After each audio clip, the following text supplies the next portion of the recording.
night. Open mics. Truth only move when the room got order. Mr. Peppers and Prime on the control. Welcome to Charlie Chine TV. Yeah. Three beautiful women, whole panel in a vibe, vibing with me. She set the tone when she look you in your eyes. Tan talk straight, no filter, no disguise. And a smooth with it, every word calm but precise. Chat going crazy, yeah, the numbers stay live. Everybody got opinions when the combo get tight. Different views, same table, respect, stay intact. Late night panels where the feelings meet facts. Late night, don't sleep, don't sleep. True talk, true, no retreat, no retreat. Panels lit, crowd loud, crowd loud. Charlie Chan, TV, Charlie Chan, TV, Charlie Chan, TV, Charlie Chan, TV. Once again, man, Charlie Chan out here, man, that's some of the most beautiful women, bitch friendly, like it. Yeah, sick of the lies. Same topics rotate every time they go live. Black man in Germany, Berlin, state of mind. Different culture, still speaking inside. Black cleaner, keep it solid, street calm, no flex. Me, keep it gang and sleep. Nothing moves unless Pepper's not. Prime say speak. Two moderators, one room, one mic at a time. Now let it cook. Charlie Chan, TV, Louisiana, where it starts. Southern roots, but the vision way bigger than charts. Man, I'm talking night. Hotel reviews by day. From lobby to rooftop, he telling no fake. Grinding every wildin' in the comments tonight. Typing fast, cracking jokes, adding fuel to the light. When against the moment, top supporter in the chat. But he said, cam up, Charlie, yeah, pressure like that. Hey, the travel POV, nodded off mid-live. Guess these late nights feel different, everybody can't survive. Hey, late nights, don't sleep, don't sleep. Real talk, real raw speech, Peppers grind, crowd loud, Charlie Chan. Charlie Chan, TVB, Charlie Chan, TVB. Shout out to Life Chat. Say song. If you're here every night, we see you. Let's talk. Charlie Chan TV. What's good, y'all? It's your boy, DJ I'm up with my boy Charlie Chan TV. We out here at Ryan's Party, man. This is number right now, man. My list, man. Yeah. Hola. How we doing? Yeah, we just, hold on, let me clean. Ouch.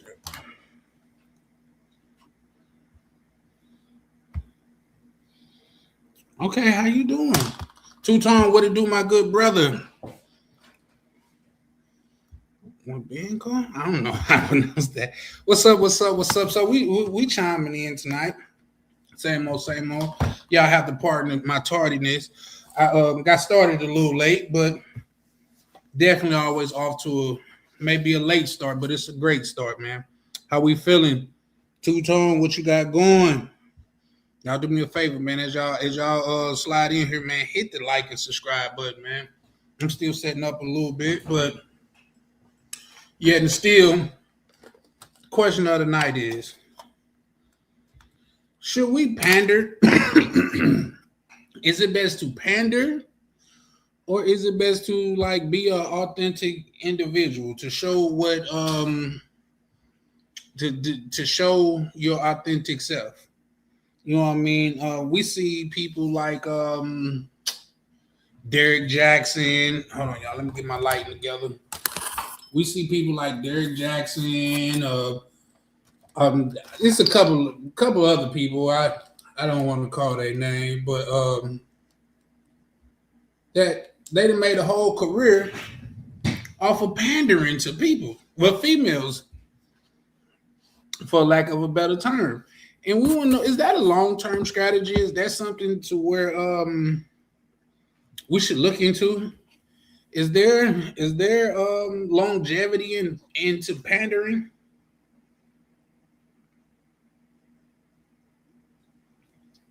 Y'all know who who is the king Panderer in my eyes, Pandora, because I had to mess that up. Shout out to my good brother. Hit me up and let me know that was off a little bit. But yeah, y'all know who one of the great panderers in my eyes is the Prince of Panhandling. You know what I mean? He is a great person for that. And we see how that's ending. He been pandering for years, pandering for years. And we see where he at now. Also, we see just keep it a book. Where the black church at? What the church? Who they pander to? You know what I mean? I guess we could say that because we are family here. Like the churches have lost their way because they pandering to a specific people or whatever. And I guess that comes about, but it is what it is. You say you trying to make money, the pander basically being a sales. Okay, shout out to Chalupa. He said if you are trying to make money, the panderer is basically being a salesman. I agree because you're telling that person, you're telling people everything that they want to hear. You know what I mean? You just appealing to them like you're an echo chamber for them, so to speak. But we're gonna get into it, Jeff, and definitely. A panda bear. Yeah, he's a panhandler. Yes, for sure. Let me say that nigga Umar is a scrape panda bear. Yeah, I feel like you trying to you saying like a panhandler though, but yeah, I call him the Prince of Panhandling. Panhandling. You know what I mean? He called himself the Prince of Pan-Africanism or whatever and shit like that, but I call him the Prince of Panhandling, and that is a top tier panderer, if you ask me. He get on there and yes, I call the sisters to the front of the line. I call the sisters to the front of the line. I call the sisters to the front of the. Come on, man. And what makes him now? Here's the thing. One thing y'all will never hear me say, and anybody that know me know how I feel about that particular fellow. He one of the worst ones out there, if you ask me, just because he a race hustler, man. You know what I mean? Which is to say, those same YNs that's out there that's doing whatever to like take over a block to where they own no property and nobody that they actually into it with owns any property over there. Those same dudes that's powing at each other, they need to go pow. No, I ain't gonna say that because that's gonna come out wrong. But he is hustling Umar. When I say he is hustling their grandmas, their aunties, their in some cases uncles, brothers, cousins, in some cases. But for the most part, I think what Umar, he appeals to the female crowd and things of that nature. He appeals to like say the people that like you ain't done nothing wrong. It's the people around you. Take a real man to step up and take care of goddamn 5 kids that ain't his. Maybe you goddamn it, you not man enough. No, that's the scale y'all measure me on. I'm definitely not man enough. Put me in the not man enough category if that's what y'all do. So the shout out to my good brother, Mr. Peppers, man, pulling up and showing love as always, man. How you feeling out there, Pepper? So just in case you just pulling up, is it better to be a someone that tell the opposition or not? I don't want to use the term opposition, the fair sex what they want to hear, or is it best to be authentic and keep it real? You know what I mean? Now, to make a long story short, and I won't even go too much into it, but what I will say is this, for lack of a better term, because, like I say, when I look at my demographics, it's 98% men, you know what I mean? In some cases, it's 100% men. But I'm speaking as if I'm speaking only to men, but this doesn't just apply to men. It applies to whatever you're trying to get something in life. If it's something that's short and quick, go with the panderer route. You know what I mean?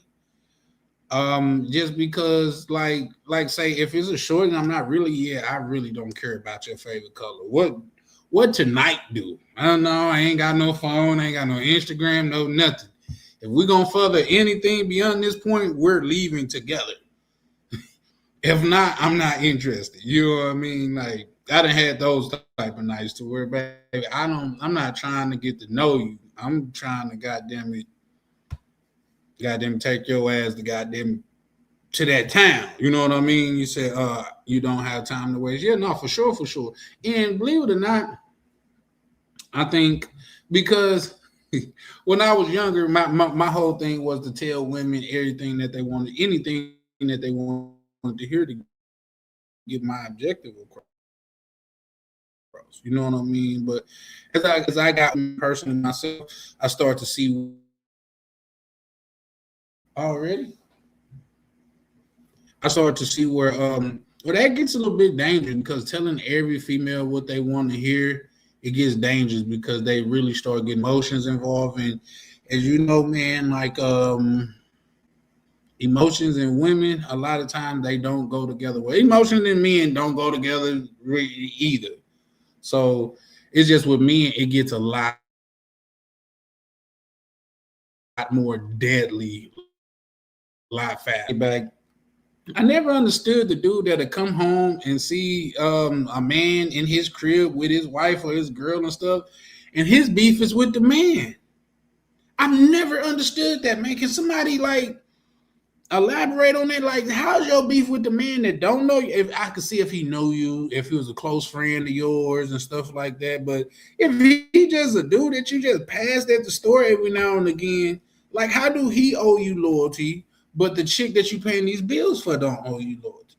You know what I mean? Like, if y'all got the answers to that, man, listen, I'm more than willing to learn. Just because it never like dawned on me. I could never understand. Like, you come to your crib, it's not broken into or nothing. The clothes is on the floor beside like the chick look like she's having a good time and shit like that, but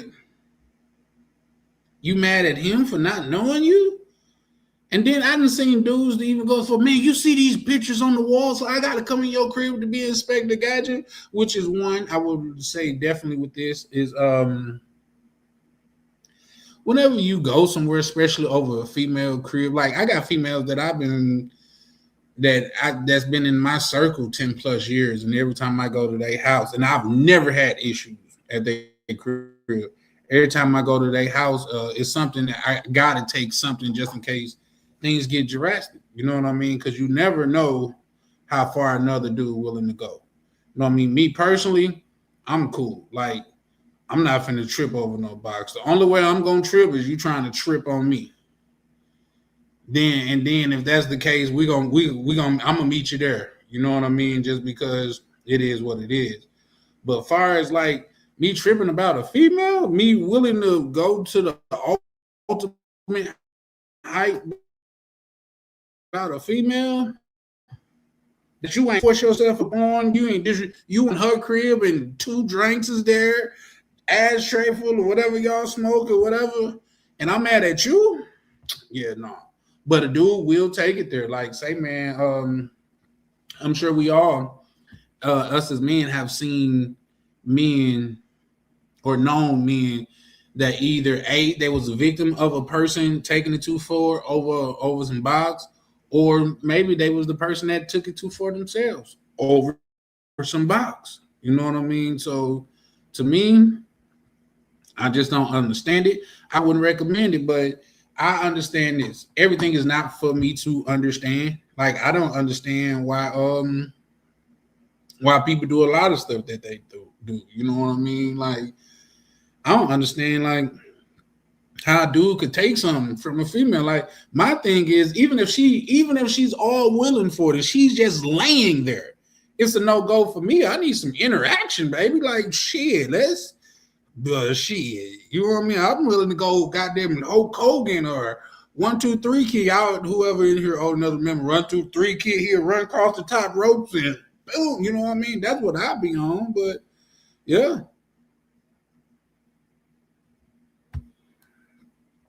You said, "Oh, something got broken into." Is it though? Is it though? Is it? Because here's the thing. Here's the thing. If she let him in, whether it be the box or the crib, did it get broken into? You know what I mean? Did it? That's just like back in Mississippi. This was years ago when I was living down there.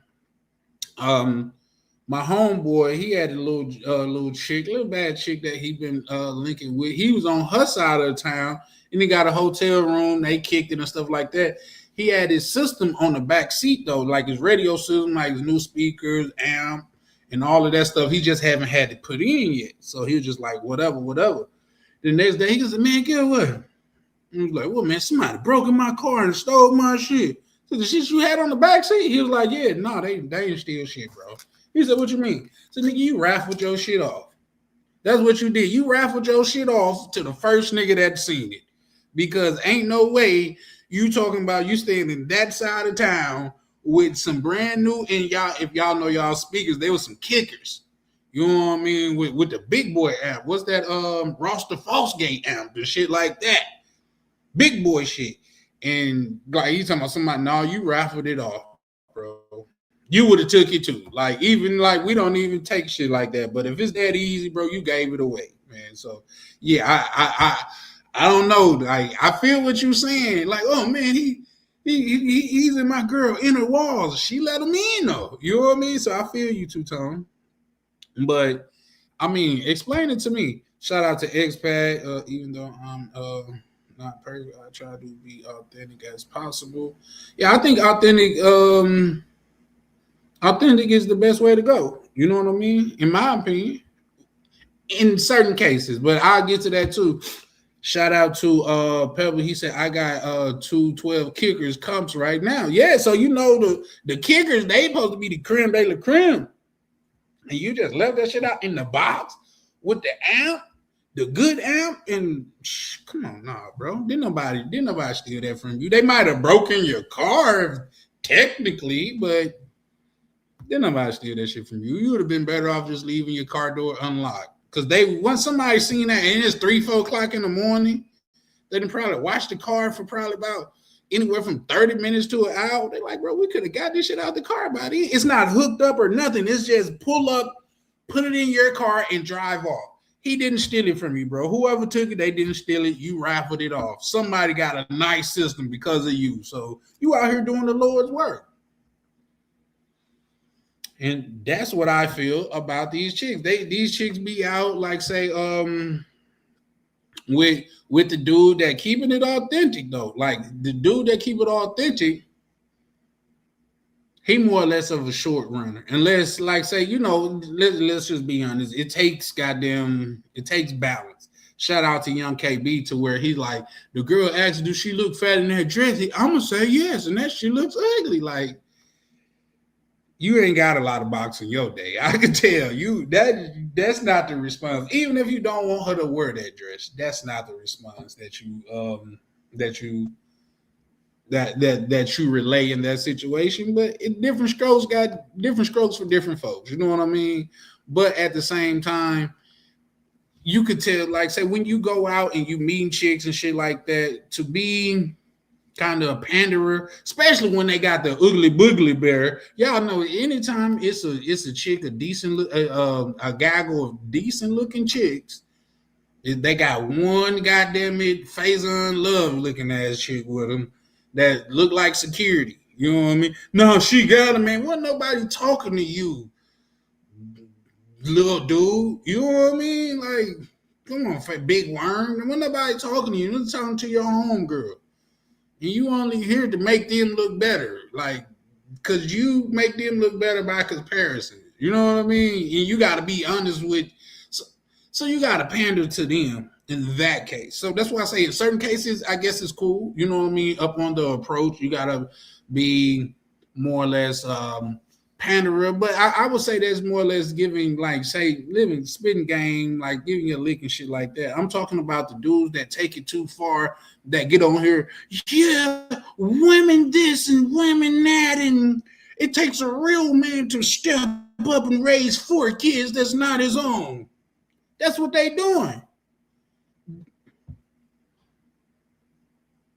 That's what they doing, man.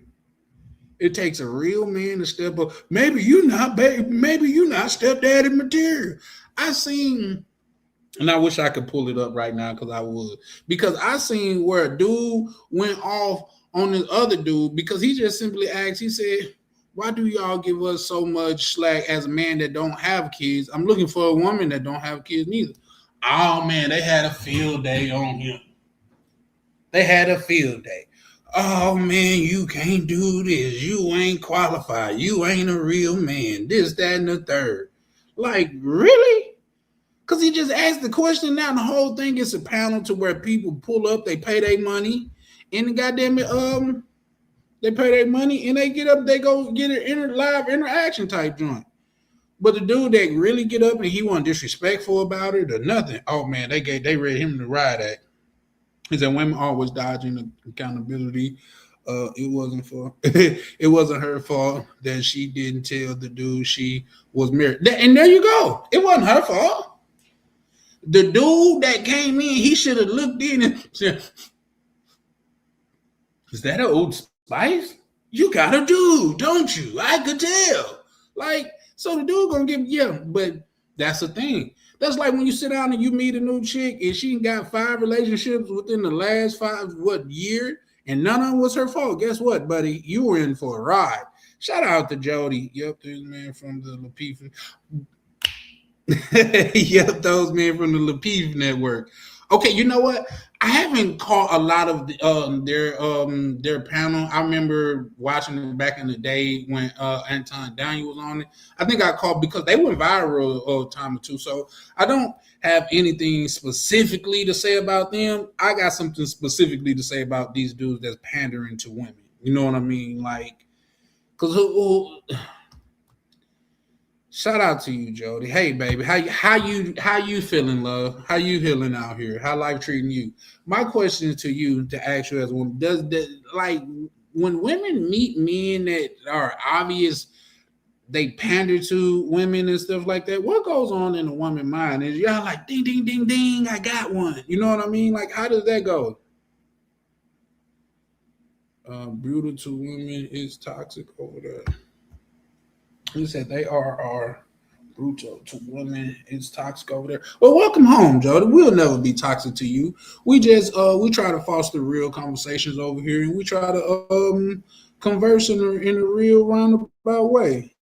So welcome home, love. You've been over here a couple times. You might as well leave your toothbrush. You might as well leave your nighty. Something for you to slip on when you come over here and you comfortable and you get to kick it. You might as well leave it. Because over here, yeah, no, we try not to be toxic, but people in general have toxic traits. You know what I mean? But that's what we're here for, to speak about it openly. Now, if there's things that I'm missing, guys, shout out to you, love. If there's things that I'm missing, especially if you one of the dudes that you come to the crib and you see your woman has snuck a dude up in there and shit. Like, why do y'all got more problems with the dude that don't even know you nor have no obligation to you than the chick that have obligation to you? Come on, man. Come on, man. So, real quick, Jody, is the Lapeef network? Do they be having the open forum thing like in front of a crowd? Because that's where I had seen the dude what he was talking about. And he got up, he was respectful. He said, why do y'all give us so much flack for not wanting to date single mothers? Oh, man, they dived in on him, man. I'm talking about, it's like they jumped that man verbally. You know what I mean? Maybe you're not good enough to be a stepdaddy. Maybe. Nigga, I don't know. I'm not even a real daddy. So I'm supposed to skip regular daddyhood and go to, come on now. Come on now. But that's what they'll say. That's what real men do. So let me ask y'all this: with that notion being in the air, is that what real men do? They go out. Yeah, she got 3 kids that need a father. I'm finna step in and do my thing. Even though they're never gonna call me pops, they're never gonna respect me as their father.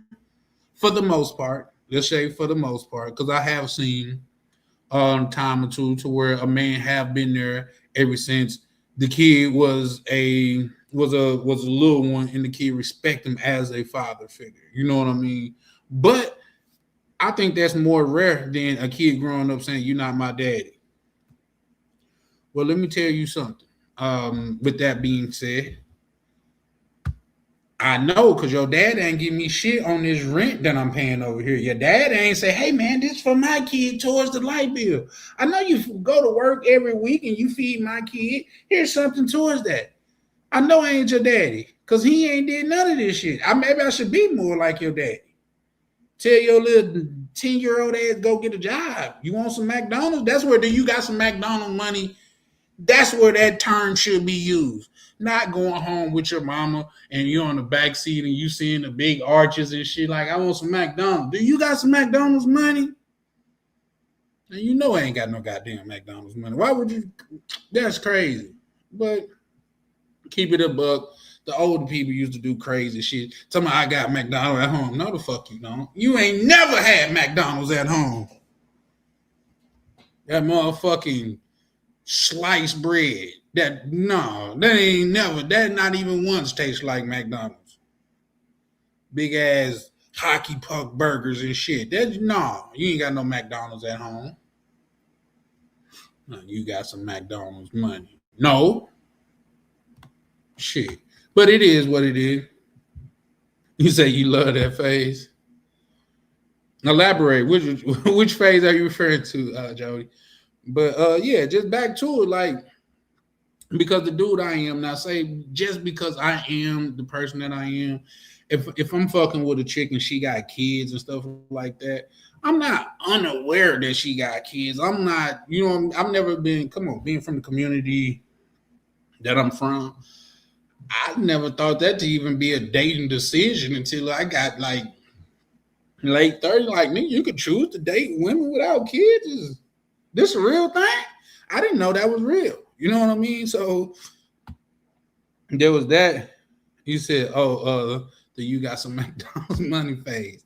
Nah, I'm gonna tell you that shit pissed me off though, because why ask questions that you know the answer to? You know what I mean? No, if I had McDonald's money, I wouldn't be asking, can we go to McDonald's? Let's start there. You know what I mean?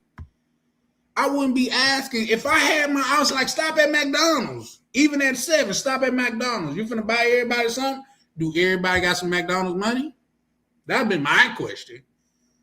You know what I mean? But see, at the same time, growing up, I was a smart ass. Like, I do shit just to piss people off around me. Like, say, I bring a lot of candy to school and just eat one piece. And when the teacher be like, did you bring enough for everybody? Yep, I sure did. Now let us eat it then. Since you want to show your ass, let me show mine. You get a piece of candy. I'm passing out everybody a piece of candy. So yeah, that right there, Jared, I can't. That was a good phase because like being a child, you never felt so happy. At least me, you know what I mean. So I do get that, but them burgers talking about I got McDonald's. We got McDonald's at home. No, we don't. We don't. And McDonald's should sue you for saying that bullshit, to be honest. Like, put a case on our parents. On our parents. You should go to jail talking about you got this is nowhere near McDonald's, man. Got this sliced bread and shit like that, and the hockey puck burgers and shit. Don't nobody know. And it's pink on the inside. Like, no, that's medium well. No, I want my shit well done. How about that? Let's start there. You know what I mean? But there's that. But that was a phase of growing up. But just getting back to the topic at hand, and I'll drop the link in a minute. Just anybody want to come up and converse on this topic. But when it comes to being a panderer, it seems like you could get what you want more or less short term. But being authentic, the people that you do build a bond with, they building a bond with you because of you. You know what I mean? And that's more long lasting, in my opinion. But Let's be honest. These dudes, like say, if we was to get on this internet and pander to these women, oh man, I would have to use both of my phones to goddamn to use for these chicks not to be goddamn it bothering me. Oh, you really paying bills like you say? Yeah, at my house. Why am I paying your bills? See, I'm gonna tell y'all something too. Coming from down south, we used to like I said, if you see a woman pumping gas, it's not uncommon for you to go over there and pump her gas. But it wasn't until I got to Minnesota you could go over and pump a woman gas while she at the while she's like putting the gas what's the name of the car, like, oh no, don't worry about it, I got that for you. And just being a gentleman, not even trying to, be fresh or nothing like that. It could be just older woman, a younger woman, just a woman your age. It's just being a gentleman where I'm from. Till I got to Minnesota, and it'll be a dude sitting in the car while she out here pumping. Like, oh yeah, no. So if it's cool for him to sit in the car, it's cool for you to do this shit by yourself. Ain't no goddamn way I'm finna pump the gas for y'all. Like I'm some type of goddamn gas station attendant by looking like trying to be a gentleman. First of all, why would someone want to take care of another man's children who doesn't appreciate him? That's the point right there. That is the point. But guess what? The society that we live in today, that right there, oh my good sir, expat, they will call you toxic for asking a perfectly good, coherent question that deserves an answer. Then not only would they call you toxic, they're gonna start attacking you for you saying first when you started off with first of all, oh they lacing up their glove. First of all, oh that's how we start this. Mm-hmm. Why would someone want to take care of another man's child? Because he's a man when he do that. He's a man. Hold on, let me shout out to was the expat takes a special type of man who would respect. Yeah. Accordingly. Shout out to Misha, man. Yeah, shout out to Misha. Vibe with Misha pulling up, showing love as always is thoroughly appreciated. It's thoroughly appreciated. And you another woman that's in the room, Misha. And my question is, like, do these panderers, these dudes that get out here and just tell women exactly what they want to hear, does that work? Is that a long-term strategy? Or do women appreciate the authentic man? A man that's really going to tell you what it is and what it's not. You know what I mean? We're not talking about overly cocky, overly confident. We're just talking about a man that's not going to pander. You know what I mean? Like going to tell you when you're wrong, going to tell you when you're right. Now, I'm not saying that I know everything, but coming off as y'all relationship, like say, my good brother right here, he seemed like the type to where he going to tell you, he gonna say what's need to be said, you know what I mean, and let the pieces fall where they may. But he come off as, the man that's gonna say what needs to be said instead of just telling you what you want to hear. Because in my opinion, a lot of times that could be dangerous. You know what I mean? To just tell a female what she want to hear and things of that nature. That could be dangerous. But here's the thing. But wait, there's more. Hold on, let me say before I say that. I'm gonna drop the link in a minute, guys. Like sometime I get going. We about 35 minutes in. I haven't dropped the link yet.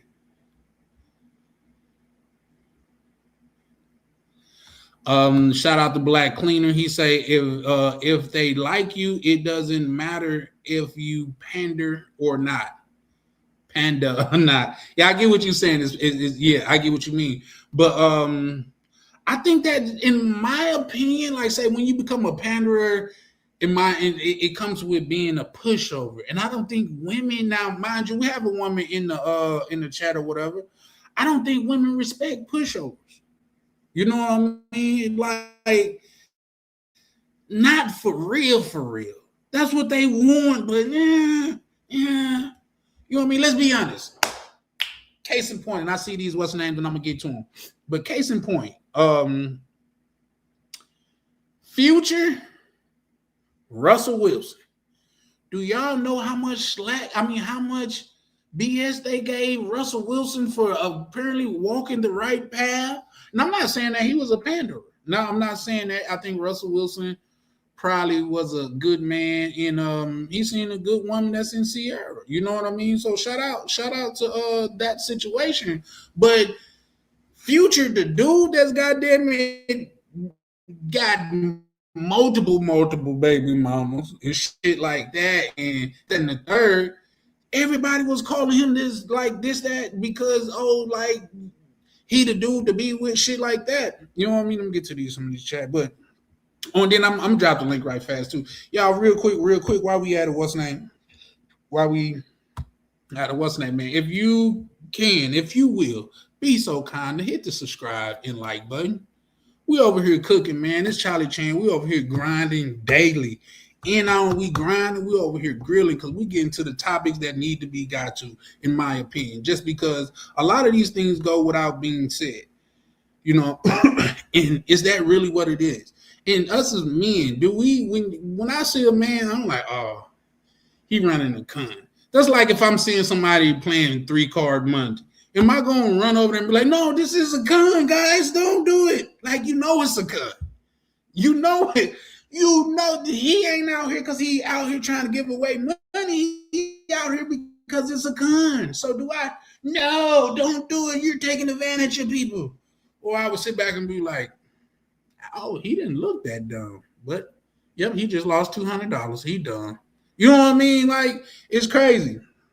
He said those kids actually have baby. Okay. Shout out to X-Pac. He said the sad part is those kids usually have different baby daddies. Those kids usually have different fathers. The red flag is the multiple failed relationship. I think so too. Y'all guys, 1 second. Bear with me.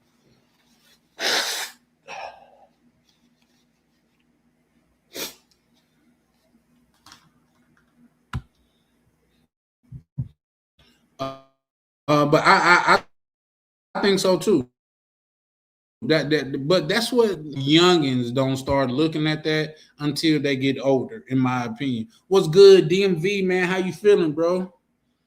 You out there, man? Hope you being safe out there on that road, man. You ain't pulled up on the panel in a while, bro. How you out there? How you living, bro? Tap in. Let us know what's up with you, bro. Shout out to Misha. She writes, and she said, damn good question, Rainier. Definitely tell me what needs to be said real fast, LOL. But you do have a group that just tell women what they want to hear. I agree. But yeah. I listen, nobody that rightly didn't converse with Rainier could say that he's a go along, he's a panderer type of guy. You know what I mean? You tell like he gonna tell you, goddamn, you might not even like the way it come off, but it's the absolute truth. He bro, from my dealings with him, I could say he authentic. You know what I mean?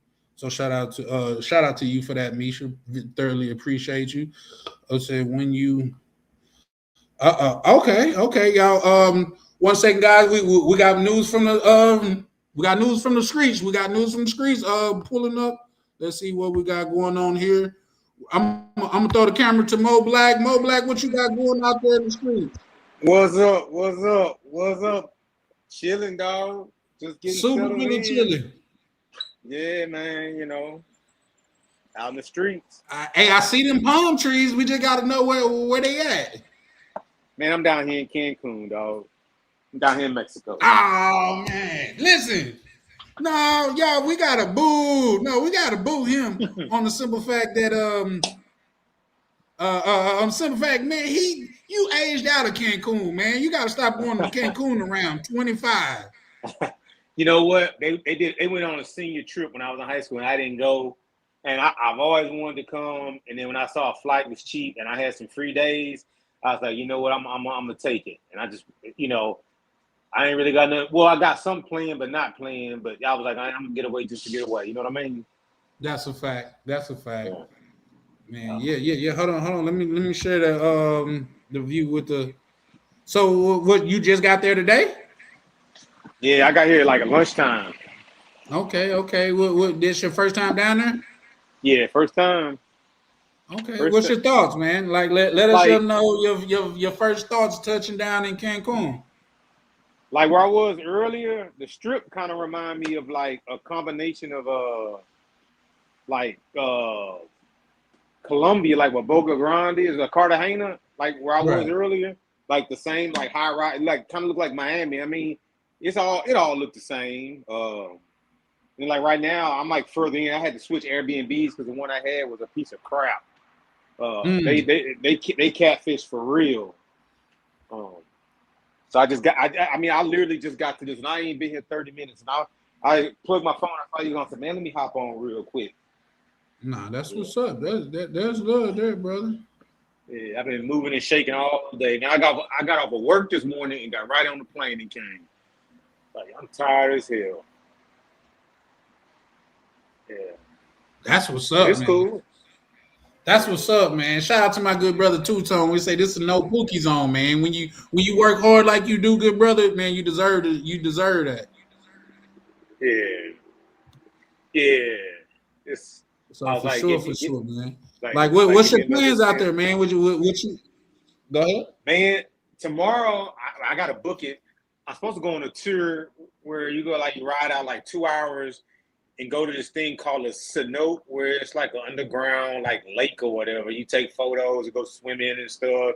Then they take you to like a city or something, and then eat lunch. They cook, and they're supposed to take you to a Mayan ruin where you can see like all the ruins and stuff like that. So that's my plan for tomorrow. Okay, can you hear me? Okay, that's what's up. Okay, yeah. I All right, gotta yeah. ask because you know what's going on. I hold on. Let me put myself on camera too. But nah, your view look dope though. But I gotta ask because you know what's going on. Like this is a panel. Well, this is where a lot of men come and congregate. So what the work like down there? Brother. You won't visit Cancun. I hadn't seen nothing. I have not seen nothing, I'm not exaggerating. I kid you not. Like thinking like on it, and I walked. I went to like this supermarket place where it's like nothing but locals, and I left Right. before it got dark or whatever. Like it's like go during the daytime. Don't be there at nighttime. Nah, bro. But I will say this: like you see young couples walking, holding hands, you know, in love, like, and that's just something I just don't see back home like that. Like Okay. I got like this snow cone thing. The girl made it, and this dude was hanging outside. I was like, man, I'm just dude trying to rob me. Nah, he was her boyfriend waiting for her to get off of work, and she left the place, and they walked whatever, holding hands, lovey dovey, like old school. Like I said, now I didn't see Oh, multiple couples like that.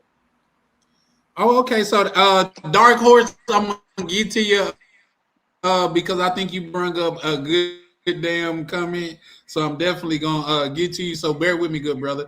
But yeah, no, that's what's up. So you saying Cancun is more or less a place like for couples and shit, though, right? Yeah, I mean, guys can come because they got like clubs and stuff, like popping clubs. Like they got a strip just like Miami with clubs and like you know the guy who's drumming like, oh yes, the girls up in there. I mean, they got all that. I mean, I don't think it's just not as advertised like other places. You know what I mean? Right. Yeah, But for sure. but like I said, they got a popping nice scene and nice malls, like high end malls, like all like dang. I'm like, Well, where you it's could afford close as this? hell to America, and it's a place to where a lot of people go. So we gotta I gotta assume like it gives off an American tourist type of feel. You know what I mean? And you know who I've seen the most of is Canadians. I could believe that. Shout out to my good brother Worldwide Navi. Yeah. Go check him out. He always dropping some heat real quick. Let me. Oh shit. Okay. Shout out to my good brother Black Cleaner. How you living, bro? What's up? What's up? Can y'all hear me? You good, Yeah. man? Okay. I'm just Yeah, making yeah. You sure. sound a little muffled. Hold on, because I got my fan Go on in ahead. my room. That's what it is. That's what it is. Hold on. Yeah. Okay. You up in Cancun? I'm gonna tell you, Yep. number one, be safe, because you already know they got Mencho, whatever the hell his name is, El Chapo's second in command. So them cartels is not liking that. So be careful when you out there. And number two, check out Tulum, Mexico. Get on that ADO bus. Because I've been to Cancun. They got the nice little hotel district with the casinos and the clubs and all of that. But if you get a chance, go, just get on that bus. It should only cost you like $15. Hop on the ADO bus, going down to Tulum, Mexico, especially tomorrow, because they have a club and they call it Welcome Wednesdays, Blacks in Tulum. So if you go there tomorrow, Welcome Wednesdays is tomorrow, and that's when they turn up on Wednesdays. And their beach, they got a beach vibe down there that's out of this world, because their beach is actually like on one side of the street, it's a beach, and on the other side of the beach, it's a jungle. So you got the overhanging, canopy, so it looks like you partying in the middle of the jungle, and that shit is live. So just giving you a couple of pointers. Also, if you got a chance to, I don't know how long you're gonna be there, check out Playa del Carmen. It's between Tulum and Cancun. I heard of that. Yeah, I know a lot of people. That's what a lot of people I know. They come down here. I'm going to PDR for the weekend. Yeah, I mean, because all of it is right next door to each other. So, and also too, all you got to do is just go to the bus depot, that ADO bus, and just pay the the $5-10 and hop on the ADO bus, and it'll drop you off right there. So that's why I always try to give people some pointers on when they go to these places. That was actually one of my first places to go to when I started back traveling overseas, and that's actually why I met my first girlfriend when I broke up with my ex from the States. I actually met her in Tulum, Mexico, and me and her wrote a book together. So, but I just wanted to give you some pointers. Yeah, go check out Mystical Lounge. You'll be happy you did, because them girls up in there, yeah, you'll like that. I would say this: Mexico really missing out, because like if they got their stuff together or whatever, man, they could take all DR business, but I don't think they had that type of culture DR have, if you know what I mean. Because man, my flight was number 2 hours. Like, it was quick. From DFW? From Houston, a straight flight. Oh, okay, that's not Houston. What Houston airport code is HOU.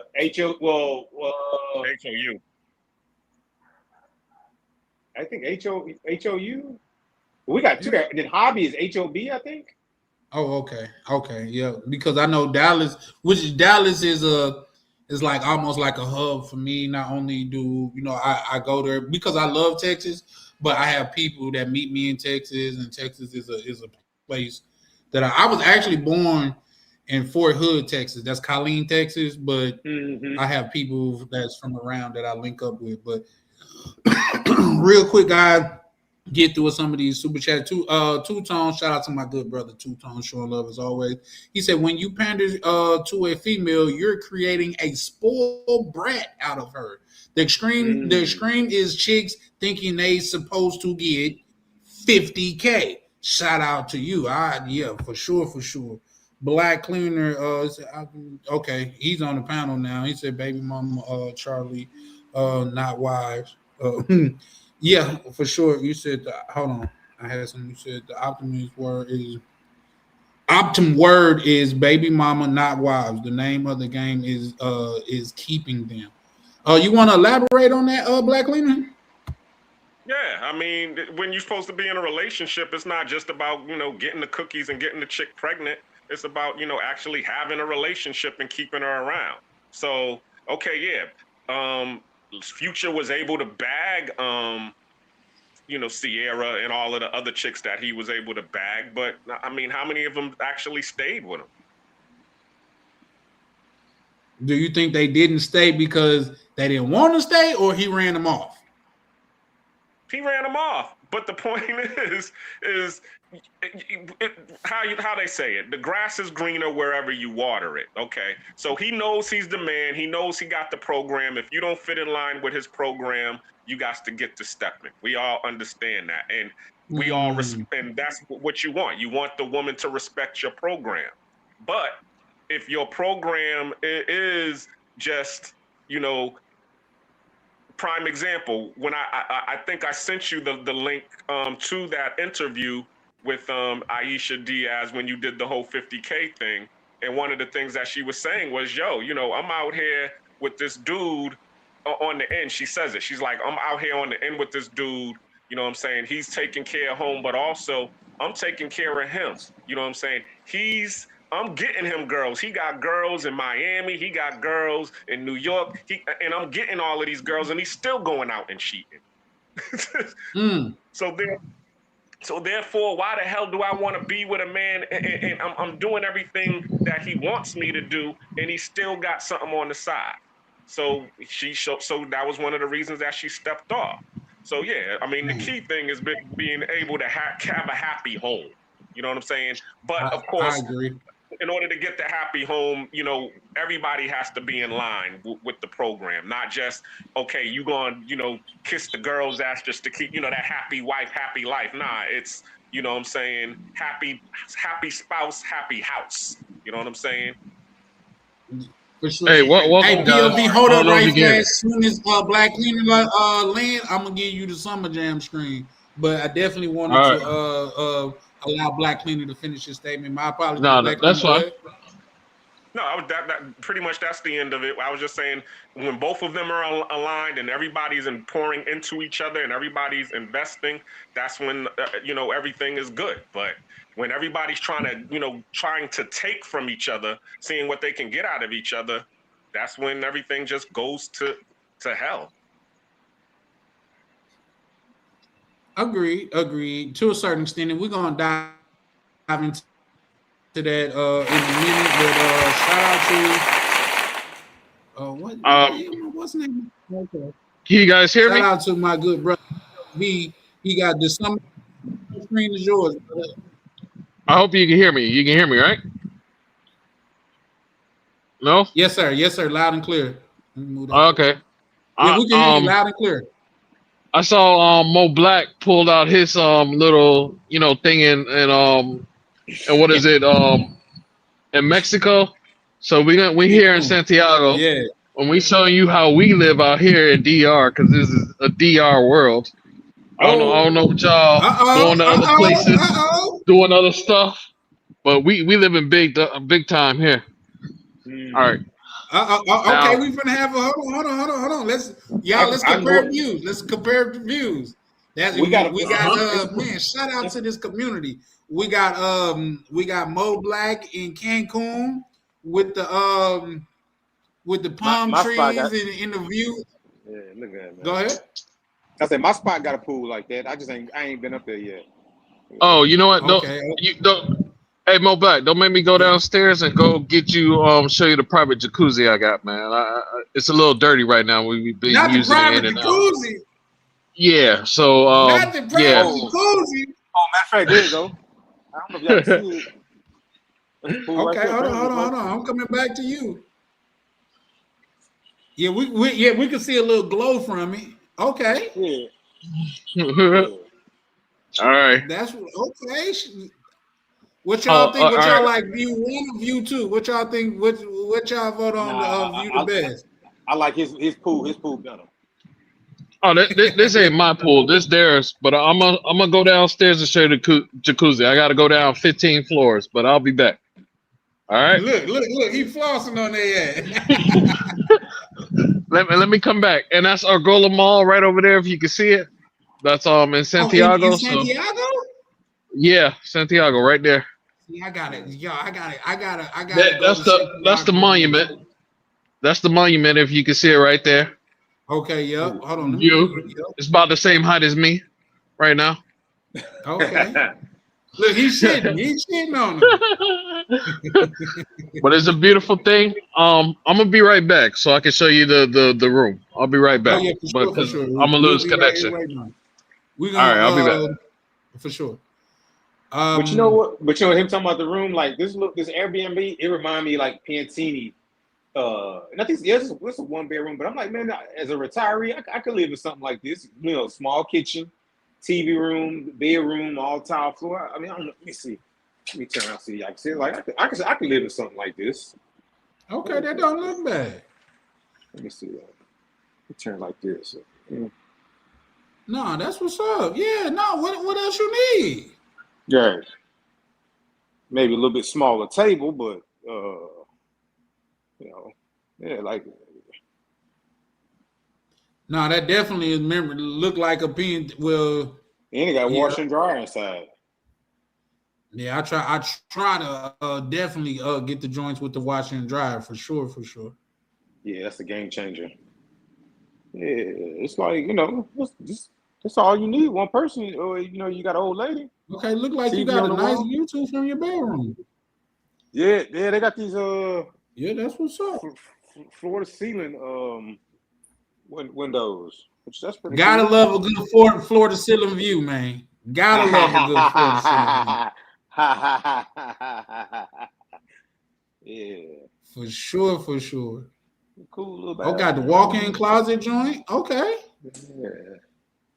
Yeah, that Yeah. definitely looked like a joint in Piantini. Mm-hmm. And I like these closets. I'm like, man, if you did live here, you could set your computer up in that closet. You Yeah. can make a little office, a private office in there. No, that's what's up right there. Yeah. Don't look like you far from the beach neither, huh? I can see it, but it's a little drive. Where I'm at now is a little bit further away. Where I was earlier, I was like on the beach. I was in a resort, but it was one of them. It was one of them kind of resorts to where like everybody can own their own condominium in it or whatever. So it wasn't as nice or whatever. And when I walked in, I was like, nah, I'm gonna have to finesse my way out of this. I can't stay here. It was a piece of crap. I had to get up out of there. I had to complain to Airbnb. So when you say finesse, you want to give some insight to what you mean by finesse? Well, when I first went in, the safe acted a fool, and I had to contact them to help me get the safe back open. That was the first problem. And then it was like, as soon as I got done with that, I started hearing like hitting sounds or whatever, like construction or something. I was like, nah, this ain't gonna work. Then it was too many kids. I could hear kids going to the beach and stuff, and I'm not used to being around no kids, so I didn't like that. So I was like, let me go get me something to eat. And then when I came back, I started looking at it, man, like like all the tile in the bathroom was old, like the shower head, like you know how you turn like the your water on, and like how you had like that cap to go over the pipe to cover the hole. All that was missing. Yeah. This is like, nah, man. I'm like, man, the people in Section 8 spot's nicer than this. Right. All right, I'll let you get back to your Section 8 story. I'll be real quick. Let me just show y'all real quick. Okay, one second. There we go. Sorry, we had a little party here. Damn. Y'all had more than a little party. Shit, you had EZM over that motherfucker. Okay. So this is all me. Okay. Private. Nobody can see. Nothing else. Jacuzzi. We got chairs here if you want to sit and stuff like that. Should have turned on the lights, but oh well. And this is how we have it. That's how I'm living. So we doing our thing. We got the TVs and stuff like here outside in the living room area. We got the mirror there. I don't want to reflect me because I was reflecting earlier with a chick on there. But you got all this washer and dryer. You got all this stuff. I won't take it to the room because I haven't cleaned it up yet. But we doing our thing, man. One bedroom joint? Yeah, 1 bedroom. Oh, you gotta put me on that, bro. You gotta definitely put me on that one. Because like I say, it's hard to find like 1 bedroom private jacuzzi joints in Piantini. Yeah, it was hard. And I found this one, but it was under 100. And got the air conditioning up there too. 100 per night? Yep. Oh yeah, no, that's not bad. Just for the room that you got. Yeah, and like say if you got family in the country and stuff like that, your family could come like visit you freely and stuff like that. Yeah. Family. Yeah. Hey guys, I don't know if that went over your head. It's not what you ask, it's how you ask it. You did. I have 4, not at the same time, but I have 4 family members today. Okay. Yeah, two at a time, but whatever. And then if anything, you can go on the 15th floor. We got the gym, and then you got the pool that's open to the public and everything. And got some baddies out here too. Yeah, So no, hey, that's some pressure right there. And it's under $100 for the 1 bedroom yeah, joint. Yeah, yep. I'm definitely gonna pull up Um, on that. yeah, and let me tell you, this place got a lot of baddies, boy, a lot. But They say it's that. been, They say that. Ah. but They it's definitely say been, that about Santiago. Shout out to my good brother Prime. When I was out there, Prime had put together a business move for us, so I couldn't enjoy myself yeah. long because I'm always gonna pick business over pleasure. But I definitely plan on going back. And we also it's been raining a lot on my trip, which sucks. It rained every single day, so I've been finding ways to keep myself entertained. So doing different stuff, seeing what works and what not. But I'm doing my thing, man. I just wanted to tell y'all that. Hope everybody's good. Black Cleaner and Mo Black. Shout out to y'all. Shout out to you, Charlie Chan. And Oh yeah. I'm gone. I'm gonna have some more fun today. See y'all later. All right, appreciate you pulling up, good brother.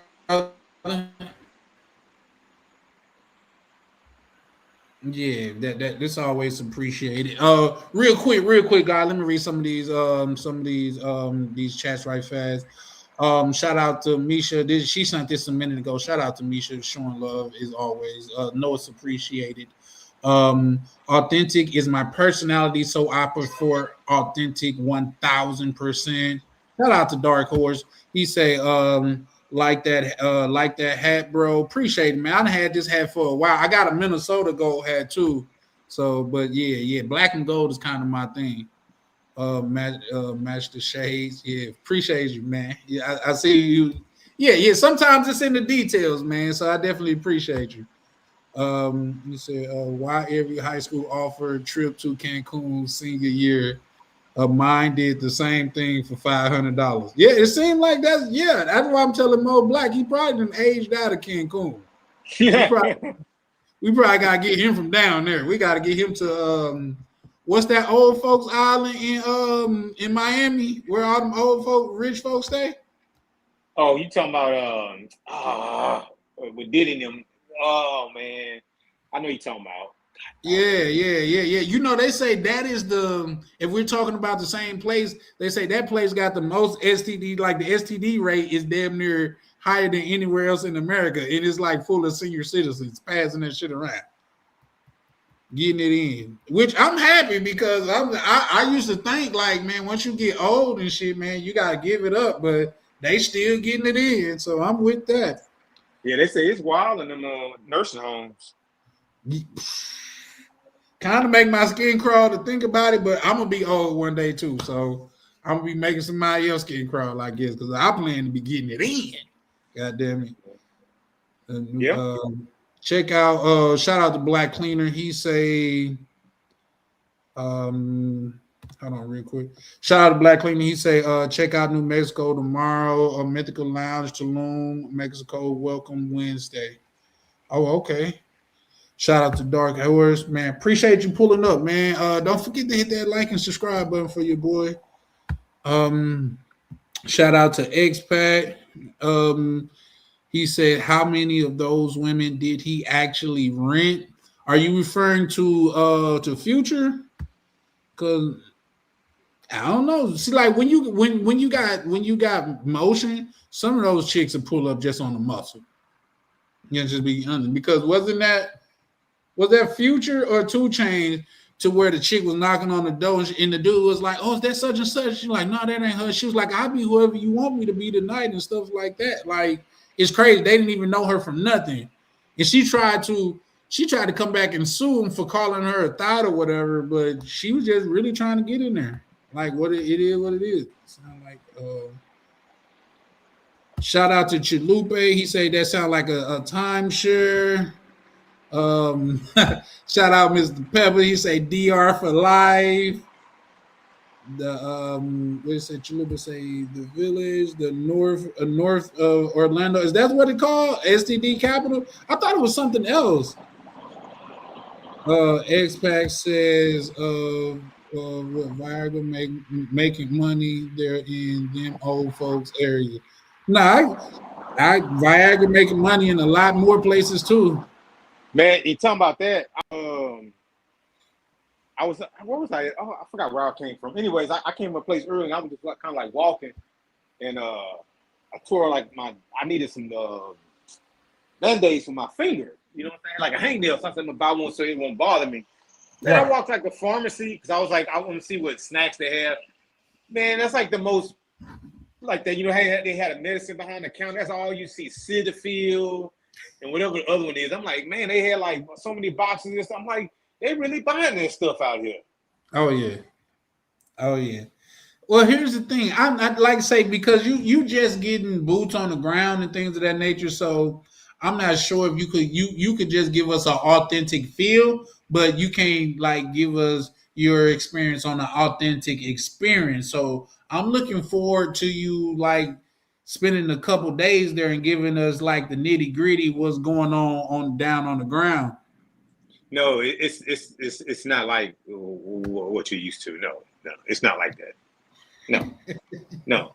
I feel like you're judging me, man. What am I used to? Well, I'm just saying too. It's really developed here, like people with jobs, like with cars. Even like when I got on like Tinder, I noticed like most of the people I saw that had cars. You know, when you go to the DR, most people you see on they don't have cars. Like more had cars than not cars. And I've noticed since I've been on Tinder in different Central American countries, the people have jobs. You know, they might not be like well off like people in America, but they got jobs, careers and stuff. Not like, you know, DR don't nobody like how nobody don't work or nothing. Everybody riding on the back of a motor. Like where I've been sitting, I have not seen no motorbikes. Okay. You know, I see like buses, like city buses, like that bus you talking about 80 or whatever. Like you see buses like that, and they nice. Okay.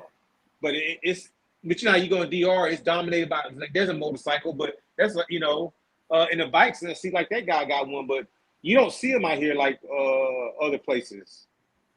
Like the motos is not that popular like in the DR. Yeah, huh? yeah. And then and I'm telling you another thing I noticed too. They don't drive crazy like here. Like in DR. I could easily drive here. Yeah, to drive in the DR, man, it takes all your focus. Like I was so scared leaving goddamn mixers, drinking like a motherfucker. It's dark, dogs be running everywhere. They got these big ass vortexes that be in the ground that'll just swallow the whole car up. That shit's like pothole so big to what that nigga said. I damn near broke a hip bone. You know what I mean? So yeah, you can tell like even when I give you the Summer Jam screen right now, you can tell they look developed, but there's certain parts of Santo Domingo that looks extremely developed too, though. Yeah. Like and like I said, I'm pretty sure it's the parts of this that's, you know, that's grimy as hell. But I mean, like this building, I mean, it's like next to strips and it's like all nice and new, whatever. Like I mean, I noticed like even the cars, it's like a lot of new cars. Like you don't see them beat up ragged cars. Like somebody driving a Jeep right there. Regular, you know, I don't know if I'd ever see a Jeep, and that don't seem like a vehicle people be driving to Santo Domingo. But yeah, like they driving the same car. Like they had a Cadillac dealership, a Buick. And there was another brand, but I didn't know the name of the car. It was something I didn't know. I said it must be from a country, you know, we don't get cars from. But they look nice. Yeah, well, let me ask you this: what made you want to go to Cancun? I had a few days off, and it's spring break, so I was free, and I saw they still had a decent price ticket, and I was like, nah, let's just hop on a flight just to get away for whatever, do whatever, instead of sit at the house, whatever, just so I could do something. Because I was gonna try to go to DR, but the ticket prices had like already jumped up. But I could get this ticket for a reasonable price. Man, I thought you was playing the points games with the credit cards. No, I don't have like the points. I have just be basic rewards through my credit union. I don't have cards like you do where you get like travel stuff. I don't have nothing like that. Well, no, me and you could definitely converse on it.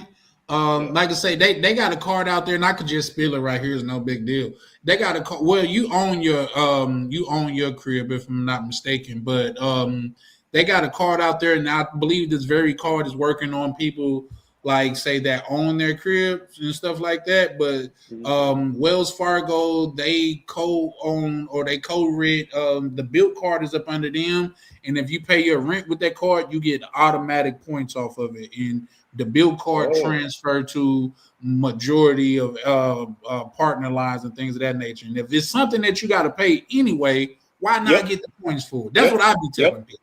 Yep, that's what I do, and it add up quick. Yeah, it definitely do. It definitely do. Like I say, I'm really saying ahead. My apologies. Go ahead. You know what I'm saying? Like people don't realize it, but you really get ahead. Yeah. If you use them right, you got to learn how to use them right. Not just the points, but use your credit right. Because if they killing you on the interest and shit, and you carrying the balance, that's not really gonna play into your favor. Right. You know what I mean? But if you know how to do it, like let's just say, if you let's just say your rent is $2,500 a month, which is not a lot, you know what I mean? Especially if you got multiple rooms. You getting points off of that every month. There are cards out there to where you get points like every time you go get something to eat, every time you go get gas. You can't get the gas from a big box store, but a lot of people don't shop at those. You starting to get points so much so, and that's the reason why I asked Mo Black that, because a lot of times, I can't say all the time, because now they're starting to do dynamic pricing and look into that. That's a what's name for a different day. But sometimes the points will still be low, and the actual cash value of the ticket is high. So like say I could go down to, was it the DR? It was either the DR or Columbia for 7,200 points, and I damn near got if I'm not mistaken, I damn near got 100,000 points on that one credit card. So if I go round trip, come on, bro. I'm getting like 5-6 trips for free, easy off of that one card, and I got multiple cards. So that's the reason why I was asking that, though. But I need to look into that. I just never got into it. Like I didn't realize one of my cards had points, and I had that card for years. And when I went looked up, I found out it had points. I went on, and I was like, "Oh shoot! Let me get this money off out of here." Right. But what I started doing, my goal, I kind of put off. I said I want to do it. I said what I want to do, and I did start doing it, is like the money I get from points, buy like precious metals or like stock market stuff to make money off of it. So like let's just say if you get $25 in points and you go buy a stock, you know, and you leave it, just think about what that $25 is going to turn into. Yeah. You know, that's what I like. That's what I've been doing with my points. Is taking it and making it grow. Yeah. I think that's a good way of doing it. Like say, American Express. Real quick, POV say that was 2 Chainz. I knew it was one of them. Also, welcome to the panel. Expect, how you doing over there, man? I'm doing good. I'm on watch duty now, taking care of one of those 6 stray dogs. It's in the bedroom. Oh, okay. Right there. Yeah, no, shout out to you for that. But yeah, no, just real quick. What I was saying though, Mo Black, is that it's something, especially like a person in your position.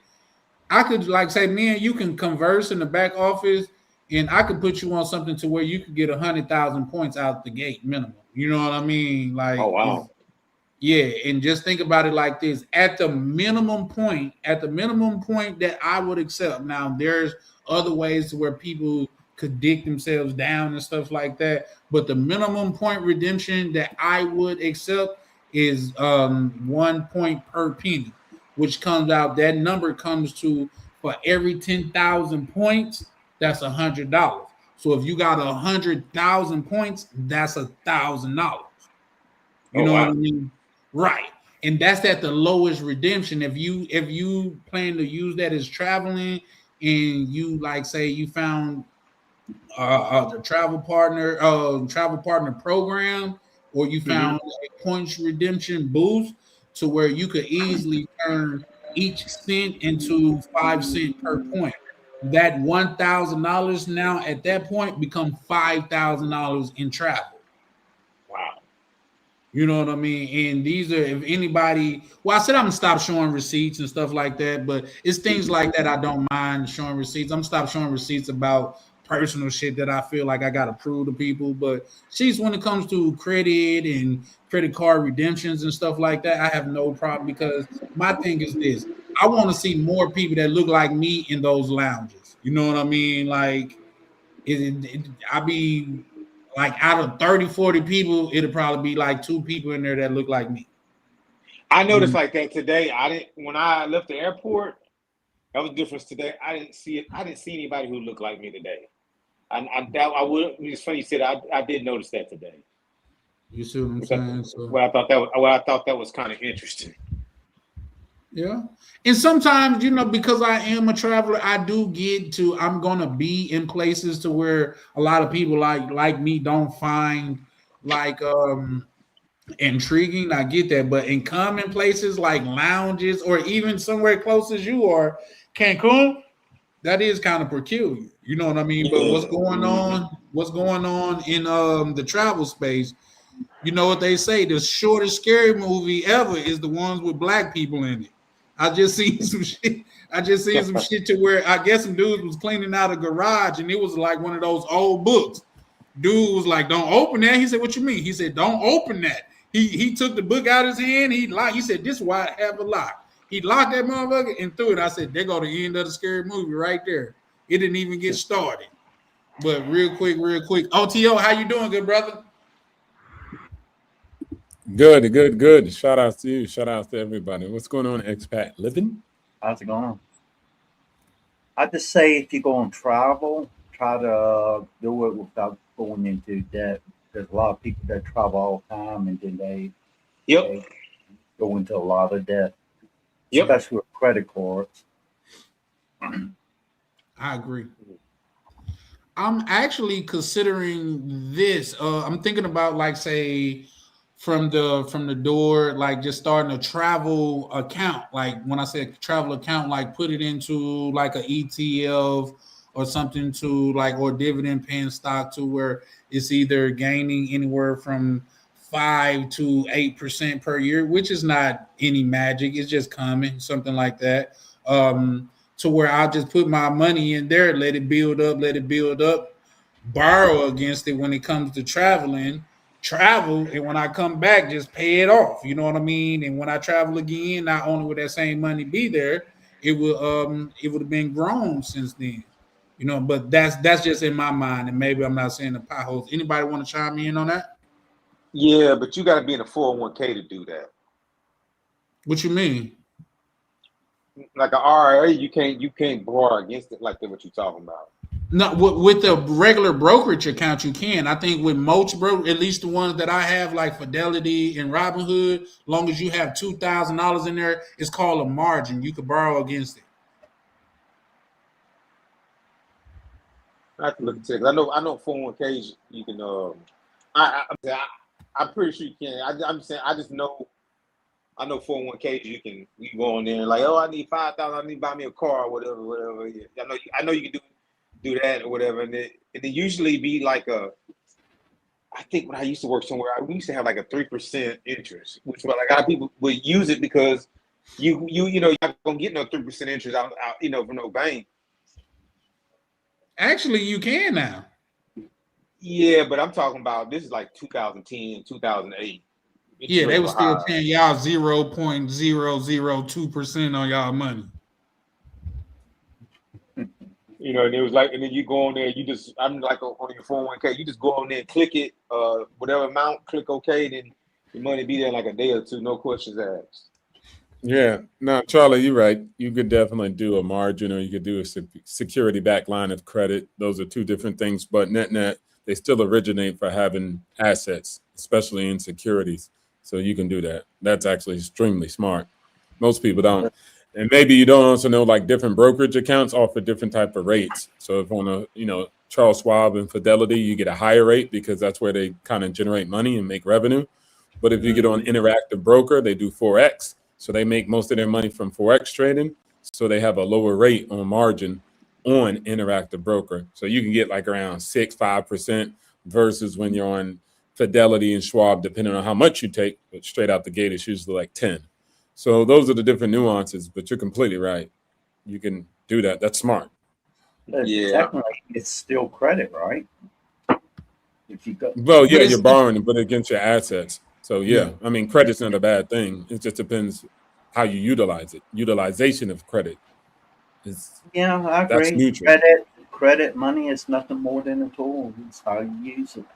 I mean, because it might be, and that's a fact. You might have a person who have 100,000 in an account. He can borrow against it, but his credit messed up to where he can't go get a loan to buy something. So I guess that can be, yeah. But if you got 100,000 just sitting up somewhere and you done messed up your credit, if you're smart, generally now there's outliers in every case, but generally, if a person has the wherewithal to like save up $100,000, they also have the common sense to take care of their name and their credit. In theory. Generally. In theory. Yeah, in theory. We all heard of MC Hammer. How he went broke in the summer and some shit like that. Like we heard of that. We heard that story, but that's not the case in a lot of times. You know what I mean? So I get it. I'd probably say, go ahead, expert. The lifestyle that I created overseas, I don't have to go in credit or debt for anything. I can just buy it. I live my whole life actually on credit. Well, we're talking about people such as myself that's still in the rat race, but my bad. Otino, go ahead. I think most billionaires don't do that. It's buy, borrow, die. And so I still live underneath that. I mean, I borrow up to $1 million every year from my portfolio. So I just live off of that. And I would never actually I make too much in return for my money to destroy my money by purchasing things. So if I do it, I purchase it with debt. Now, of course, you just got to be smart with it. I think everything, no debt. You suck if you don't manage your money appropriately, regardless if you have debt or you don't have debt. So that would be the biggest thing. I think contingent point of whether you're borrowing or not is a personal choice up to the individual, depending on the lifestyle they want to live. But bad management with no debt or with debt, that's the issue. That's the biggest issue, regardless of what you're doing. Well, it's like anything in life. Say like somebody makes $100 an hour. They want $100 hour lifestyle. That a lot of people have been taught to want more things than they actually need in life. Maybe 120 expat. They usually want $120 lifestyle. They want to go a little bit over. Yeah. It's like everybody wants to keep up with the Joneses. Money. Rose, the cap was for Charlie. Elaborate. What did I cap on, good brother? I mean, it's an open panel, bro. You listen. If I said something that you don't agree with, I mean, put it out there and we could discuss it. But from me speaking about being able to borrow from those brokerages is because I have. That's how I know the specific amount of money you need to have in there before you can borrow from it. So if that's what you're calling cap, I would have to say, yeah, no, that's not cap. Now, what I won't advocate for you to go in there and borrow everything that they allow you to borrow. That's like setting yourself up for a trap. That's when they could do this thing called, what's the word of the day? Margin call. Where they could call and say you need to make this right immediately, or they could sell your debt, or they could sell your stocks to make that right. So when you would need to elaborate on that, but at the same time, if you do borrow from it, I would say at most borrow 25 to 35% of it. Therefore, even you leave room for margin or error. Like say if it was to drop, you don't have to worry about them doing a margin call on you right away. How do I know this? Because I learned the hard way. That's just where I'm from. But shout out to Mo Black to where he said, yeah, everybody don't have a 401k, Mo Black. You know what I mean? Some people got it out the mud. And some people got a 401k and abuse it. Well, I mean, you can get a solo 401k. They have those out there. And those are actually good too, because you can actually create your own portfolio with the solo 401k. I mean, there's people they'll create, like a business, and then they'll create the solo 401k, and then they'll use their business to buy real estate, and then that the money that they have put in their solo 401k, the real estate will be their portfolio. Okay. Once again, I don't know about that. That's what I was going to answer Danny here, is that I don't know about. I have a close family member of mine that where they do options. Me personally, I don't know about it. I just know when it comes to option is you pick up a call, so you're saying the market's going up, and you put down. You say okay, you put down the phone, which means the market is going down. So that's about as far. I plan to learn more from it, but I look at that as a different way of gambling, especially the way that they do it. So I'm not really versed in that, but I'm saying all that to say, if it's something that I don't know about, I have no problem saying I don't know about it. My goal is not to be the man that knows everything. It's the man that's willing to learn anything. Right. So what is this? It's just a panel of people that travel. Not saying that you have to be a traveler to be in this corner of the internet. Just saying it'll help. And as well as we talk about life problems, life solutions, and financing. It's all encompassing over here. That's why the topic of the today is, if you read the what's name before you got in here, it says, is it better to be a panderer? A panderer, I don't know why it's not coming out right. It just feels wrong for some reason. Or to be authentic. You know what I mean? So we could chime in on that if you brothers want to chime in on that, especially because we got somebody. I feel like when you pander, you lose your soul. You lose who you are.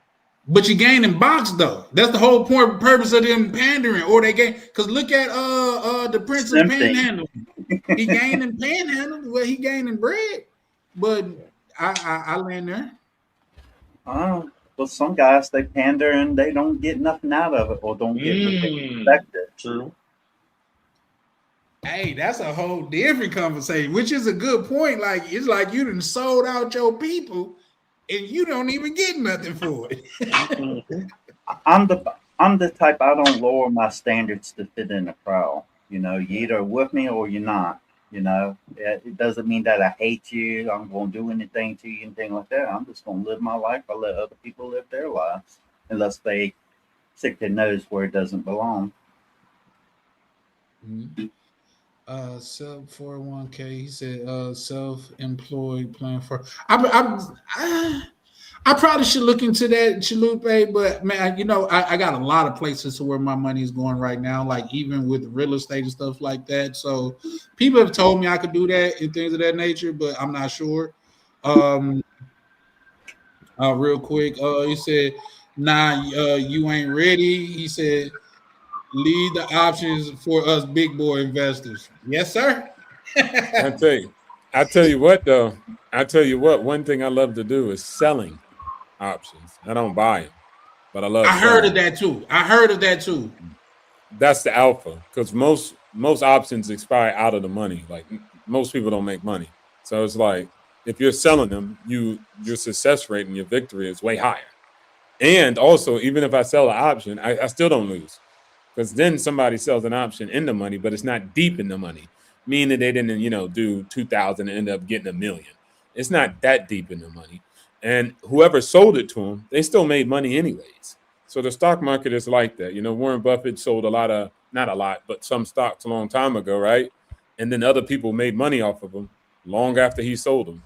So he just made money to a certain point, and then the other people after him made more money afterwards. So it's like almost a win-win if you sell them. But if you buy them, then that's where you have a high percentage of losing. But Yeah, again, everybody has an angle depending on where they're at in their investment strategies.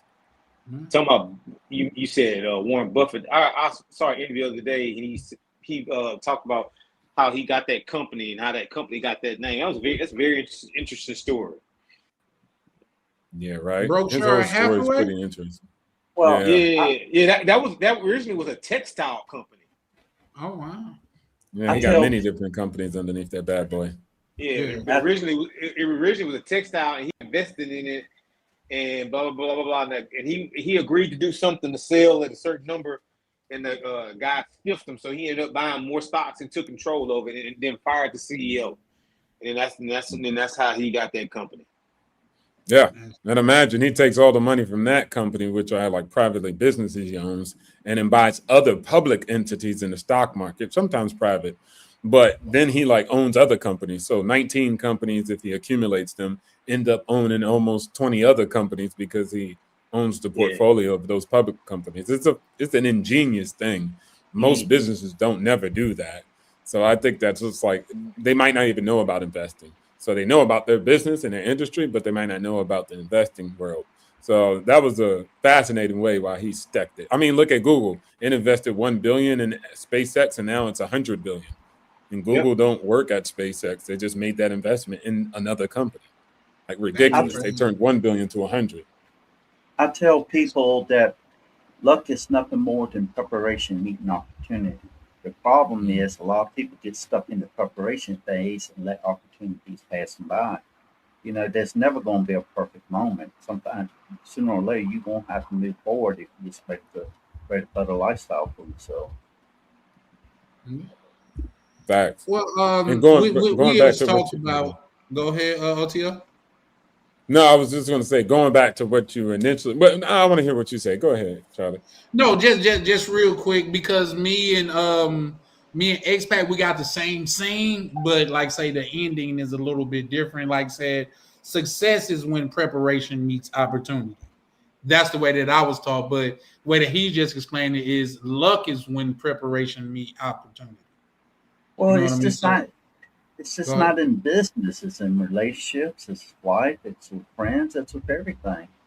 Success. You can have success in all of those things that you just named. Yeah. I mean, there's many different aspects to that. Yeah, including success. But the thing is, y'all are both right, because if you got success, many people are going to say, he just got lucky. Yeah. Yeah, well, I was just about to add to that.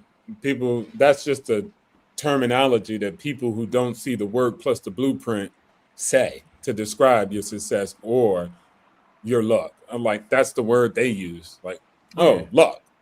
But your preparation and your success and your actions, they weren't there firsthand. So they usually call it luck. Unless, even if you're a lottery winner, y'all motherfuckers don't see how many times that motherfucker keep coming back. Like most lottery winners are like goddamn continuous.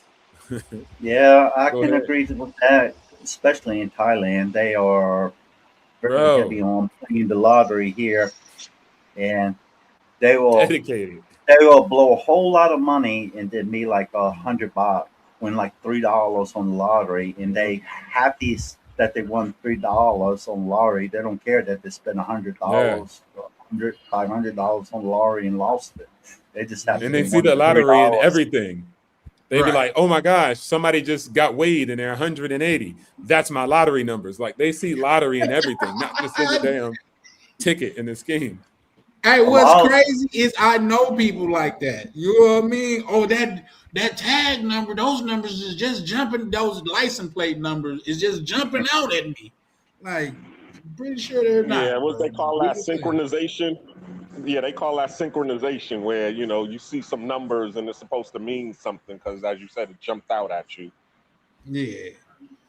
But real quick, just diving back into it, just so everybody could have their say in it. What I know Mo Black had left off when I was talking about being a panderer opposed to being authentic. Mo Black, did you want to continue on that, or did you? I think everybody in life should be authentic and be true to themselves. I mean, pandering, you're gonna always, as a person, gonna come second place. You know what I'm saying? And then if you do get what you want, it's not going to be real. You know. Okay. So let me ask you this right quick, Mo Black. What would you tell the incels that's they're authentically themselves, but they no box to come along with it though? What do you tell them? I mean, they standing on their business. I mean, you know, are they though? They literally gave themselves the name incels. Like nobody called them that but them. Yeah. And we know what incels are. We discussed that a time or two on here. But real quick, then well, let me ask y'all this go question. Ahead. Let me ask y'all this question. Okay, is self-improvement, because let's be real. I mean, the females are attracted to the ones who are in shape financially, physically, and, you know, also with their confidence. So if a person notices, all right, well, in order for me to get the women, I need to do all of these self-improvement things. And then they get in the gym and, you know, they get to the bag and they do all of that. Is that pandering? Hold on, re-ask the question. My apology. Oh, okay. Re-ask the question. Is if you notice that improving yourself, developing yourself, because women love the men who are on the top of their game. So if your intention is to get on the top of your game in order to get women, is that pandering? No. I think those things are distinctly different, and I'll tell you why. If you're just walking in your path, and I have said this numerous of times on this channel as well, the time that in my life when I think back and look back, when I get the most abundance of women in my life is when I'm on my A game. When everything is right in my mind, I'm on the right track. At least I feel like the right track.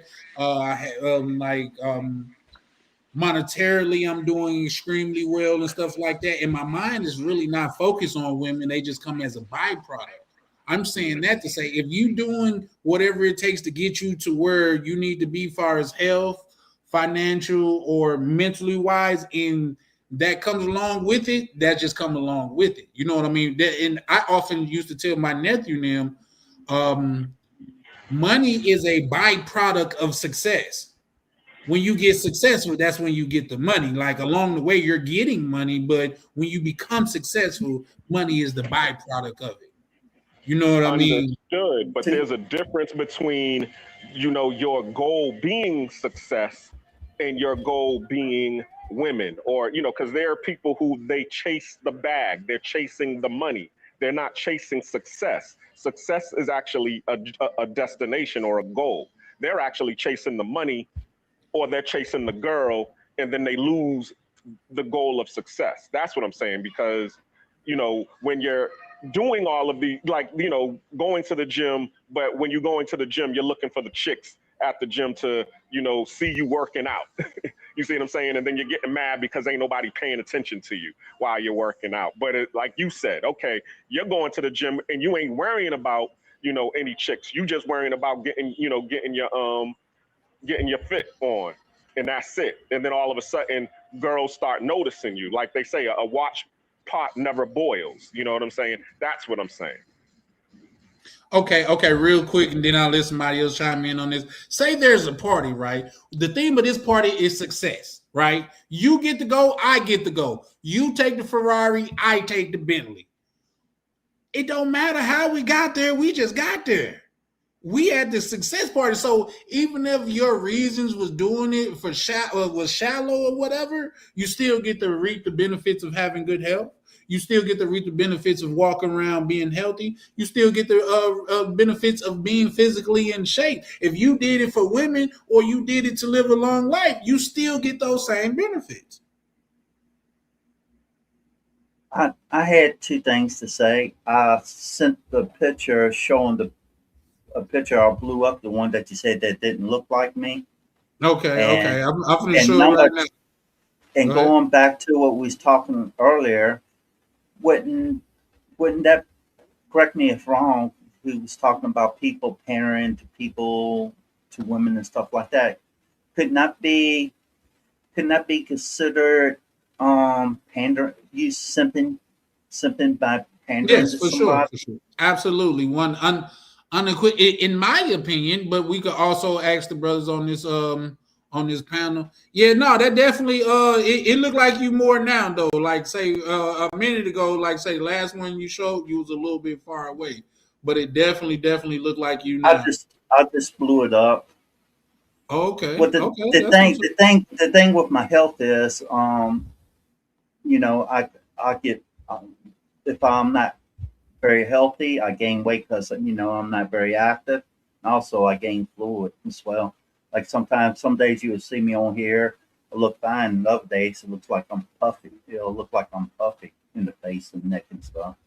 Yeah, that come with getting old though. But yeah, no, you look in shape in that picture though. No, not a real quick. Shots out for my good brother, vacation time with Rhyme, pulling up, showing love as he always do, man. Appreciate you, good brother. And like I say, you want to, you can chime in from the chat or come up. You know, you always welcome up here. But it says the channel, it's about Yep, no, I'm gonna look that up too, OTO. I was just was letting everybody speak, but I'm definitely looking into that. And we can discuss it in a minute. But shout out to my good brother Ryan. Said the topic is it better to be a panderer or to be authentic?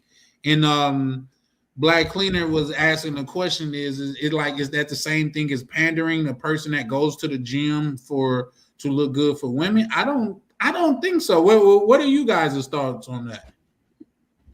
No, Well, I would say that. Oh, go ahead. now you was getting ready to talk, so I'll let you talk. I didn't mean to interrupt. No, it's good. I know. I was just gonna say it really doesn't matter for me. What I do is just stay authentic. For another person, they might pander, and then that's just the way they're gonna live life. I don't think it's about me transforming other people, and I don't agree like, oh, why don't you do it like I do it? And people are gonna do it the way that they want to live their lives. People are free; they have free will. So I might as well don't hate the player. I just learned the game. So I get aligned with the game, how the game's played, and play from my perspective and my strategy where I see best fit. That's it. For the next person, they might go with a girl, and the girl's looking for a guy to pander to her. So they're a good match if that guy wants to pander. Versus you want to be authentic, a girl who wants somebody who pandered to you might not like you, of course. And that makes sense. So those matches actually end up matching up. There's people in the marketplace. You got to think about the other person and what they're looking for. You get what I'm saying? They're Yeah. looking for a specific person for a specific reason. It might be internal with them, their insecurities, how they grew up, what they think about love, how it should be administered, what's their love language. So, again, different types of approaches are going to be done by different people. And as long as you find your match, then you'll probably be good. Well, like I say, I'm personally authentic person. You know, I can't tell anybody else how to live their lives. I just tell them to do what makes them happy with no regrets. That's all any of us can do. You know, that's how Charlie lives his life. It's different from mine. The same with Danny and Black Cleaner. We all might have things that are similar, but we also have differences too. You know, it's not my job to tell somebody else how to live their life. Okay, let me And say you might this. go I'm gonna ahead. put it in a different light, okay? Because you might be able to understand this a little bit better. Charlie, I'm still remember here. I'm gonna when? get some water, bro.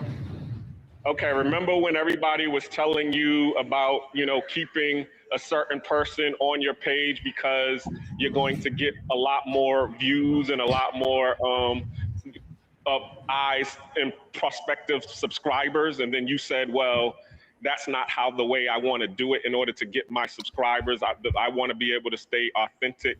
That's basically where I'm getting at. It's like there are a lot of people, they're going to do everything that they can in order to get the likes or get the views. They're clout chasing, as we say. So really, yeah, and that's a form of pandering, correct? When you're out here and you're clout chasing, you're doing what you can do in order to get the eyes of the algorithm.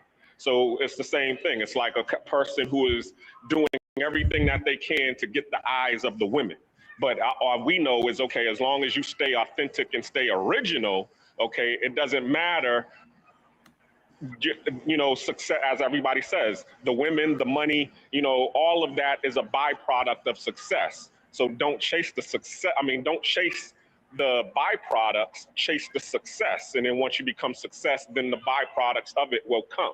That's basically what I was getting at. Yeah, but I just think that's just how you see it, which is completely fine. I would agree with most of it, but somebody else can do it differently. They can chase the money, they can chase the women, and they can still be successful in that. So one doesn't dictate the other one does not work. One is probably just a better fit for possibly the person who says, I want to be authentic. And I'm sure the other person would not say they're not being authentic. They're not like, being fake. Like people say, speaking to the algorithm. It's not speaking to algorithm, it's speaking to people. And so you can just start a channel trying to target a certain demographic and then actually produce and create content directed to that demographic. That doesn't make you fake or phony. It's just a content creator. And so net making you fake and phony would be doing something and trying to like mislead people. But at the end of the day, you might just be, marketing to a certain specific crowd and giving them the content they want to hear. And so at the end of the day, nothing's wrong with that. It's just a different approach for a different market. Possibly one that the next person would say, I don't want to live like that. Like Charlie said, I want to live building up my brand to be specific like this. And then that's his attention and his right. But the next man who says, I don't care, I'm going to target this audience and create content that's curated for him, who am I to knock it? Like, oh, man, that ain't right. It's cool. Well, it's basically clout for clicks and views. And then there's, other people. It's like, I can't think of the YouTuber's name, but he talks about relationships and he says never have nothing to do with a baby mama, sitting there condemning them the whole time. And he was actually with a baby mama and he's telling other people not to be with them. So he was being a hypocrite, in my opinion. Yeah, two people come to mind when you say that, because that actually happened to two people in the YouTube space. But I think what OTO just described was different than, like, say, at least my me personally, my definition for pandering. Now, as far as the YouTube thing go, like, say, I didn't want to get my people because that's not sustainable to me. You know what I mean? And honestly, I'm looking like the fucking fool because me not keeping up that drama and doing that stuff like that has slowed down my growth. You know what I mean? So I could have played boo-boo the fool to get my growth up and going and stuff like that. And then oh no, let's switch up. The people that came over here for that is no longer going to be watching, and it was going to drop down dramatically anyway. You know what I mean? But also, what I was saying, like, say, far as pandering go, and this more or less to what like OTO was saying earlier, but this is like, say, when there was a gentleman that was on the he had went on this show to where they do a show in front of a crowd and let the people from the crowd asked him a question. It was a man, he was respectful, he wasn't loud, he wasn't on. He said, why do men that have no children get a lot of pushback when they say they don't want to date women with children? And they simply massacred him. And the gentleman that was on stage that said, oh, you're not man enough to be a stepdaddy, I felt like he was pandering. You know what I mean? Because how you gonna come at this man's manhood because he has no kids? He say he think it's fair for him to date a woman with no kids. That, in my definition, is pandering. What Derek Jackson used to do is pandering. We're talking about a man need to like heal her broken wings and shit like that. And the whole time he was cheating on his wife. Once again, shout out to what X-Pac was saying. Like, he's a hypocrite. So a lot of these dudes that be pandering to women, they're hypocrites. But I land there. You want to respond to that? Who, me? X-Pac? Either one of you, anybody, it's fine. Now, ahead, I'm just talking X-Pac. about as far as pandering, though. Like, say, because I think we got off like topic. If at least what I'm calling pandering is when you saying things to where it's less likely that you believe them. it's less likely that you believe that only a real man could come into a woman's life that have 4 kids by 4 different men and be a father to them all. And if you don't want to do that, you're not a man. I say my definition of pandering is bending over backwards trying to make other people happy at your own expense. And yeah, if that's America's definition of a real man, being with a baby mama with the children having multiple baby daddies, then I'd rather be not considered a man, not in their eyes at least. Yeah, It has I nothing think, to do. It has nothing to do with me. I live completely differently. and I Shout out to and You I you. sound think like sometimes, broken Berlin. we get it confused. There's people who think that. So the guy who said, "Hey, look, I don't have any kids. I don't want to date a woman with kids," and another guy comes up and he says, "Yo, you're the man who stepped up, not the stepfather." I mean, he might believe that. Or he might not. I don't know. I can't tap into the guy's mind to know if he really believes it or if he doesn't. But I also say it's irrelevant. There's some people who actually believe that. And whether he's paying into them or not, I have no evidence of that. So I really don't get caught up on people being hypocrites. Because also I know everybody's a hypocrite. If you talk long enough on the internet, people will find hypocrisy. And so whether it's intentional hypocrisy or unintentional, results remain the same. Hypocritical conclusions, and we're human. Well, that's going to happen somewhere in our life, in our psyche. So I think, like, sometimes I always say I look at the information and not so much the character. So if somebody comes to me and says, go buy real estate, it's a smart thing to do, but they don't own real estate, does that mean I'm no longer going to go get a loan and listen to them and do a house hack because they don't own it? Oh, you talk about house hacking and you don't even do it. I don't care. Maybe he's an idiot. Maybe he made a mistake. Maybe he wants to make money off of selling me the information and not making money off of real estate. Is real estate a wise investment? That's what matters to me. And if he pointed me in the direction and then I did my due diligence, then I'm responsible for what I do after that. And so I think that goes for everything in life. If I listen to relationship advice, it's up to me to do the due diligence to say, does that make smart? Or is that a smart decision for me to make as a man dating women with kids or without kids? And then I make that decision at the end of the day. And Well, anything like anybody else has to say, forget them. it's like me. If I was still single and I was considering a baby mama, probably the only reason I'm considering them is that they're a widow, or widowed, or like in an abusive relationship. But even with abusive relationship, she has damage baggage from their relationship. So it's a lot to consider. So if a man does decide to be with a baby mama, he's got to really look at it and reflect on it. Plus, that woman's got to understand he's a special type of man. Most men don't want to have to deal with that. So if he's willing to deal with that, you need to respect him accordingly. And if you're a man that is dating a baby mama that has kids, you must love the kids as well as the woman. It's a package deal. Now that I do agree with, X-Pac. I definitely do agree with that. There's no taking on a mother with children and not accepting her children. Yeah. From my standpoint, you know what I mean? Once again, everybody reality is their own reality, but I think that would be idiotic and foolish of you. And any woman that'll fuck with you in such capacity will also be idiotic and foolish. But Oh, that's my point.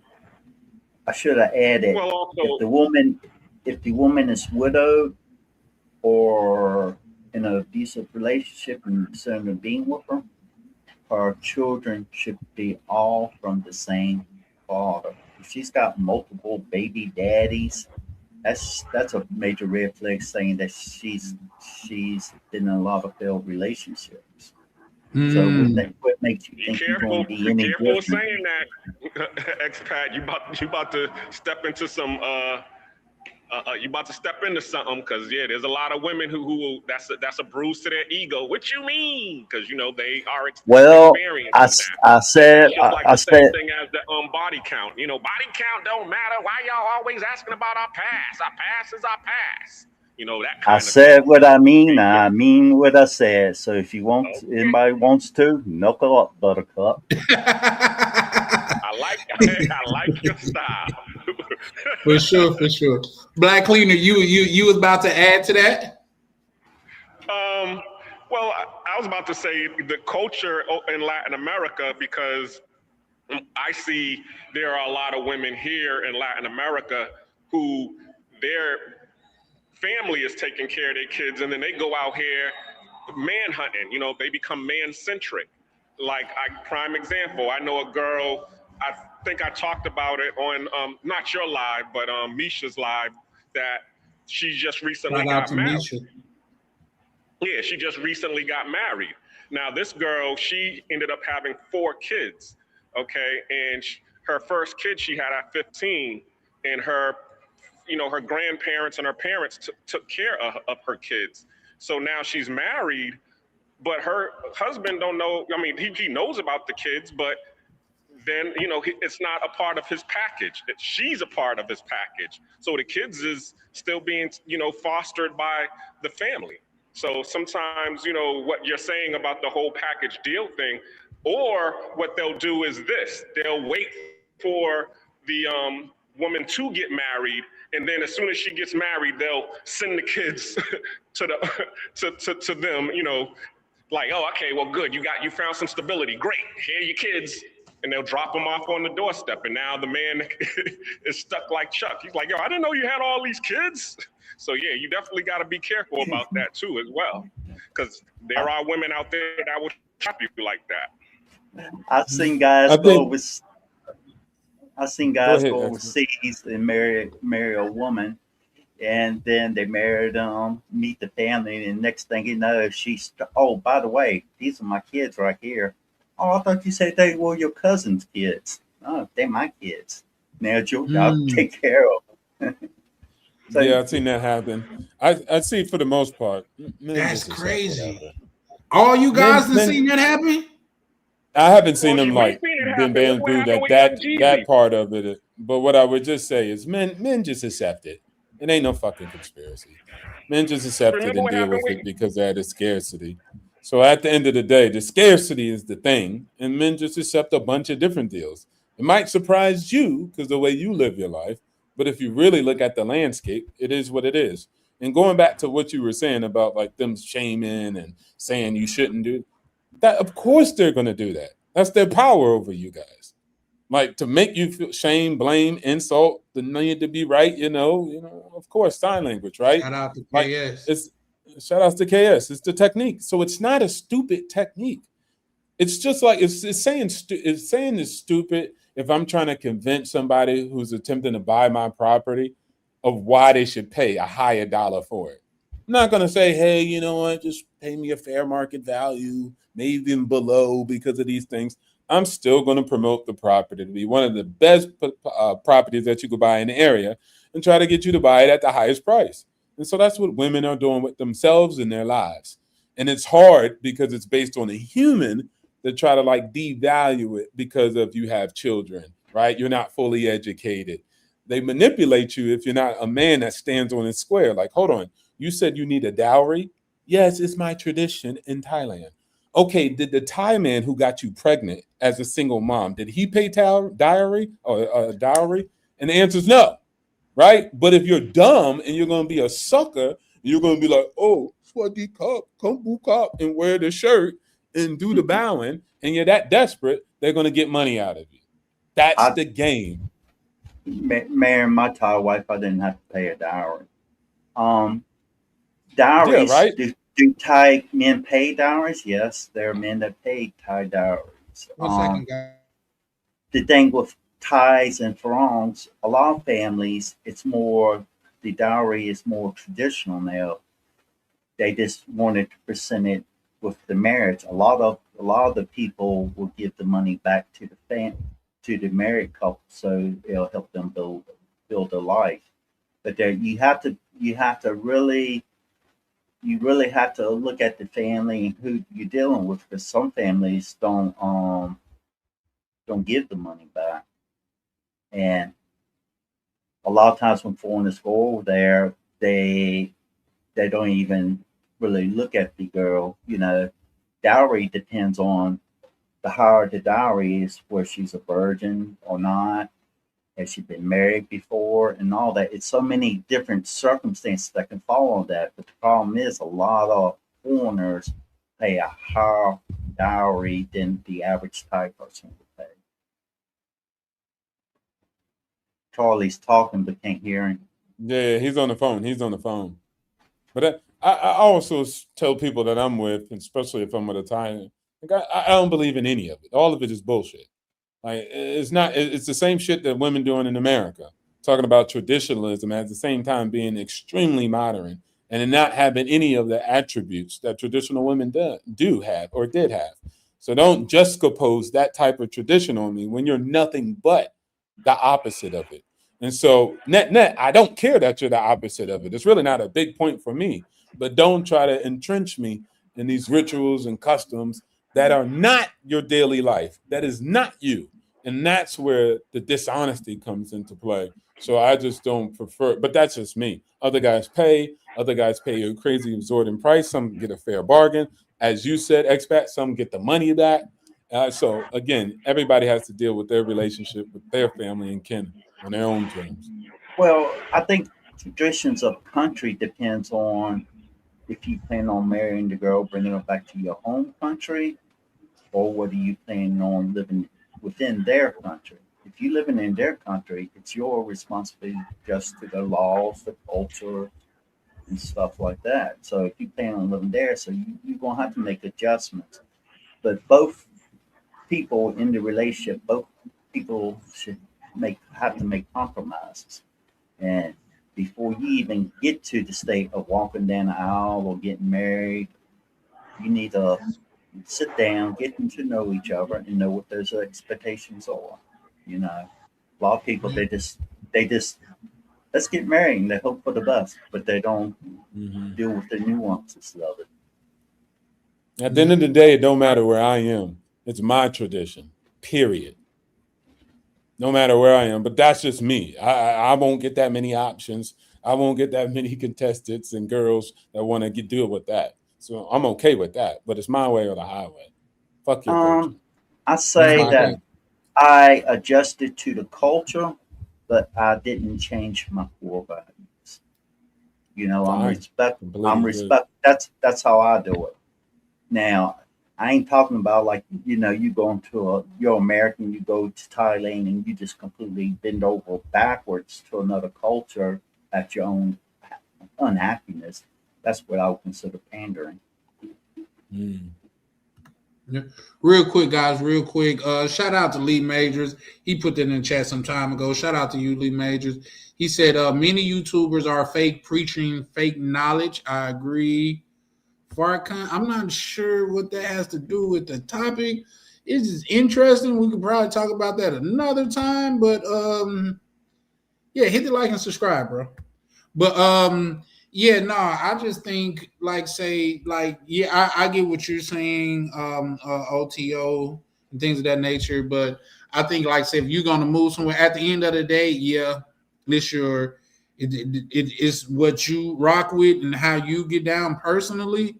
But I think you'll be kind of naive to move to a different country and don't think that you have to compromise a little bit, even at all, with their traditions or core values or things of that nature. I don't think it is. People will move to America and do the same shit. I just find it funny with expats. All of a sudden, you guys always try to promote other cultures over your own. We when people come to America, we don't chastise them to learn even English, right? Most of the time, it's respect their culture and customs. So what I'm saying is, as long as you're not breaking the laws of other countries and being respectful to people, it doesn't force you to do what they do. And that's not a law neither. Like there is no law in Thailand that says if you don't bow to me like this, you got to get out, right? It's just how you want to carry yourself and how you want to relate to people. You could be respectful in other ways. So I'm always giving people that type of room to maneuver, long as they respect the laws of the land, right? And they're not violating people by being disrespectful. And again, that's going to be interpreted different. So everybody has the right to create their own relationships with the culture, with their partners, and with their men the way they want to. But to say that one, well, your way, that's a pretty ignorant, that's not right. No, no, no. It's just the way that person's doing something. Until they, break the law, and that's where we're going to have a problem, right? Because you shouldn't break the law in anybody's country. You should respect it. So I think as long as they're not doing that, they're completely fine. Russians don't mostly kind of do what most Thai people do in Thailand, but they do follow the law, and they're not crashing out and disrespecting people. So it's a Well, liable thing. like Thailand is different from America. America is tries to pander to all different immigrants, their beliefs, their culture, they have their own little community, stuff like that. Thailand is respectful, what they call Grinchai, good heart, and they will respect you, and they try to compromise and work with you. But if you expect Thailand to pander to your needs without trying to adjust to the country, they just stay. Best thing for you to do is just leave. They ain't gonna sit No, I there mean, and they're you're not gonna allowed to sit there stay. and cater. You You're don't have allowed to to stay. stay. You You don't have to whether leave you neither. whether you stay or not is your choice. But Exactly. But there's no breaking law. You don't have to go. You're saying that because you're adding that on. Like you should go. But no, as long as they're not breaking the law and the police say it's fine and immigration I says it's I fine, that's said all that that they matters. say you should go. I didn't say it's a law or they force you to Who go. says that? I didn't. I said Oh, I said there have been some people tell other people, expats and foreigners like have told other foreigners if you don't, even people in America, they yeah. tell you if you don't like it, leave.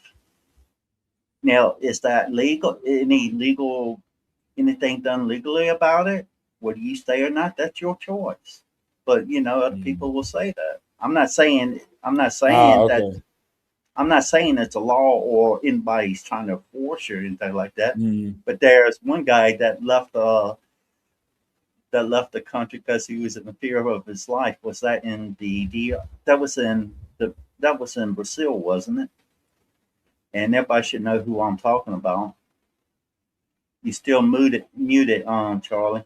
Yeah, thank you because I didn't realize I was muted. But shout out to that young brother. I'm like say yeah, it was a what's name situation, but from my understanding, it had a lot to do with feminists. And once again, I'm on the outside looking in, so I can't tell you like for sure what it was, but from my view, from my guesstimation, it had a lot to do with that. So man, shout out to him.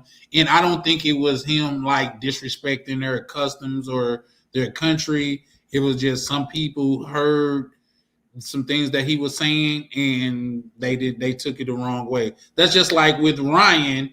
It's a dude that did a whole hit piece on him saying that he's linked up with a person from Brazil, and we were just on the boat. And they made it seem like they had this long entanglement of doing this, that, and the third. And bro didn't even really know him for real. So that's just people looking at something and making an observation. But real Yeah. quick, let me read this real fast. He said, my area of Florida, they chastise non-speaking of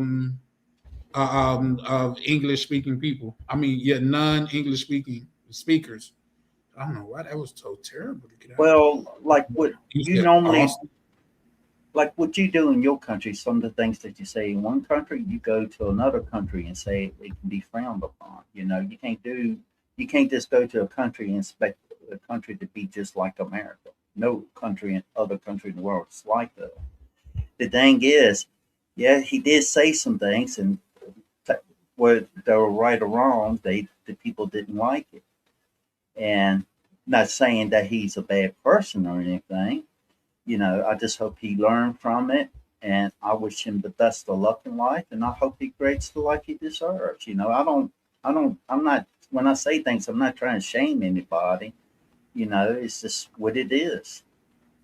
No, that's a fact, and I agree. But I just like say a lot of times, like when things are said, sometimes the quiet parts are louder than the actual speaking parts. So I just had to say that out. You know what I mean? Not saying It's anybody is judging or criticizing them. I'm just saying because I it's do I do remember that situation. I could just recall it the best way that I can remember it. Real quick, shout out Luke, man, a good brother in this thing of ours, man. How you doing, good brother? Luke, appreciate you pulling up, showing love as always. It's like see the dog that right there that I'm taking care of that's sick. Okay. We took her to the vet yesterday, and the bill was 800 baht, 24 USD to get get the test, get the 2 shots, and come on with medications. And they say she should recover, but nothing is guaranteed. That what I said is I go soy dogs or pain, taking care of soy dogs markers pain, and I saw the veterinarian looked at me kind of funny, so I automatically knew that he thought I was saying that he was expensive. And I said no. I said my child checked in. I said soy dog, because total dogs we take care of is 33 dogs daily. Now we're probably gonna have a 7th dog at the house now because it's not doing too well. But the thing is, it can, what you say, it could be something that you normally say in America that is frowned upon in another country, or it can be a simple miscommunication. Like yesterday, the guy misunderstood what I was trying to say. On a panel that you was on? No, in real life, at the veterinary doctors. The example you just gave me. Oh, okay, the veterinarian. Okay, yeah. No, and that's a fact. Like, believe it or not, there's been arguments and fights, and people have gotten injured over miscommunication. Someone misunderstood something that someone else said. You know what I mean? That's why I try, especially on this channel, I tell people a lot of times words have meaning. So let's just be careful how we use them. If you didn't mean it in a certain way that it came out, like when you say literally means something.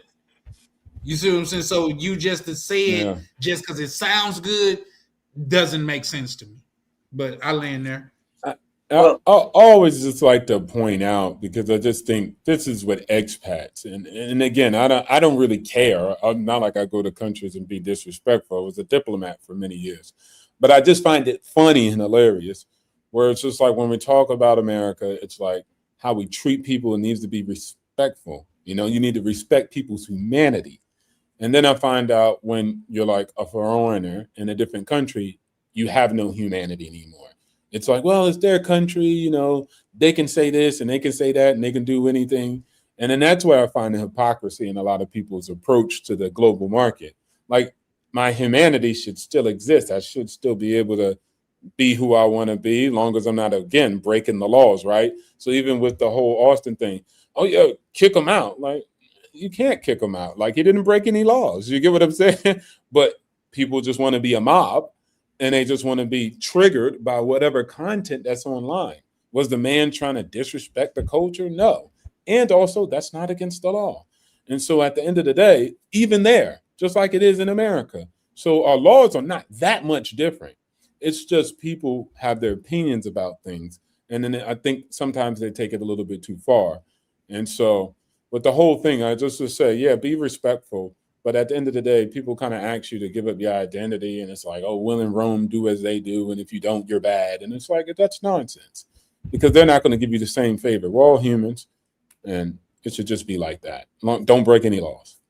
I get that, but let me, and this is just from what I heard. So this scenario, both of you gentlemen, have a more understanding of the scenario that I'm going to use than I do. But they just say if I'm naturally just a loud person, and you go to say a Thailand where they say Tokyo, to yell at somebody is cool, is to be considered rude and disrespectful. But that's how I just am. That's just how I'm talk.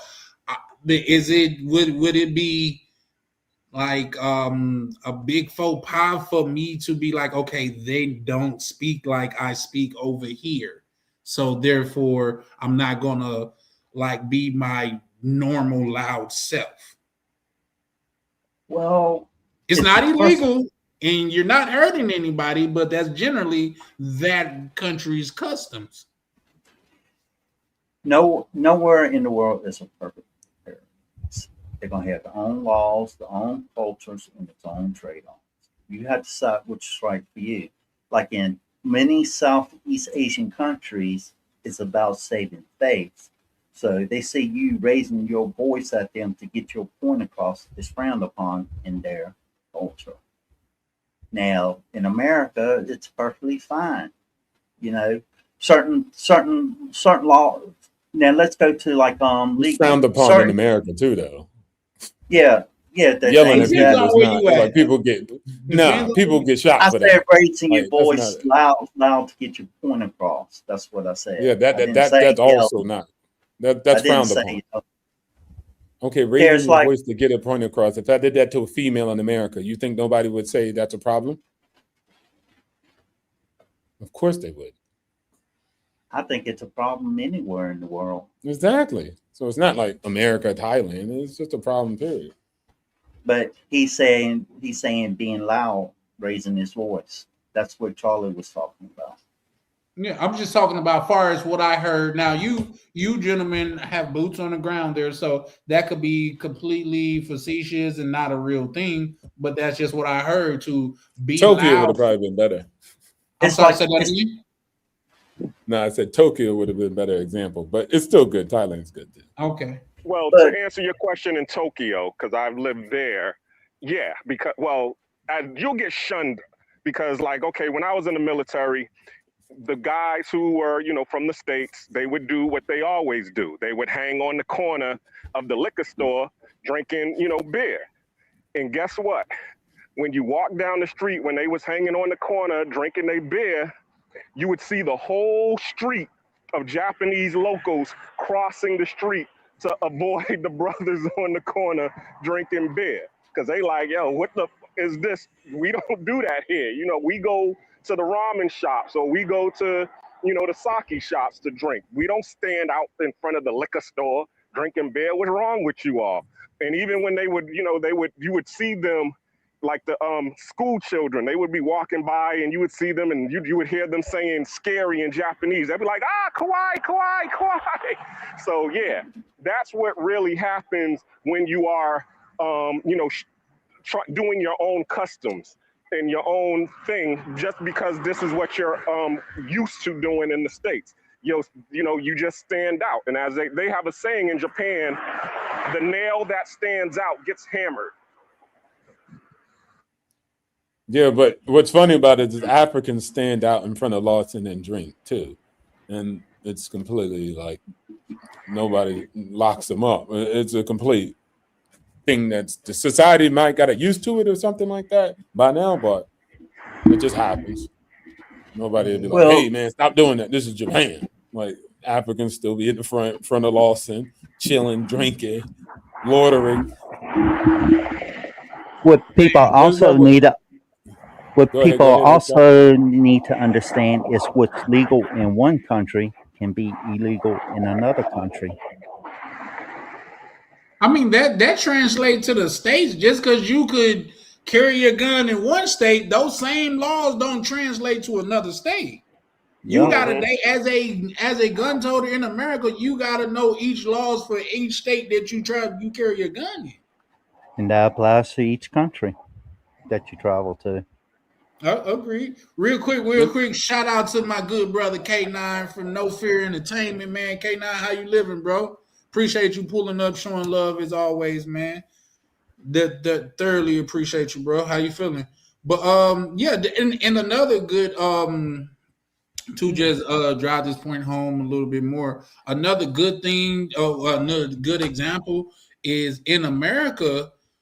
I could pull up dozens of cases to where, like, say, there's been road rage where there have been firearms involved, and it's behind people blowing their horn behind people.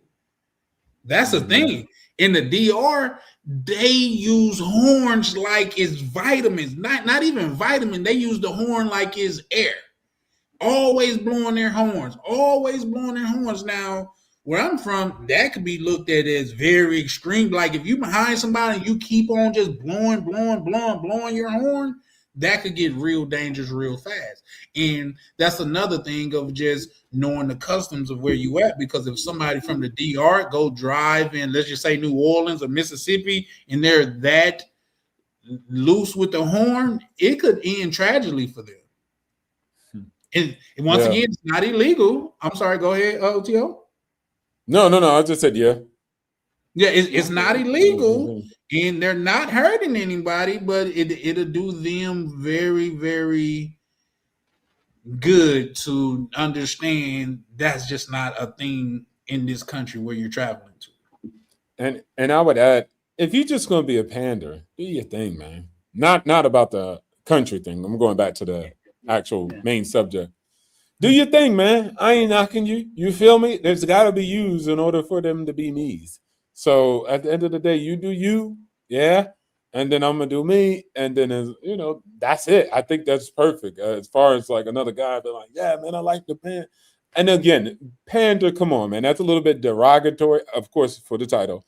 What I'm saying is they're not gonna see it as pandering, right? So and some might say, yeah, I pander. And what, Charlie? But most of them would disagree with that position. But of course, we could probably attribute some things that we see as pandering and etc. But yeah, everybody has their way to fish. Go ahead.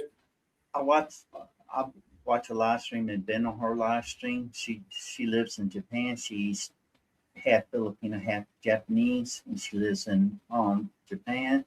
And what she usually says, she goes, "Do you?" Mm-hmm. That's what she normally says. Which is an American Southern type of thing, but okay, but yeah, no, I get that, but listen, hold on, Southern cat, boo boo, yeah, do you, boo boo? Where you think it come from? Okay, all right. You might get boo boo, but I don't know, man. I gotta look that up. Chat GPT, I don't know, man. That might be. So you think Chat GPT gonna be able to give us I'm about to chat. That's hilarious. Accurate of Southern Grok slang? Okay, Gemini, Anthropic. That's just like because I don't know how long you've been away from America, but twin is the new in thing now. Like, what's up, twin? Okay, but that's probably from the South, right? That's definitely from the South. But even in the South, they be like, where'd that come from?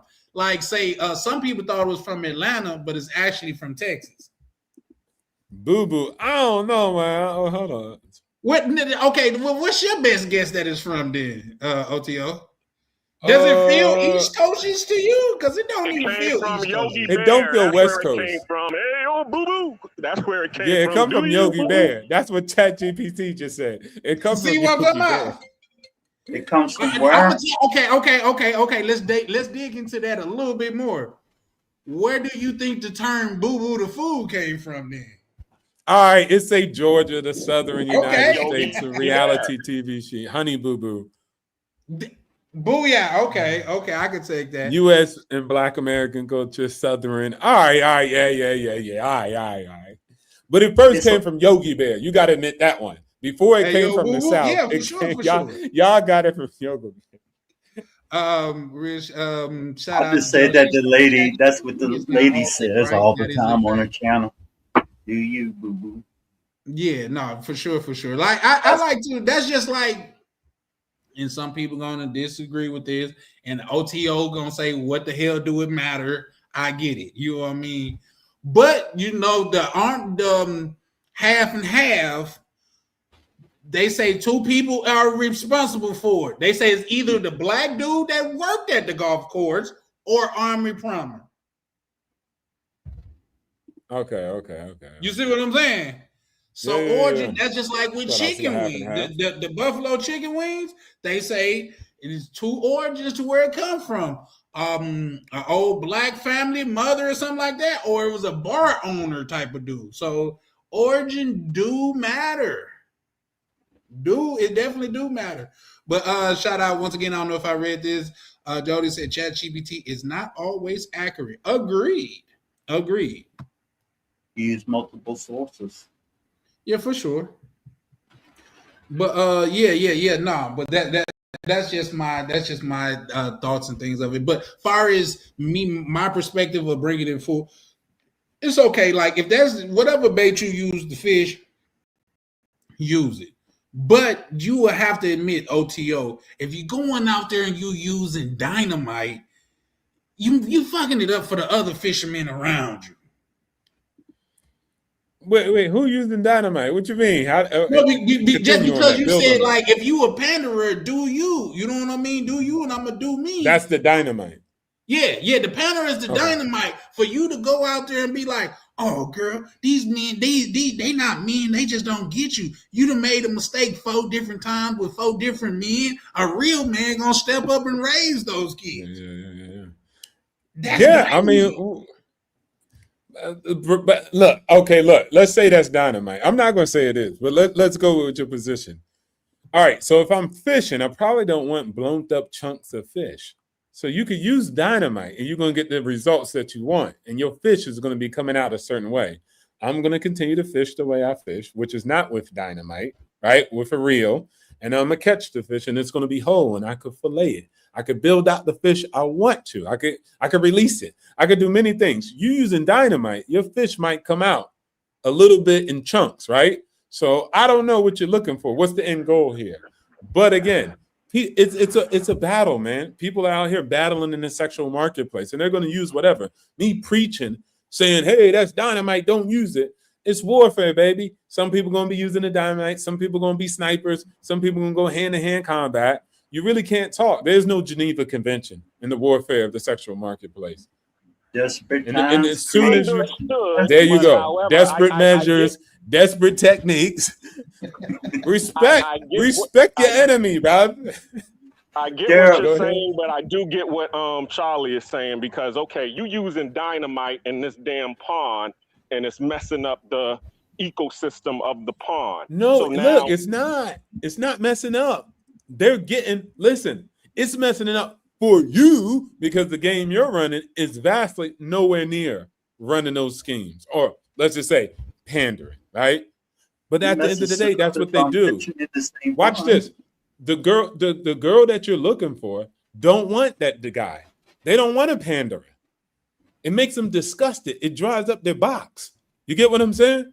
So the girl you want is not all girls. You want the girls who don't want a guy to be a panderer. That's it. I don't want no girls who want to be pandered to. I'm cool. I'm not tripping. So if you go out there and you're the panda, I'm talking about the best panderer. I'm talking about Panda Express. If you're the Panderer Express, right, and people could go to you and get what they want, then I'm allowed because those are not the girls I'm looking for. Not even a little bit. And I'm not tripping. They'll match up with those guys. But come on.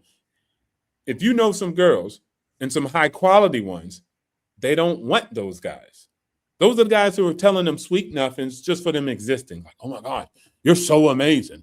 Oh my gosh, yeah, you're so beautiful. And they like, come on, cat.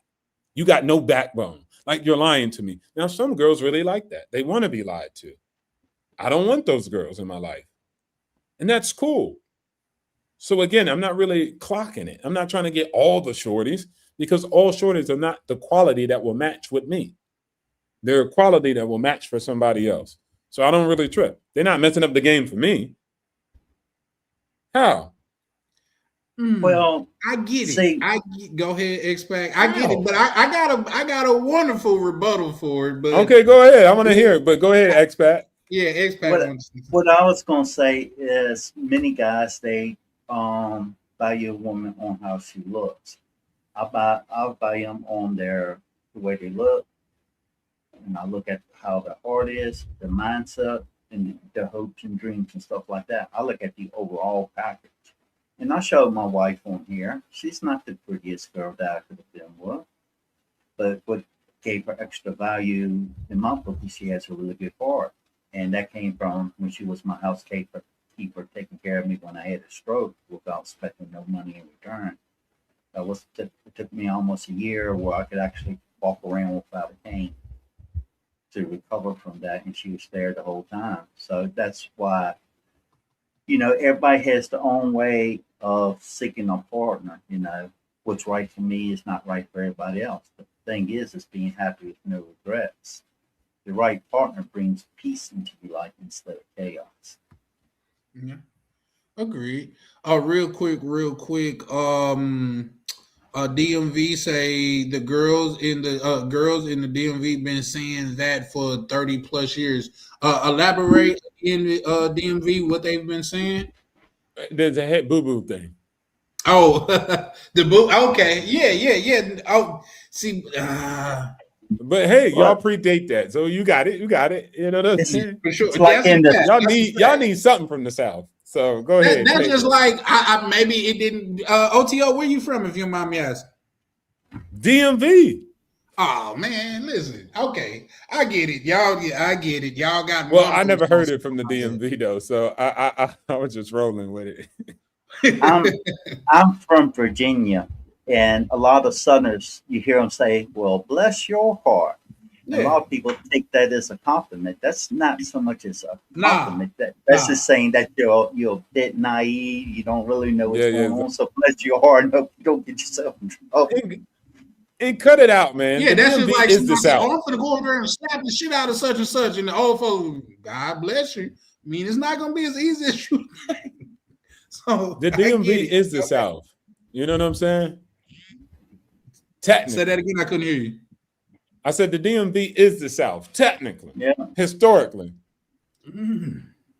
We ain't That's the what I was deep about South. to See say. now gotta you use The qualifying the deep words. South. Anything past DC is the South. That's what we said. Anything past DC is the South when we come from. Oh, come on. When y'all make that Boston, up, y'all New can't do that.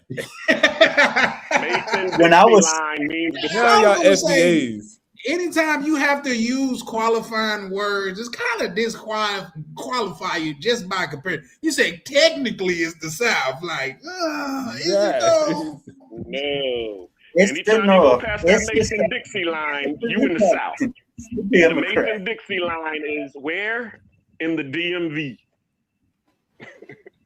Okay. I See? think we got a lot of people in the chat ride with OTO because D. Kerr say thank you, OTO.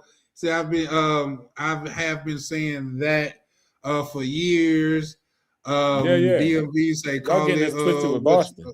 you I don't like see, yeah, no, I'm not real familiar with the DMV though, to be honest though, but I just know You ain't I familiar know with the that South, then being just say down that. south. Say that again. I said, say you're not familiar with the South, like the full Yeah, spectrum of no. the South. I can't because what I'm saying is this. you city Being slicker. from down south, which you don't have to put technically in front of it, it's just the South. You know what I mean? I don't have to say technically Mississippi is the South because there's no qualifier needed for it. It's just the South. Texas, you don't need technically. It's just the South, right? Okay, with that being said, it's just you don't meet too many people down south that say, "Hey, I'm from the DMV." You know what I mean? Like you don't really grow up. You don't really learn about that until you get in upper school. When upper school, that's like when you finally what? When you finally get educated. You see how that works? When you finally get educated, then you learn. hey, OTO gonna take his shots where he can though. I can respect it, but I don't know. Like what kind of Southern traditions y'all got out there for real? You know what I mean? Come on, man. I don't have to go on it, but we got seafood, right? We don't you got seafood? So do Boston though. What like Cut it out, man. But New Mexico don't. So you get me? There's some differences. What's that? Oh, come on. You said name something. I named one. Okay. You might as well say we got name boots. plenty. Everywhere got boots. Moonshine. We got moonshine. Yeah. We got the blues. We got the blues. Got the blues. Hold on. What is happening right now? Bluegrass. Bluegrass. Okay, y'all got the bluegrass. Okay, I could take that. But blues? We got blue water. Yeah, because I'm talking like BB You got King General Lee. But, You got General Lee, said, come on. who was the head of the Union Army. It's from DMV. Exactly. There you That's go. enough. The don't head get of more the south than that. Union Army was Robert E. Lee. That was Grant. What? Robert Lee was Confederate. That's what I said. That's what I meant. Confederate Army. That's what I meant. Sorry, but yeah, that's what I'm saying. He's from the DMV. So so if he was the head of the Confederate Army, then that automatically makes the that DMV makes the us South, baby. South. I'm about to go around Maryland with the Confederate flag. Actually, no, for real talk. Like, actually, I did not know this. I was just like, mostly lived in Baltimore and Columbia and stuff like that, right? But when I was driving out to see my dad's grave, like in Pennsylvania, I drove into Maryland and I saw the Confederate flag in Maryland. But not if you go into the big cities, you won't see it. But when I went into other parts of rural Maryland, it was Confederate flag everywhere. I was like, what the hell? Am I in the same state? So again, most people don't know that. Like, I didn't even know that. And I lived in Maryland all my life. Just staying in that circle of the DMV, you'll never know. But once you drive out into the outskirts, you're like, oh, shit. So there you go. Now, I could be wrong, but isn't DMV, isn't that like Mormon country? Mormons? I know there's some Mormons around in Maryland. Like, isn't that where like they got the biggest? I know it's a place around here, at least around there, to where they have the farming too. Come on, farming. You're referring to the Poconos, and the Poconos got the Amish, and that's in Pennsylvania. The Mormons are in Utah. Yeah. Oh, okay, that's what I was thinking about, Utah. Then, and real quick, Jody say DMV men are lazy. She say I'm just kidding. Shout out to you, love. D Kirk say, come on, Charles. Listen, I didn't know y'all was fighting to be a part of the South that hard. Somebody, what, you didn't know we was fighting with Lee on the team? We didn't. No, I didn't. Listen, you got a fellow DMVer just pulled up.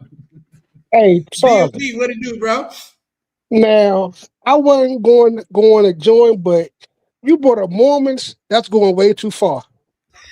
That's going too goddamn far. That's out there in Pennsylvania. That's going way too far. Okay, that's why I said, correct me if I'm wrong. Let's see, we got AI, Mike Vick.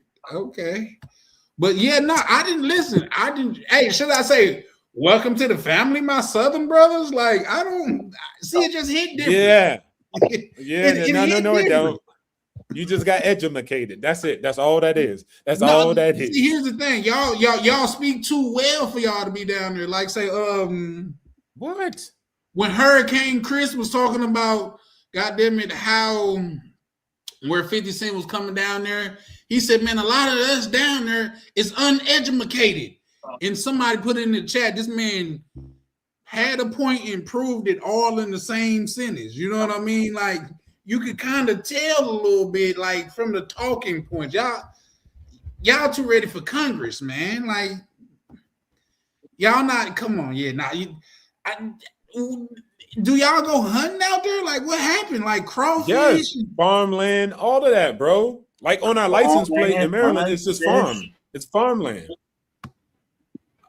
I'm gonna have to do some research. I'm gonna have to talking about the go ahead countryside. Okay, the majority of every state throughout the whole United States, it's all countryside. It's only certain pockets in every state that have cities. That's it. You drive an hour outside of any city in this country, and it's all countryside. It's all rural area. Virginia, New York, Minnesota, Texas, it is no different. Granted, probably, you could say 50 years ago, maybe Virginia was right. That's south where expat is from, Lynchburg. That there, yeah. That there is the south. That there is country as hell. It's fun though, but it's country as hell.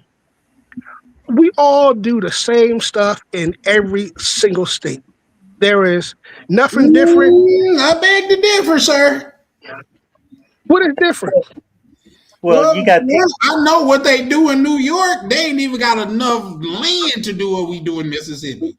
Like playing See, Can't wait, take wait. New York, bro. See, You wait, can't take wait. New York. When Yeah. you think of New York, you're only thinking of the 5 boroughs.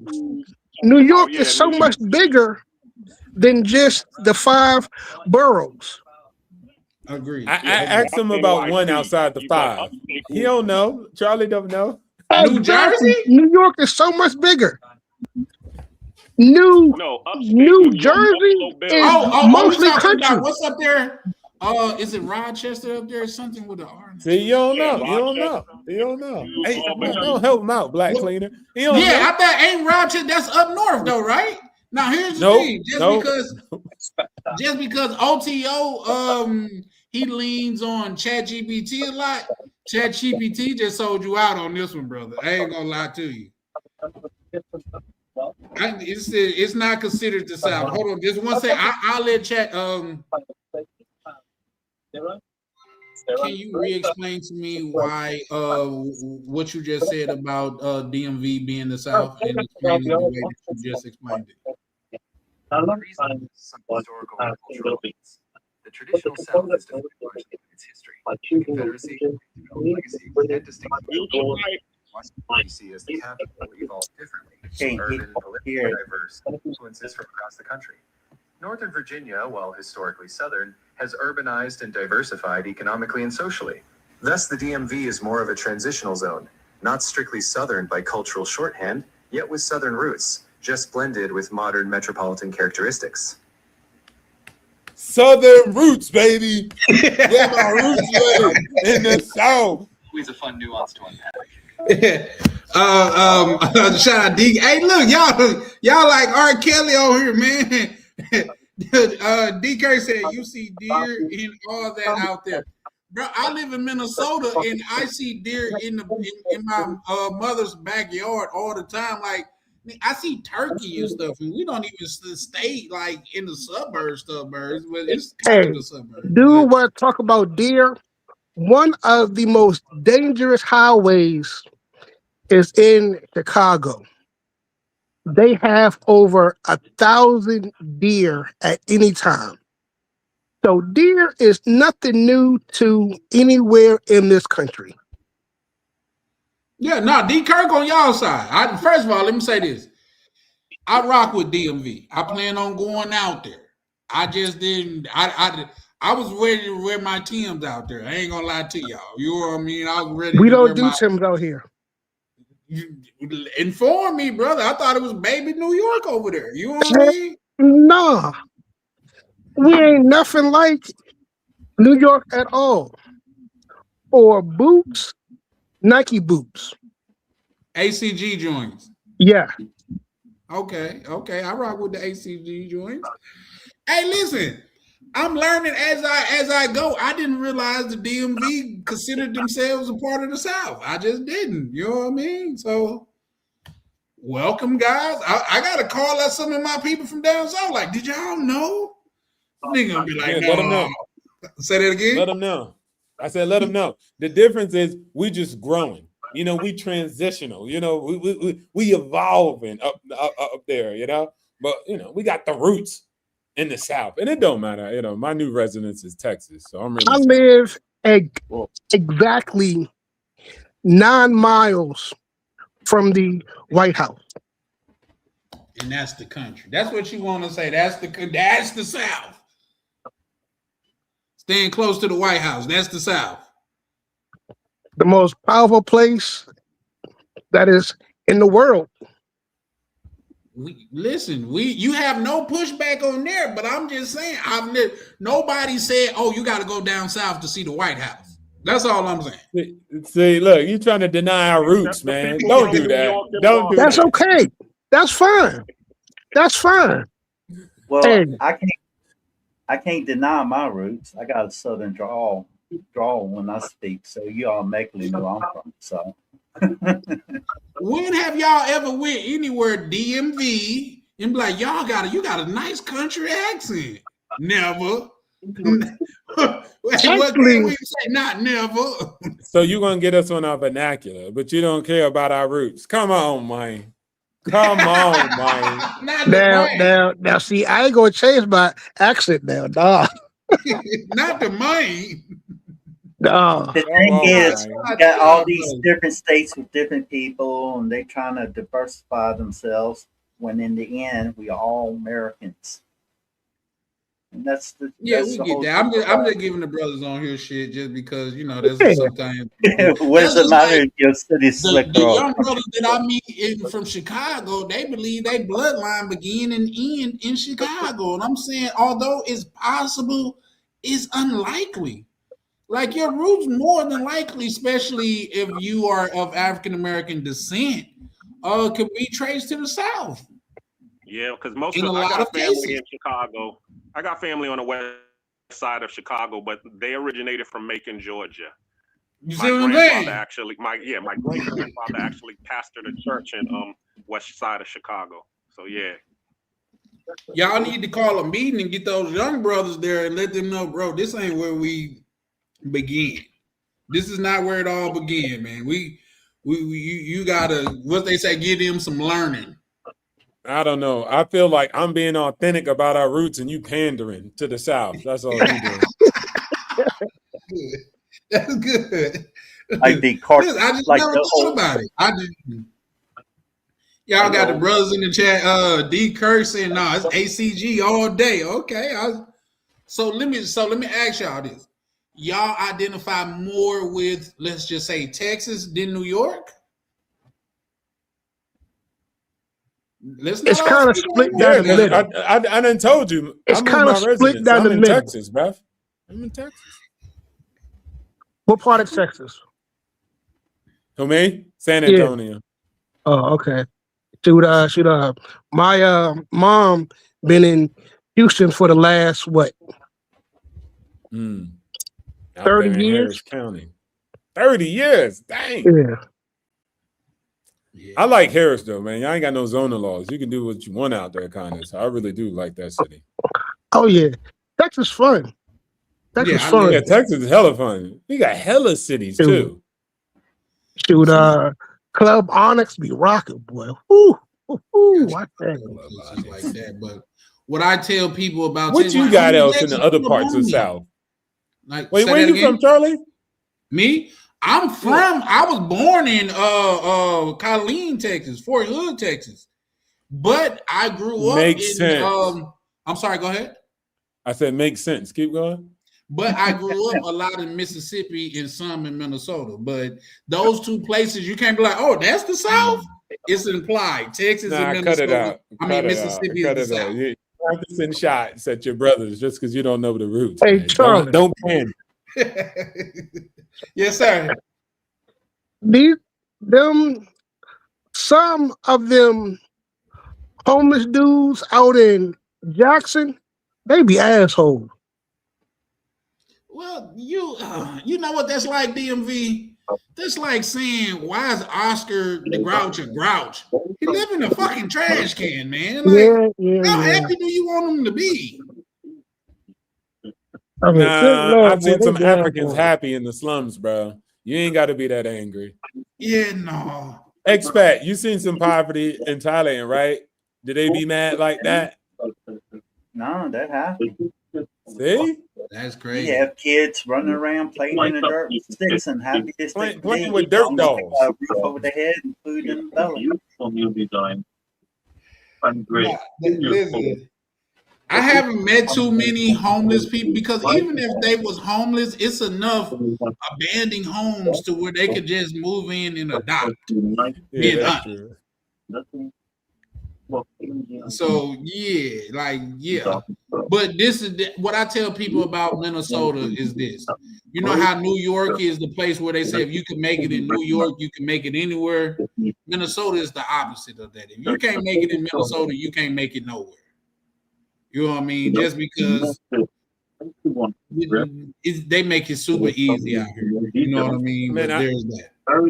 I tell you what, when I looked at some real estate investments, oh my gosh. Mississippi, You can buy a house for $2 and rent it back out as a like. Well, you know what? I'm actually working on something like that right now. And I don't want to, don't want to go too far into it, but I'm looking at like, say, this could be a property down there that I cash out for anywhere where what I'm looking at, just 2 properties that I was looking at was 50 to 60K, and they rent for $1,200 a month. Crazy, and the property tax almost nothing in Mississippi, like. In Texas, oh my gosh! In Texas, you paying $20,000 a year or something. Like, but in Mississippi, you might pay 100, 200. Like, it's crazy. I got some folks out in freaking Vicksburg, Mississippi. My cousin used to stay out there. I'm about to rep Mississippi. Them deals is too good. I might start lying. They building up down there. So what I will tell you is this, OTO, if you like, it's best to get on the ground while you can, because they building up out there. But keep in mind, that is true. Mississippi is one of the last places that they knew that they was free. In fact, I still think some people down there that don't realize that they're free. You know what I mean? So there's that. Hey, Charlie. Oh, damn. You ain't parts of Mississippi and also in Louisiana. I drove through there and it almost brought me to tears. I'm like, you got to be kidding me. No, it's sad. It's definitely sad. It is, man. That's crazy. Yeah, Elon building that supercomputer over in Mississippi. Is it? Yeah. He's using Mississippi because they had a power plant. It's still like on the edge of Tennessee, but he's using Mississippi because they had the power plant. Now they're building also a supercomputer in Mississippi. I think it was like $30 billion. They just did a deal. They working on trying to create a quantum computer. Yeah. But Mississippi got the land. It's got the logistics. It's got the politicians, regulations ready to play ball. It's got no tax incentive. Like, Mississippi's on point right now, bro. Now, here's the thing, and I'll just share because it's not too many people on here and things of that nature. But like I say, I was talking shit to my, talking crazy to my family. I said, y'all are a conundrum. It was like, how? So how can you be the poorest and the fattest state in the United States? Those two things don't go together. Oh, wow. You know what I mean? Like, you're the poorest and the fattest state in the United States. Like, where does money coming from to eat if that's the case? But there's that. But at the same time, man, I am from Mississippi, and there are some opportunities there, but there's few and far between, if you ask me. But if you was to, I'm sorry, go ahead. I said like Biloxi. I went down there for the BP oil spill. So they got a lot of bases and casinos right along, because that's along the Gulf. So there was a lot of people making the a Gulf lot of money port. working in the working on the what's it called, the rigs outside, the oil rigs outside in the Gulf of Biloxi, Mississippi. So there's a lot of opportunities out there. Yeah, and Biloxi, man, and keep in mind, I'm talking about like Jackson because that's where I'm from. Biloxi got a lot more opportunity than Jackson because Biloxi is still a draw. People still come to Biloxi. They love the old country feel of Biloxi, get a small town feel, get the old Mississippi and things of that nature. So it's a lot of money down there. If you Google right now or you look up on YouTube, the most dangerous state in the United States, it'll be Jackson, which is the city, but that's the I agree. And so you mean I can go down to Mississippi, Django? Say that again. Yeah. Hey, check it out. Mississippi Burning was also a good movie, and that was shot in my neighborhood because our house right now where we own in Mississippi, which we have owned for the last 40 years, is the back street is where Mega Evans got killed. Check it out. When I was down there, right, pulled over, went into the store, and I seen how the black people would put their head down when they came across a white person. And then they would see me and I would walk head up, shoulders back. and they would look at me like I'm freaking crazy. I'm like, are you kidding? I'm like, this is like what, 2020. And I'm like, y'all still acting like this? I'm like, ain't no way in hell that I could have grew up down here. Ain't no way. Yeah, it's just a lot of things like that that go on now. I can tell you something that go on in Mississippi all the time that I have never seen in Minnesota.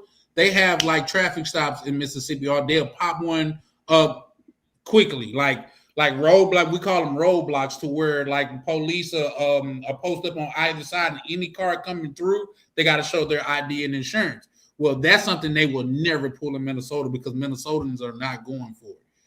Well, for one, as it a is driver, illegal. as an American, you got the right to freely travel unencumbered. Yeah. They're gonna run that well, run that shit except down for south, you might end up getting shot. except for in Laredo, because them border patrols will pull your ass over quick. Don't care who you are. I've seen in with those things to where they do the little checkpoints and stuff. Now these are checkpoints, which is different than a traffic stop. But them people saying like, man, I'm not answering your questions. You know what I mean? And you can look a lot of those up. And for the most part, a lot of those people win. You know what I mean? Just because a lot of people think that the police or even border patrol is the law, and they're not the law. They're there to uphold the law, and that's different. Yeah. So I know OTO, you say you got some law enforcement background, right? Yeah. Yeah. So, I mean, so you may look at it a different way than I do, but that is the, like, say, yeah, it's cool. In Mississippi, like the get home safe thing is number one on the rule. Like, ain't none of that. Like, the way that I would express my rights in Minnesota is not the way that I would express my rights in Mississippi. Because on the dark road at 12 o'clock at night, it's completely different down there. Yeah, no, I get it, and I think people are just like that in general. I mean, if people go to Brazil, I don't give a fuck where you from in America. You'll learn real quick. You better do what the officer says, and it don't matter what he do if you want to make it home. Yeah. So I think it's just a human thing. And then where places where they allow you to kind of kick back and kind of, say, this is my rights and you can't do that, then they allow it. But places, the right places where you can't get away with that. That's a fact. That's a fact. You can be macho all you want, but you better pick and choose where you macho. A lot of prisons overseas ain't like the 5-star hotels in American prisons. And I'm talking about all prisons in America. Yeah. North America. South America, it's wild. Nobody want to go to prison in South America. Thailand, Philippines, Russia. Yeah, I would probably prefer actually, like, to be honest, some jails overseas is better because in Thailand it won't be that bad. Grape ain't a big thing. Like, but in America, people they be wilding out, man. Getting deleted and getting grape is a big thing in American jails. Like a lot of other countries, they'll have effed up jails, but they're not really graping each other. That's just like, that's not something that they do in the prisons. In Thailand, you go to prison as a foreigner, you're going to be considered exotic. So they're going. If you go to prison, you're going to be grape material. If you go to a jail, then you probably wouldn't. But in prisons, I wouldn't say that. No, not in Thailand. They don't have high grape rates in the prison like America. It's not like that. My Thai nephew, he got in trouble for selling yaba, the drug yaba, and they're going to give him 25 years. He wasn't in prison no more than 3 days where people were trying to rape him. He was a Thai national though. Mm-hmm. They wanted me to pay. The family said something about if I pay 5 million baht that he could get out of prison. I said, I'm not going to do that. So what I did is I went down to the military recruiter here. I'm not sure if they call it army or whatever, and got my wife to help me talk to him. So basically, if he served 2 years in the military, he would get out of a 25 years prison sentence. So of course, he chose to serve 2 years in time military, and then Yeah, after right. that, he's free. Yeah. So there's an Hut, alternative hut, mode. hut. It's an alternative to paying 5 million baht. So what is that? Like 250. Something yeah, like like 250,000 USD. quarter. Woo! That's crazy. Let's just hope that he look at that as a get out of jail free card, because it's not come home and start any more mess just because I don't see you getting too many extra shakes of the goddamn of the magic one. But shout out to Lee Major where he said white people win, ninjas get snatched out the car. Yeah. But at the same time, you gotta know where you at. You gotta know, you know what I mean? Like in Arizona, believe it or not, when I was in Arizona, You talking about Mississippi? Yeah. Well, that's what I was referring to. But like, is you just gotta know where you at. Like, say I was in the car with some friends of mine in Arizona. I had stopped by there for a couple of days, which I used to go to Arizona AZ a lot, and we got pulled over by the police. And bro just took his firearm off his hip and just sat it and the what's name and put his hands on the what's. I said, what? You got your what's name just out like that? He's like, yeah, it's no big deal. It's a bigger deal if I'm hiding it and they find it. I said, that's what's up. And believe it or not, the dude didn't. They got an open carry law. Wild Wild West. Say that again. But I said Arizona is the Wild Wild West. Yeah, they got open carry. I think I'm not quite sure, but I think the statistics, anyways, is more white guys get gunned down by cops. So that's the real big problem. Like just being careful with cops interaction. No, you can't say that. That's not it. You can't say that. He I technically let him finish, different? because he technically can say that, because technically that is true, but it's not. As far as numbers go, per capita, so to speak. Or something? Yeah, so to speak. No, that's just like, it's true. What you're saying. When I'm saying Jackson has a higher deletion rate, like people deleting each other, is throughout. So they got to put it on the same scale as people in New York. Jackson ain't got as many people as in New York, but per capita, this is where they doing. So for our population to be only 13 to 15%, the ratio to the population is higher than the Caucasian ratio to their population. If that makes sense. Well, no, what he's saying is right. But what I'm saying is you can't say that because you are black. You are supposed to say that we get killed more than white people. Let's not use the term KI though. Yeah. Yeah, no, see, but those are people, for one, they allow themselves to be led by ignorance. That's one. For two, those are people that want to push a certain narrative.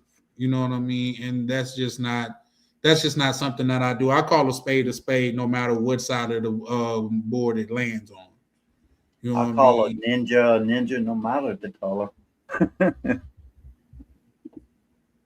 If you're white, you're a bad person, you're a ninja. You're black, you're a ninja. Red, if you bad people, you walk like a duck, talk like a duck, then you're a duck. Don't matter your color. Quack. Quack, quack. Yeah. Anybody? Yeah. I was getting ready to wait for you to say, but. What are you gonna say? But what were you gonna say? Who, me? Yeah, whoever. Yeah. Well, I was gonna say, a lot of times, it, especially depends on where it come from, how it come from, and things of that nature. It could be taken differently. Just like, say, the people on the East Coast that grew up around everybody saying that. Down south, you don't grow up around everybody saying that. So somebody, if they go to a place where, or a person from New York come down south and they use that terminology in the wrong setting of people, it could prove detrimental to their health. You know what I mean? So that's the thing. Now I get what you're saying, and I'm learning to just let words be words. As you guys see, y'all see me y'all see me do well on here, and you guys see me fail on here. A lot of times I'm learning to disassociate words with feeling so much on this internet, because keep in mind this, and reason why I feel so passionate about, because coming from where I'm coming from, you really had to be about what the things that came out of your mouth. You cannot say you will knock anybody in this room out and expect nobody to stand up to see what you're talking about. You just can't do that. But in this YouTube world, you can. You know what I mean? But nobody really pushed back on that. So that's why I'm separating me, who I am, from YouTube, so to speak. But there's that. No, I get that. OTO?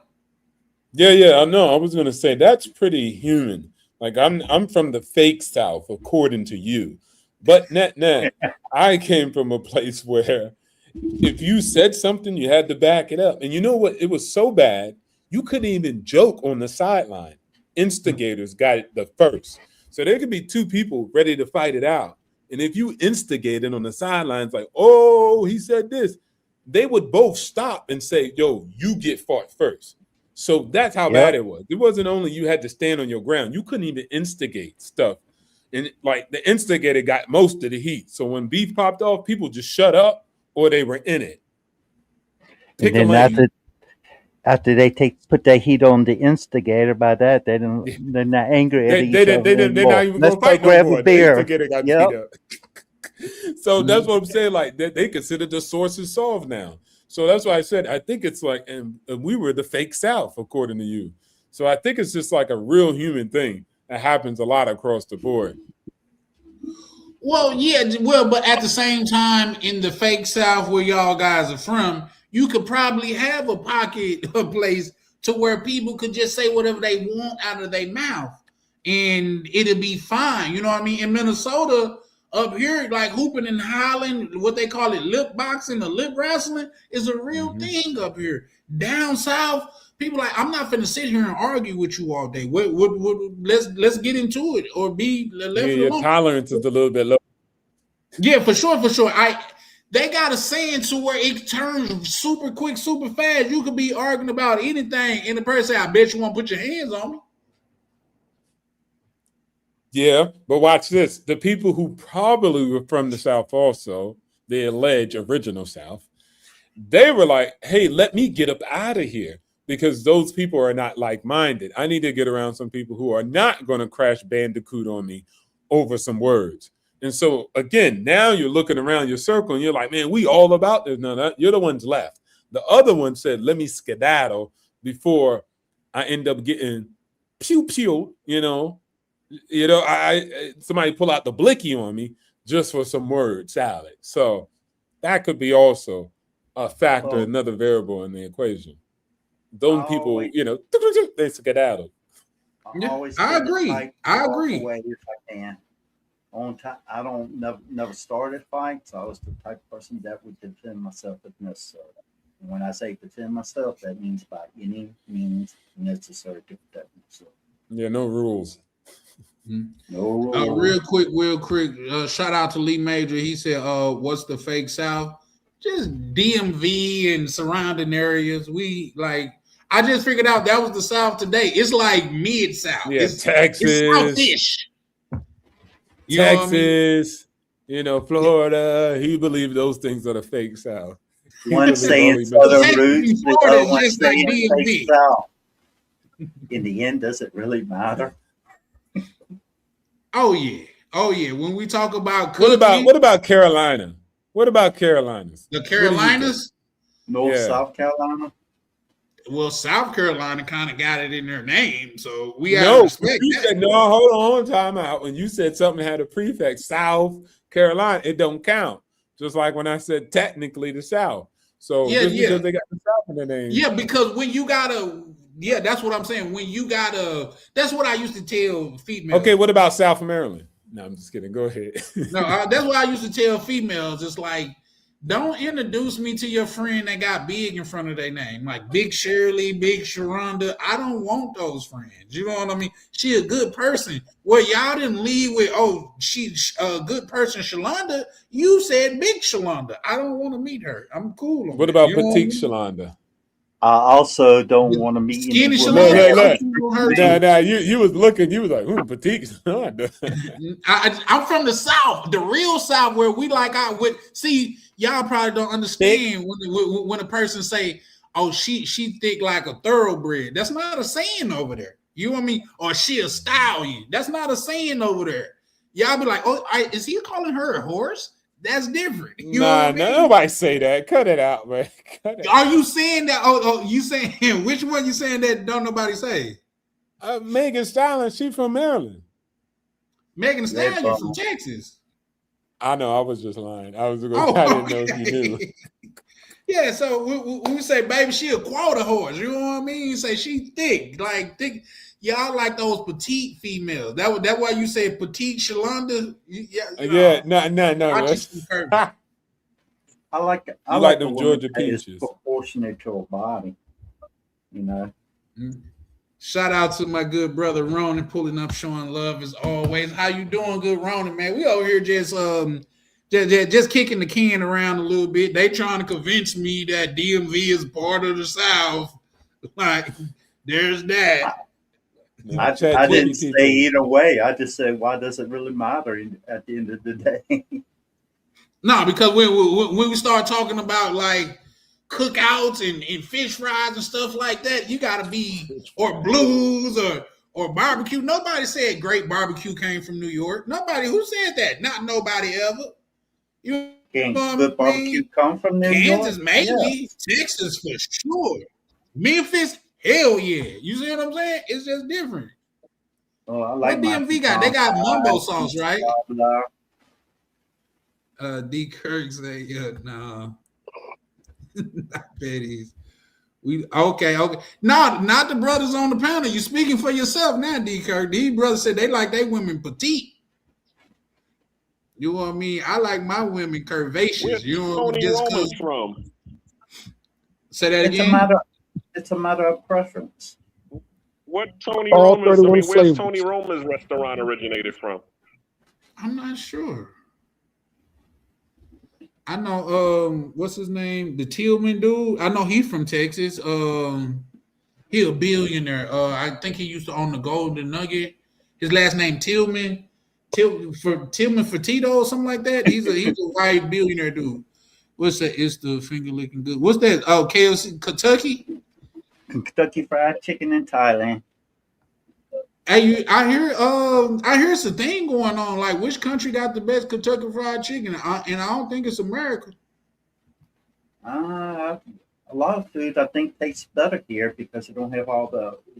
It's not Yep. processed food and got all them preservatives in it. But Well, I started traveling in 1993. I noticed the difference in the taste of food from back then to now. what I will say is this: some of the best pizza I've ever. Bro said definitely not in the U.S. Shout out to you, Matt.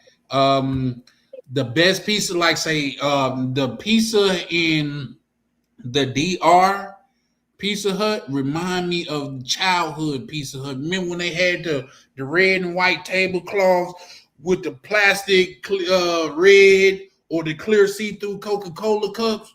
That's when Pizza Hut was that's when nobody could out Pizza the Hut. Now my oven could out Pizza the Hut. You know what I mean? I'll be ready to stop by Papa Murray's before I go to Pizza Hut nowadays, but there's that. I don't know. Their breadsticks be still hitting on something. I love Pizza Hut's breadsticks. Better than Papa John's or anybody else's or Little Caesars.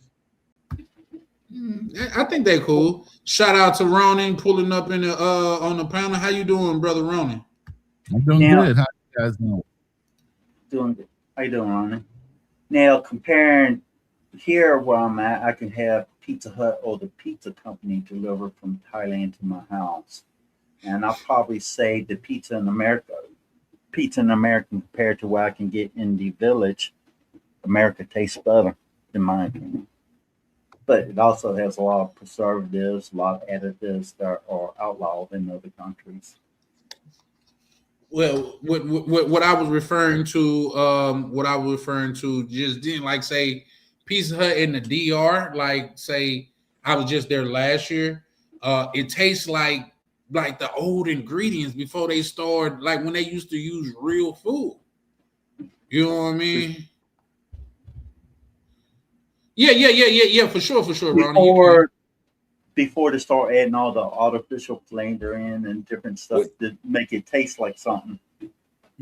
Can I ask Ronan something, because he just came into the group real quick? Yeah, I have no privilege in whatever you guys talked about. So whatever I say is not influenced. I just want to let everybody else know.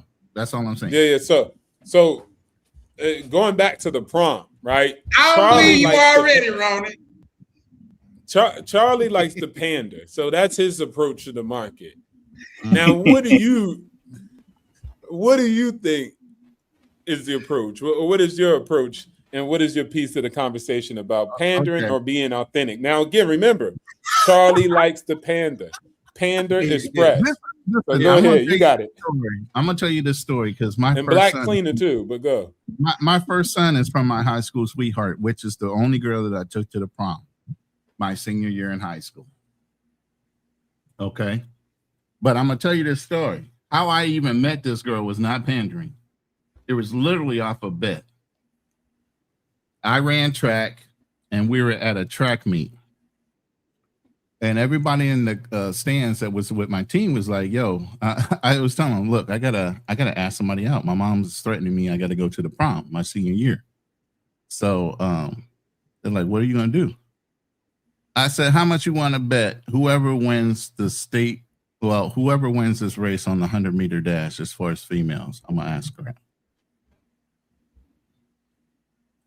So they were like, "Okay, bet." So I got my little collection. I had somebody hold the money, and I literally walked up to the girl that won the first place in the 100-meter dash and asked her out. And that's the person I had a child with. So you can tell how that went. And it wasn't nothing about pandering. So does that answer your question? So, yeah. So you mean after she slapped you? She didn't slap me at all. She didn't slap me. I'm messing with you. She obviously Ronan says they have game.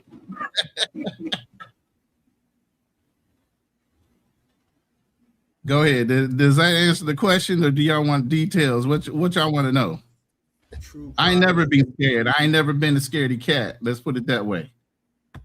Yeah, that's a fact. That's what's up. Real quick. Shout out to you, True Prodigy. How you doing, brother? Good. I'm good, man. How y'all doing? What's good, Ronan? What's good, Charlie? What's up? Nephew? What's going on, man?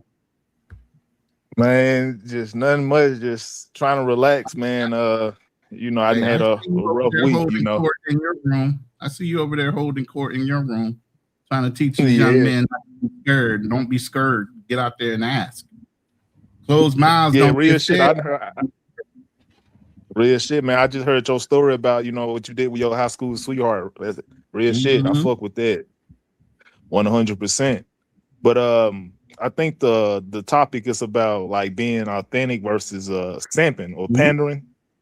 Yeah. Is that it? Yep. There you Man, go. I ain't gonna lie. I'm gonna be simping like a motherfucker. I'm simping. I got you. I'm simping like a motherfucker. No, I'm just talking shit. But no, in my opinion, in my experiences, I think it's better if you be authentic. Because that pandering and simping, if that's not who you genuinely are, then at some point, like the person that you like lead with, where I should say like like the man that she's seeing you as, like you got to keep that facade up pretty much. So if you genuinely not a simp or a panderer, and she's gonna find out over time, and she might stop fucking with you as a result of it. So it's better to just start off just being who you are. I think the problem is that when you simp and pander, you get it a lot easier. You know, I think that's the problem. And guys go with the paths of least resistance, you know, because it's easy. But when you don't, when you choose to not simp or pander, it might take a long time for you to get what you want out of the game, you know. But as a result, you know, it's longevity, you know, that's attached to it. You know, like you actually get something true and real, you know, and you leading with who you are, and not, you know, going with the paths of least resistance. So yeah. Well, sip get what you want.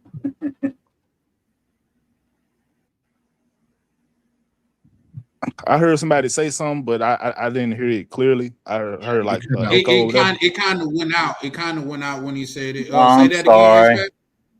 I say sipping and parenting doesn't guarantee that you're gonna get what you want from another person. Well, no, that's a fact. It don't guarantee. It's just for what True Prodigy just said, I think it's a lot of validity in that. Go ahead, True Prodigy. Well, no, he's right. Like nothing in life is a guarantee or absolute, but I do think it tilt the odds in your favor, like 100%. You know, like it's more likely for a situation to happen, pretty much. You know, like if you tell like you trick and simp and you say, hey, look, I pay. Go ahead, you got it. What is the definition to you all of simping and pandering? Because it's like, see, the thing, what I see is that, okay, if a guy is being accommodating up front, then the other guys in the background are going to say this person is simping, but all he is doing is just, you know, being accommodating up front. You know, he's doing his kindness up front or baiting, as somebody says, in order to, you know, see what he can catch, versus, okay, a dude who's going to lead with, as he said, he's going to lead with his good looks, or he's going to lead with, you know, confidence and strength, or that, you know, they're saying, okay, well, that's not simping, that's not pandering. So let me know, what is the definition of simping and pandering? Okay, and just real quick, in my definition, to pander is like what the Prince of Panhandling be doing. The pander is what Derek Jackson be doing. It's when they're pandering to a crowd of women. You see what I'm saying? To get them to feel like having a whole phase is okay. That's what I mean by pandering. Simping is not accommodating. Simping is you going out of your way to accommodate. When I smoke good. So if a female's around me, she's gonna reap that as well. When I drink well. So when a female's around me, she's gonna reap the rewards of that. When I go out to eat, I go out to eat in nice places. That is accommodating. If I didn't normally do that, and I only do it when a female get around me, that is simping, in my humblest opinion. But I land there. Okay, so let's say you don't smoke, but the girl smokes, and you're like, all right, well, it's only gonna cost me $20 in order to make this girl happy, so I'll go get a dub just to be able to. Is that simping or is that accommodating?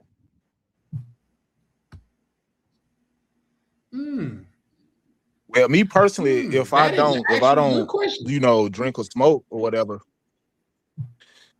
me, like, if I don't drink, I'm not gonna even. I'm like, hey, look, you over here doing your thing. You know, I bid you adieu, or I'll join you when you finish. Or I'm not gonna do anything to like feed into that. You know, because I don't even, you know, be around people that do that activity, or I don't do that activity myself. So. I mean, it could be accommodating, but me personally, it goes against who I am. So, well, I come in. I on there right fast. Like if it's just a tonight thing, somebody just dropped. Oh, I think that was OTO. If it's just a tonight thing, no problem. It's all good. You know what I mean? But if you somebody to where I'm trying to build something with, and that's not what I'm on, it's just not what I'm on. You know what I mean? So there's that. I feel that. But I got homegirls that like even when I'm not smoking, because I'm currently not smoking, even when I'm not smoking, they smoke. And just because and not for anybody to read anything into it, because it's really not that big of a deal. Like say I generally just have smoke around me, you know what I mean, just because of my past life, and it's not that big of a deal. And I'm not like say we not like planning the future together or no shit like that. So it's not that big of a deal. And this is a chick that been around me. So if she generally comes with her own, like literally 10 times out of 10. But I'd be like, oh, I got this here. You want to check this out? You know what I mean? On the smoke side. You know what I mean? So I don't, is that simping? I don't know. Like I done had niggas, I done had people in America, I mean in Minnesota tell me, oh, we don't take our chicks out to eat. Like, well, nigga, y'all finna lose all y'all chicks because I do. When I go out to eat, I like the company of a beautiful woman. So I guess. You know what I mean? So there's that. I don't think it's nothing. I don't think it's nothing wrong with being a little bit flexible. I don't think a little bit flexible. I don't think it's nothing wrong with that. I believe pandering and accommodating is two different things. Pandering to me is somebody bending over backwards trying to please somebody at their own expense. Accommodating is just being, doing things that you want for the person that you want to be with. The woman can also be accommodating as well. It's a two-way street. Sipping to me is more like a guy that's on the lease control is on the lease. Pandering is somebody that willingly does it. Accommodate people. People accommodate each other every single day. Does that mean that they're pandering or simping? No. Is it my turn? Yep. Shout out Laura. She said, I like that hat. I think that's the second compliment I got on my head tonight. Like, I appreciate it. Welcome to the chat. Yeah, for sure. When Ronan's family, so his family is my family too. So that's what's up. Yeah, for sure. So yeah. Anybody on like say anybody on here have a different opinion? I mean, to me, every word that you guys used are all similar definition. You said simping, pandering, and accommodating. All have similar values. It's in the delivery of how you do it that makes it one extreme to another. Okay? It's the perception and the delivery of how you guys use those words that either mean the same thing, but you're just trying to word it to where it's a little bit softer or not.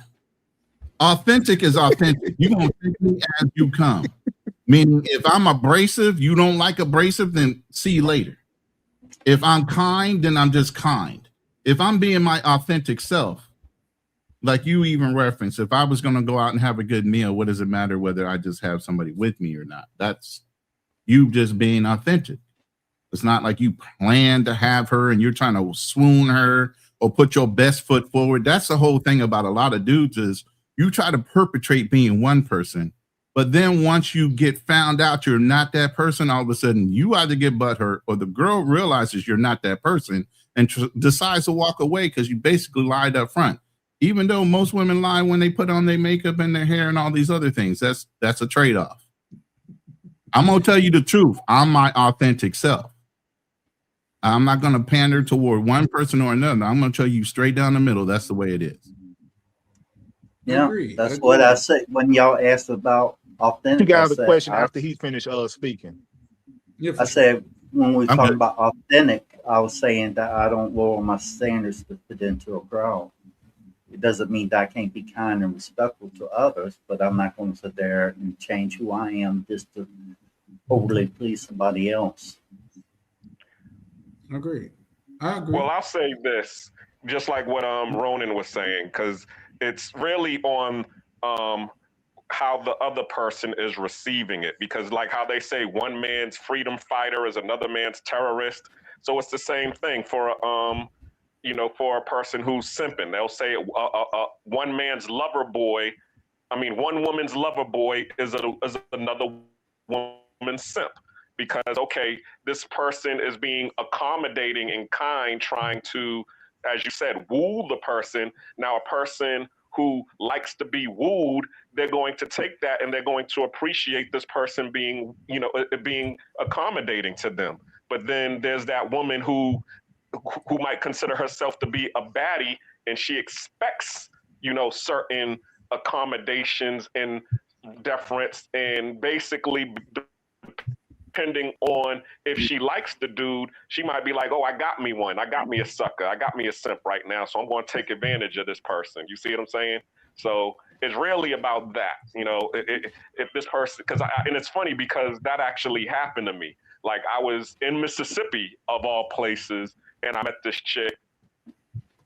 I was there for the BP oil spill, and we're going out, and she was talking to her sister on the we went over her sister's house, and she was on the porch talking to her sister, and her sister, I could kind of hear the conversation, but I was sitting in the car listening to music, and I was hearing her talk to her sister. She was like, yeah, I got me one, child. Yo, check this out. Oh, I fell and I hurt my leg. And I peeked my head up, and then I jumped out the car. You okay, baby? And she's like, oh, I'm okay. I'm fine, sugar. So she, winking at her sister, like, see, I got me one.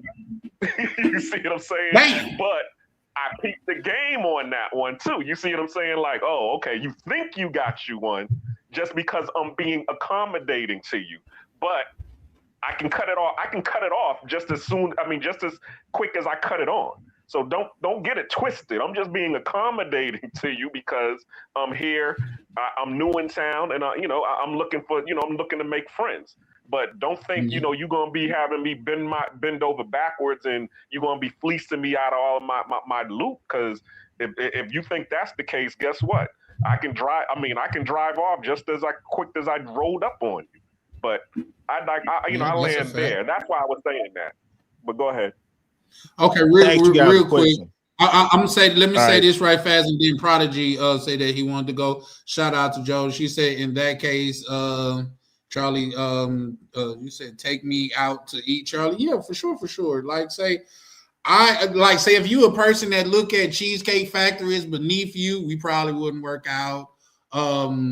If you a person that just look at new experiences as beneath you, we probably wouldn't work out. Like say, I don't mind like, you know what I mean, like just chilling and kicking it and stuff within reason. I'm not gonna go nowhere and pay $500 for a steak. That's just not how I get down. But I'll land there before I get to these other ones. True Prodigy said he had a question. You want to go ahead and ask that question, True? Yeah, man. So do you guys think it's like anything wrong with being a little bit flexible, or I should say accommodating? Like example, let's just say I'm overseas, and I think most women overseas can't pay for their own Uber, so you be accommodating, right?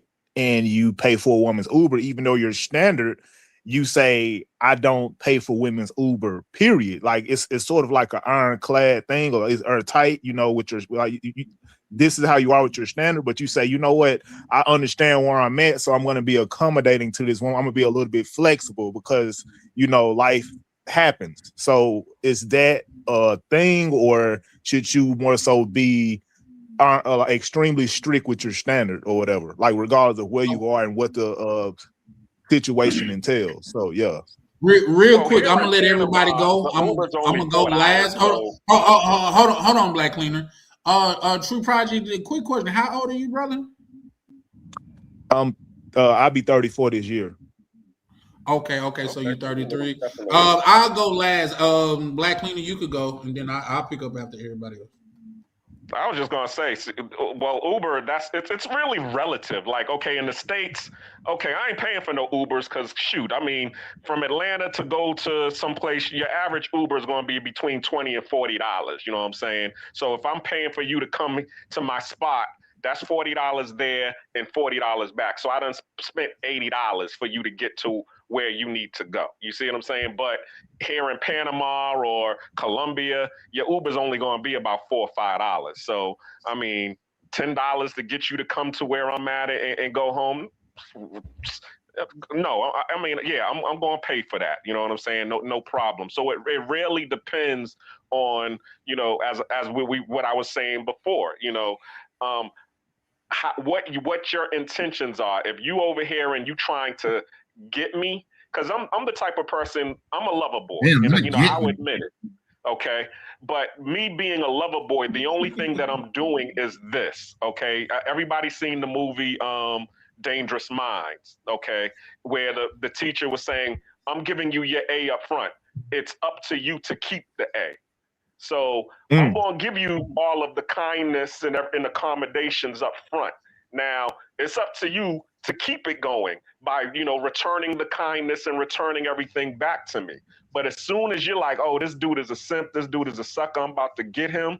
Well, you're losing your A grade. You're starting to be, your A is starting to depreciate, and you're starting to lose your points. And eventually, what's going to happen is you're just going to get cut off in the end because you started trying to take advantage of my kindness. So that's where it is with me. I'm very flexible in the beginning, but as soon as you try to take advantage of it, you just get cut off. And I'll end it there. All right. So, what's country you were in that you said that you was paying for an Uber ride for a lady? It ain't that. You know what? I'll make another example. Ain't necessarily even got to be an Uber driver. It's okay. Let's just say you a dude and you say, I'm not like, I have a strict standard to where I'm not paying for no ice cream, like, or not even ice cream. I don't pay for food on the first date, period. Right. This is your standard, but it's accommodating. Hold on. Like, hold on. Just hear me out on this. But you say that, okay, this is a woman. She's my preference. She's bad. She's sweet. She's kind. She's nice. She's submissive and all these different things, right? And you say, since this woman meets my standard, I'm going to be a little bit flexible or accommodating, and I'm going to buy her an ice cream scoop that costs like $3, even though you have a strict standard to where I'm not doing it, period. So what I'm saying is, should you fully adhere to that wholeheartedly, or should you more so be a little bit more flexible or accommodating? So yeah, that's pretty much it. Yeah, real question. I mean, real quick, X-Pac, before you respond, Jody say, yup, authenticity is key. Also says I only date. What Nick says I only date Chiefs fans. Good luck with that, bro. The Lee Major say that's being a man is what I'm assuming that he was trying to say, and then you could go ahead, X-Pac, and then I get to these other chats in a minute. But you can go ahead and respond, X-Pac. I think accommodating depends whether you have or don't have expectations in return for what you're doing. If you're doing it for a girl trying to gain favor, that's on you. It's just on how far you carry it, like you might be accommodating. I know that y'all don't smoke, but I go, can I smoke a cigarette? No, go ahead, smoke a cigarette, no problem. Now, if I smoke here online, y'all see me smoking one cigarette after another, then y'all probably have a problem with it. But, accommodation depends on each individual person. Accommodation just means no expectations in return. You being friendly, you met somebody, you being nice to them, and you just leave it at that. Other times you have other expectations. You're trying to get something from them. So you have to decide what's right for you. I can't tell anybody how to live their life. Just do it without regrets. Yeah. Real quick. Say yes and no. Interaction with women are led, not given, then taken away later. If she doesn't respond immediately, she self-eliminates. I agree with that. Ronan, do you want to chime in before I chime? Because I said I'll go last. Just hit the question one more time for me, Truth, so I can answer this right. I got you, man. So, and I'll make the ice cream analogy or example again, right? So let's just say I have a strict standard, right? To where I'm not buying no ice cream for no chick, right? This is a standard, it's airtight. I've never done it. I just say I'm 35 and I've never done it on like for the entire duration of my life. But I run across a woman that fits my standard, that fits my prerequisites. She's submissive and all these different. She got her own money, all this stuff, right? So you say, you know what? This is something that I normally don't do, but since she's a woman and she like fits my criteria, I am willing to go. I'm willing to be a little bit more accommodating or flexible, pretty much. You know, I guess just to like gain more favor with this woman, pretty much. You know, even though this is a standard that I have, but yeah, I get where you're going with it. And the first example you kind of hit with a Uber, you know, paying for Uber. Yeah. My thing is, if I'm in America, I'm in the Philippines right now. If I was in America, I have my own vehicle. Okay. Most men normally would go and pick the lady up from where she lives at and drive her to the location, unless you're a lazy ass. And then at that point, then yeah, you might want to pay for an Uber because you should have went and picked her up if you have your own fucking car. Yeah. You get what I'm saying? That's a man. That's what a man would do on a first date. He should go and pick her up. Now, she paranoid for some reason and don't want you to come to her house for whatever reason, then I'm sorry. I have a way to come get you and take you home.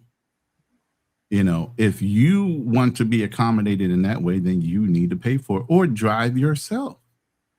We're all in America. Most Americans have their own car. So you're already setting a standard for a woman not to be, it's not acceptable for her not to have a vehicle in America when you know it's necessary. By setting a standard, I'm just going to send you an Uber to pick you up.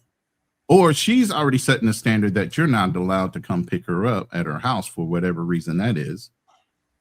I don't do that. I don't do that at all. If I can't pick you up, you can't meet me, then the air is, do you still want to go on this date and can you afford to actually go on a date by getting yourself there?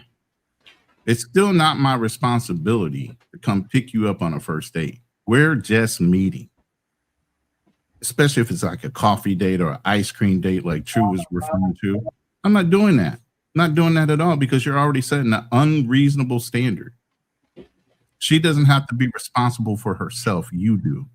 Right off the bat, and you don't even know this woman. No way. I'm not doing that. So if I can't pick you up, you can't drive yourself. That already tells me right there what level you are as an individual. You can't afford your own car. And then it also lets me know, well, if we even go to a place like a nightclub or something, what you're telling me is you don't want to drive because you're going to be a sloppy drunk. Because maybe you're going to overthink and you don't want to fucking drive home. That's why you don't want to drive. Not that you want me to pay for an Uber. So you're still letting me know psychologically where you are mentally. And that is up to me whether I want to go ahead and accommodate you or not based on your request.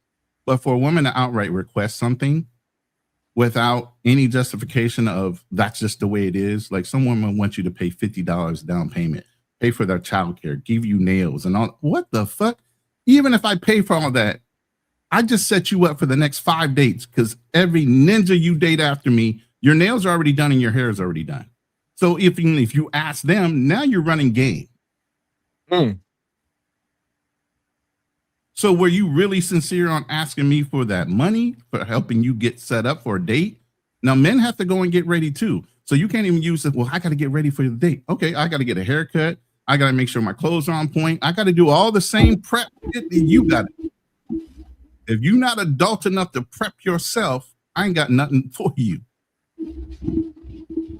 So no, I'm not going to accommodate you with that. I'm going to either come pick you up or you can drive yourself, but I'm not going to pay for an Uber for a simple date.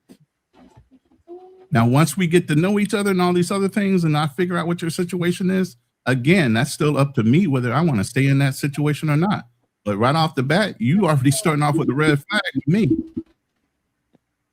So no matter where you are, so no matter where you're at in the world, no matter what the situation entails, you're not going to do it initially. Okay, let me finish then. That was America. Go ahead. Now, okay. On the other hand, like a Grab doesn't cost that much.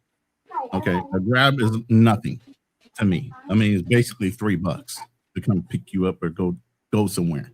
And typically, most foreigners don't own vehicles. They might own a bike or a trike or something wherever country you're in. And sometimes they can drive themselves, and sometimes it's just nice to show up. So if I can't catch a Grab over to your place, swing by, pick you up, and then go out to the Same thing. I'm still going to run through that process. You know, if Yeah. we can't meet, I'm either going to catch a grab towards your place, pick you up, and we go on out the way. You know, or because it just doesn't make any sense. Me grab a cab or you grab a cab and we both meet somewhere in the middle. I'm not going to Yeah, do that. but a lot of places overseas have cheaper options than like a Grab or Uber Yeah, you can catch driver. you got the Jeepneys, you got all kind of shit out here. That Here, is very instead of jeepneys, tuk-tuks, and sometimes. yeah. So, overseas is a little more acceptable, but in America, most people should have a car. If you don't have a car, you're already allowing a standard for a type of woman or man that you're willing to accept or date a man that is not even responsible enough to own his own vehicle, can't pay his own car insurance, whatever the fuck the situation is. In America, you can't get nowhere without a car. Yeah. Actually, in places they like say city transportation is a common form of transportation in America in a lot of places. For me, it's not a common form of transportation just because when I'm ready to go, I'm ready to go. I don't want to wait on nothing or nobody. That's why, as a black man, there's two places that I'm going to drive to automatically. That's the casino and that's church. Because whenever you go there with people, they always got a reason to stay longer. So when I'm in my vehicle at those two places, I'm leaving when I want to, and I'm coming when I want to. So there's that. But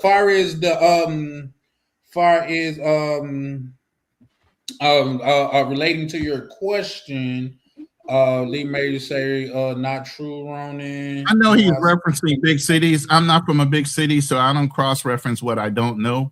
I don't live in New York. Even when I lived close to Houston, I was in an outside area. Most places in Kansas, there's no mass transit that you can catch on. I've never been in an environment where that was a convenient thing, and still I own my own vehicle. I just cannot. I can't wait on nobody. I caught a bus one time while I was in the Marine Corps, and I damn near lost my mind because they literally drove by the location I wanted to go all the way to LA, and I had to double back to Riverside from Palm Springs. Oh, hell no, I couldn't do that. I can't put my life in somebody else's hand and can't get directly there and back. So that's just on me. But I understand what you mean. Yeah, bigger cities do have mass transit and people are comfortable with that. I'm not. Okay. Charlie, as soon as you finish answering the question, I got another question too. Charlie's got the last thing. Guys, like say we're gonna wrap up here in probably about another good 20-30 minutes. But what I was gonna say to that is this is for one, those are some very, and not to you, true prodigy, but those were some very minuscule things to stand on business about. Like, I guess I'm older and I'm from Mississippi, which is I guess poor and stuff like that. Bro, I came up like paying goddamn the girl mama to watch her kids while she come with me. I came up chick like, well, shit, I ain't got no gas in my car. Man, hon, when you get here, I got a couple dollars for your tank. But that's back when gas was $1.50, 75 cents a gallon type shit. $10, $15 would have went a long way.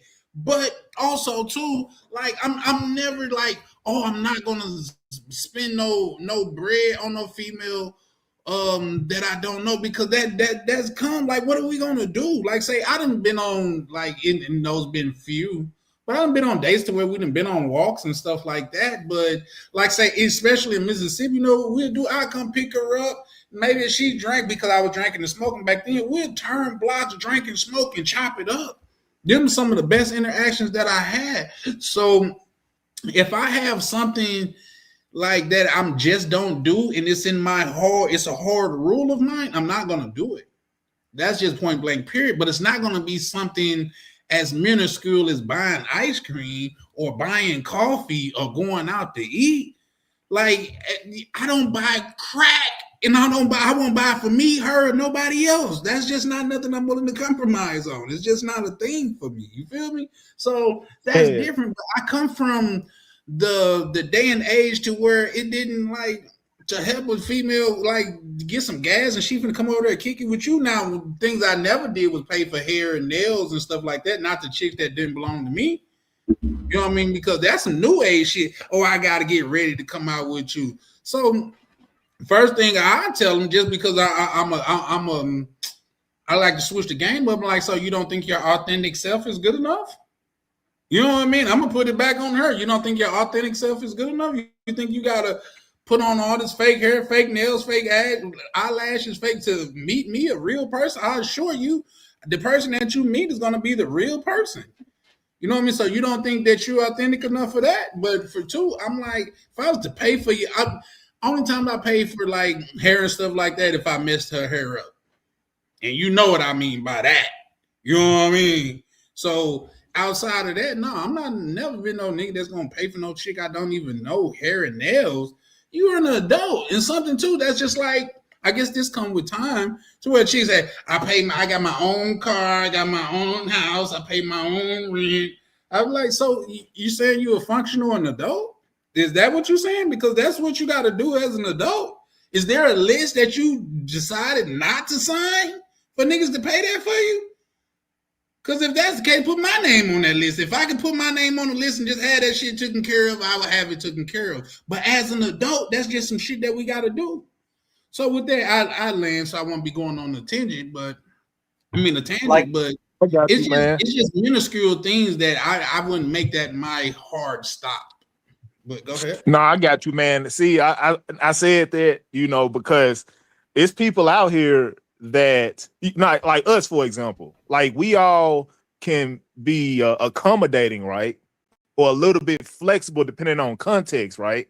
Generally speaking, no, but on in the right circumstances, yes. But there's some guys out here, no matter what the context is, they're not bending and folding for no woman, period. Like let's just say this woman overseas, Uber costs $1, right?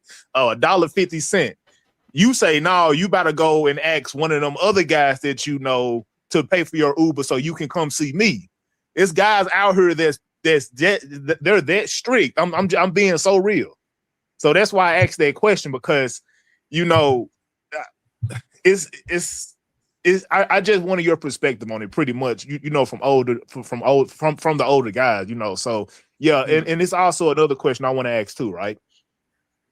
So, and I don't necessarily know how you guys are going to take this. This is going to be kind of a weird question, but it's all good. So, would you guys rather be like a pander that gets what he want out of the game, or a genuine, authentic guy that gets absolutely nothing? I know those are like two extremes. You guys can give context if you want, but if you had to choose between the two extremes, which one would you line more with? The guy that is pandering, Derrick Jackson, and become a multi-millionaire and get any chick he want, or a dude that don't pander and he's authentic and genuine in who he is and he stand on that, you know, 100%, you know, airtight, but he don't really get what he want out of the game at all. So yeah, that's actually a good question. That's a damn good question. You want to start, Black Cleaner? Yeah, I'm gonna go first. Let me tell you this story, okay? I was cleaning, okay, because as I said, I work for these cleaning and restoration companies. All right, so I go to this gated community. This gated community is actually where Future lives. Okay, and I've actually went to Future's house. In this gated community, right? Pretty much everybody in there, you got to go through the gate. They got security. They got all of that. I go to this one person's house. I call the customer. The customer's like, yo, I'm on the plane to Europe. The doors is open. Go ahead and, do what you need to do. So basically, I'm in this dude is out of the country. I go up in his house. He got a nice mansion, and pretty much he's like, yo, just, make yourself comfortable, do what you need to do. And, and when you finish, just, leave the bill or whatever, bill us later. All right. So in my mind, I'm like, yo, how the hell can this dude be so accommodating and kind? Don't he know that, anybody can come up in here and just take some shit? Yes, he does know. But guess what? The moment that you do that, they already know who did it. So they just gonna cut you off, immediately as that situation happens. So to answer your question, is I'm like that when it comes to how I handle things. I'm the house that has no locks, but I got the gate, and I got the security guard and all of that. So as soon as you think that you're about to take advantage of the situation, okay, everything gets locked down and you cut off. That's pretty much how I handle my thing. I'm the mansion behind the gate. If you can get in the gate, and you'll be able to get whatever you want. But as soon as you think that you're about to take advantage of the situation, everything gets cut off. So yeah, I guess to answer your question, I'm the panderer who's gonna give you whatever you want, but you just gotta know, okay, don't be greedy and don't be trying to take advantage. And I land there. All right, I can't. I'll chime in too if you guys want me to, but somebody else can go. I say that I'm authentic, but I also, depending on circumstances, I'm accommodate people. I'm happily married, no regrets. I retired at 40 years old. I don't have anything to really worry about. I'm pretty much created a life that I'm happy with. Now it's about maintaining what I have and improving what I can. Everybody has their own different paths that leads. There are many different paths that can lead to the same destination. Just don't regret the path that you choose to walk. Okay, I got you, man. So I'll chime in, and I answer it the way that I posed it. So, see, it was two extremes, right? And I'm probably going to align more with Black Cleaner on this because the way that I posed it was you're in a situation where you're not getting anything, like period. So I would rather be the guy that panders and get something out of the situation. I benefit from it as opposed to a guy that's 100% genuine authentic that gets nothing, like anything. So and that can be contextual depending on what he's pandering to, or like if he's a sellout or whatever the case may be, but generally speaking, I would say that I would be the guy that panders and actually get something out of the situation as opposed to a guy that's 1,000% or that's 100% authentic and genuine and gets nothing. So yeah. Well, let me also add this. I'm sorry. I just want to say this because I remember talking to my ex-girl, and I talked about this a lot, and I've actually written a book about her too. And one of the things that she said to me was this, because she was the one who is authentic, meaning she's hard nosed. You're not getting nothing. She's the person. She got bars on all her on all her windows, and got the cage on the door. But the reason that she has all of this thing is because she tells me, she's like, yo, I don't have a family to fall back on. If you come up in here and you fuck something up, or you steal something, or you mess something up, I don't have nothing. I got to work hard in order to replace that. So therefore, no, I'm not letting you borrow my car. No, I'm not loaning you any money. No, I'm not doing all of these things because if I lose it, I have nobody to be able to get it from. So I understand why some people are so hard-nosed about, no, I'm not buying you no ice cream. No, I'm not, taking you out on no dates. No, I'm not doing this, because it's like, yo, there's the moment that you do something, I'm asked out. So therefore, no. So that's really why a lot of people are a lot more authentic and meaning hard-nosed versus being open and accommodating. Because okay, yeah, if you take, like, I've had somebody take some money from me, you know what I'm saying? And yeah, I was pissed off about the situation, but the next month everything reset. So I got, I didn't get that money back, but I made the money back, based on, my rents and everything that I got. But still, it's like I could afford to lose that little bit of money that you took. And guess what? You won't get no more money from me. And I think Kanye said it a long time on one of his songs, Deuces. He said, "You gonna be hot for a little while. I'm gonna be rich forever." So yeah, I can afford to lose a little bit when you do this stuff, but you just lost a lot because from taking from me, because you just got cut off of the well, or excuse me, of the faucet. So, but there are people who don't have that faucet. So therefore, they're like, nah, door closed. If you can't get in here, you can't do it. Then that's on you. You got to be able to put in your own work, homie. You got to be able to do everything on your else, and then we'll see what happens. So I'll end it there. Hey, your example sounds like the movie Temptations. When he when looked that like one of those stuff. dudes from the Temptation. No, I'm joking. I'm fucking with you, Black Cleaner. What the hell? Don't nobody want to see you, Otis. Right. Shout out to Black Cleaner. But go ahead, True Prodigy. Now, well, so pretty much, I was gonna piggyback off Black Cleaner, but I'll say this instead, right? Like I would prefer to genuinely be who I am, like 100%, but I do understand that you might not, like Black Cleaner said, you might not be a guy that's plentiful. Like you might be, pocket, what's the term? Penny pinching. So in that context, you can't, huh? I said pocket watching, but you said penny pitching, so doesn't matter. Okay, yeah. So you can't really be like, you can't really like be flexible or anything like that. Like you have to give a hard no. Like I don't really have much to give, so I got to stand on myself and who I am.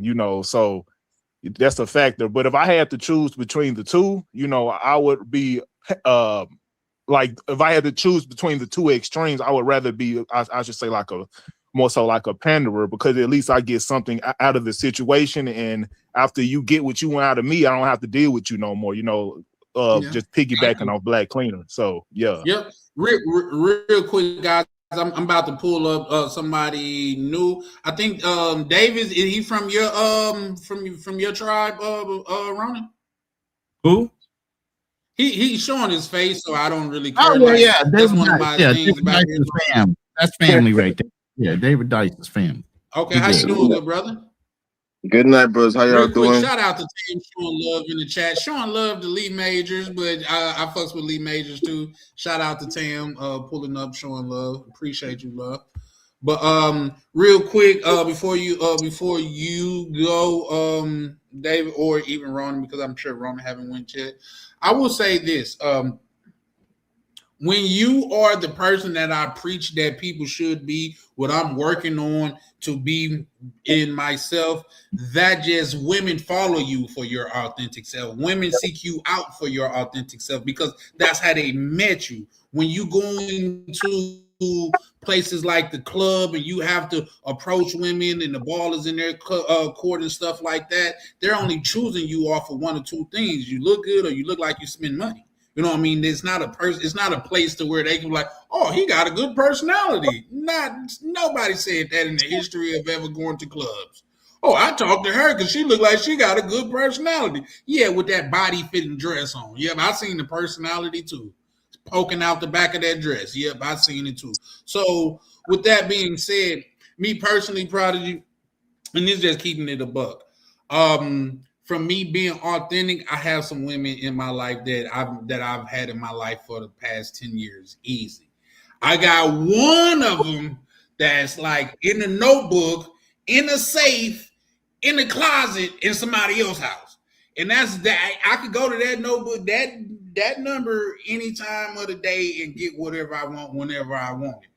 But she's not my type at all. You know what I mean? So she's just a reserve. But I'm saying that to say, I think you could be authentic. Now, if it came down being a panner or being authentic before you never got nothing, like let's just say for the sake of argument, you are an incel. We all know what an incel is because I've spoke about them plenty of times on this platform or whatever. Between a panderer or an incel, I'm gonna be a panderer all the time. But mind you, I'm pandering to one woman, which could also be considered gay. When I'm talking about pandering, I'm talking about what Derek Jackson's done. I talk about Dr. Umar. I'm talking about, come on, let's get somebody feelings hurt. We're talking about the black church. You see what I'm saying? Those are places that pander to certain crowds of people because they know how to press those buttons. But I'm laying there. Yo, can I piggyback off what you said? Go ahead. Yo, can I piggyback off what you said concerning the simp? Now, let's just say like he's a simp, right? Like he's a genuine simp, not a simp. I know, not simp. I sell, right? He's an I ain't gonna say the full term, but he's I wouldn't advise you to say that term on YouTube. But really? I didn't know that was a bad word for YouTube, though. I literally got my channel got taken down. Where that word wasn't specifically why, but my last channel got taken down, and that term played a factor in it. But so, this guy is an I sell, right? And he's a dude. He has the standard of the type of woman that he wants. He has the standard. I want a Kim Kardashian, Megan Fox type of chick. I actually know a dude like that. He has an extremely high standard of the woman that he wants, and he's not bending and folding that standard for nobody. Even though he's a dude with no game, he has no experience. He's still a virgin, right? Like, but this is what he wanted. He's not bending and folding for anything, but he's not bending and folding for nobody, right? You know. But at the same time, he's not getting what he wants out of the situation. He's not lowering his standard as a result of that. So in that situation, he's just going to live the rest of his life not getting anything because he's genuine, authentic, standing on what he wants, but he can't really live up to that because he got no game or no experience, right? So that kind of goes back to the example as well. You know, like, you know, some people being extremely strict and like standing on their example, you know, standing on their authenticity, I should say, but they're not getting anything because, you know, it's like, I mean, they don't have experience or whatever. So, I mean, agree. just chime in on the topic. I do have a great rebuttal for it. Let's allow one of these two gentlemen to go that hasn't went yet. Israel, is that you? I need you to put on your camera right fast. Let me make sure. Oh yeah, for sure, bro. You don't got to cam up. You don't got to stay cammed up if you don't want to. I just had to make sure you was you, bro. He stays cammed up. That's just what we do. Damn, you trying to say I'm ugly? Like tell you, like turn. No one wants to see I'm ugly. Like turn that camera back. No, because all right, Charlie. All right. Jeez. No, I'm just saying, like, once I notice you and I notice your face, like, you don't have to stay cammed up. But shout out to any one of the brothers that and welcome to the panel, Israel. Dave, you could go, or Ronnie, you could go, or any either one of you brothers. But I'm sure David pulled up because he had something that he wanted to add. Yes, sir. Yes, sir. Shout out to my big brother, Ronan Travelers. Shout out to the rest of you gentlemen. I was listening, and you guys are giving a perfect description of the differences between pandering and simping. And to me, they're both one and the same. I think pandering is what you allow, and if you allow it long enough, you will eventually simp. I personally think that, especially now with the whole dating and everything, so I think a lot of you guys in this chat are gentlemen. I'm not a gentleman. I'll be honest with you. I think my most recent example was because we had like a most recent example. We had a rough winter in Brooklyn, New York, because I'm from New York. I remember one time I went to go link up with this girl, and it was snowing. It was freezing. So I get to my car. I got in my car first. So she's watching me like, "You gonna open the door?"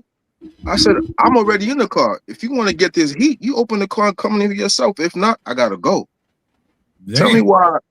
So I told her, tell me why end of the night she's in my crib and she's getting work. And I wasn't even trying to do a facade or anything like that. But I honestly don't have patience. Like if you go on a date, it's not like you have standards, but at the same time, I don't have patience for these chicks nowadays, respectfully. So I know if I'm like that here, and when I do go overseas, I'm going to be respectful, but my tolerance level is almost non-existent. I'm just waiting for you to do something so I could just say, have a good day and go about my business. You see what I'm saying? So pandering and simping, I don't even think I'm even capable of even doing things like that at this point, to be honest with you. So I don't know how you guys feel about that in your own cases, but I know my big brother Ronan, he's not about that simping and pandering. My man Ronan is militant. well, go ahead, lay it on us, Ronan, and then I want to hear from the good brother Israel. Charlie, check your email while we talking. Oh yeah, I just sent you an email back. All right, I ain't seen it yet. But yeah, I made you look like the sucker on that one. This I is like think a that was my similar. question. Am I the simp in that bitch? Like, come on, bro. I thought we was. There's a question mark. I left it with a question mark for a reason. You know what I mean? Are you simping or are you just being authentic? You know, are you in love? When you scallywagged into it or what? You know what I mean? But what was real quick before you go, Ronnie? Yeah. Real quick, Lee Major. I don't know what that was. You never had to ask to get on the panel, bro. It's if you need the link, just say that. I'll put the link back and come on, bro. You on the home team field. What are you doing, Lee Major? Let me on this panel. Come on up here. Part of the home team, bro. Just say link. Like he a part of the family over here. Rip off his shirt like he's Superman or something. He gonna come on the panel like he ripping his shirt off like he's Superman. What you got? Superman has a kryptonite. Lee Major, you shit. All right, take for example, my wife, she wants to we take care of 33 dogs in Thailand daily, twice daily. Do I actually really want to do it? No. But I accommodate my wife. Why? Because it's a good thing. If even that little dog that you see in the background near the window, if I didn't help that dog out and take it to the vet yesterday, was running a real high fever and having an infection, she would have passed away on the street. So, you know, it's accommodating, but accommodating depends on the circumstances. In a way, I don't think it's really too much wrong with pandering. It just depends on what your expectations are. You know, sometimes you don't get what you expect from it. Nothing is ever guaranteed. But pandering becomes simping is when you allow the other person to take advantage of your pandering, where they are in control of what you do for them instead of you doing it willingly. I don't know. I look at pandering the same way women look at accountability. I can't do it. It's just it doesn't compute. I can't do it. I have no problem. You should have no problem telling a woman no, or you listen to her opinion. Absolutely, you know, it's balance. It's a partnership. But I look at pandering like enabling certain things because, you know, I don't know if any of you brothers are living in New York. I know Mr. Expat living is overseas and Ronan travels overseas, and I don't know where Mr. Azrael is from. Hope I said your name right. But I'm in Brooklyn. You're in Brooklyn too, right? So you know what I'm dealing. You know what we're dealing with here. You can't deal with these Brooklyn ladies with no pandering, simpism. It doesn't exist. Don't do that out here. I don't. I'm actually about to move to Brazil at the end of the year. I seen what you did there. You said simpism? Yeah. That's our remix late night. All right, go. Hey, guys, before y'all continue, real quick, guys. Hold on. Just give me a second. For the super chat, bro, is thoroughly appreciated, man. Appreciate you. Like I say, it don't take much. It mean even more if you hit the subscribe and like button, man. But anything is appreciated, man. Just showing your appreciation, and I appreciate your appreciation. I land there. As real, you want to go? Yeah, man. To David Dice point, that's why I remember you came on. I think your parents are Jamaican too. I'm not sure. Yeah, you're right. Yeah, you're gonna have to definitely travel, bro, because New York has a way of making you rough and tough around the edges.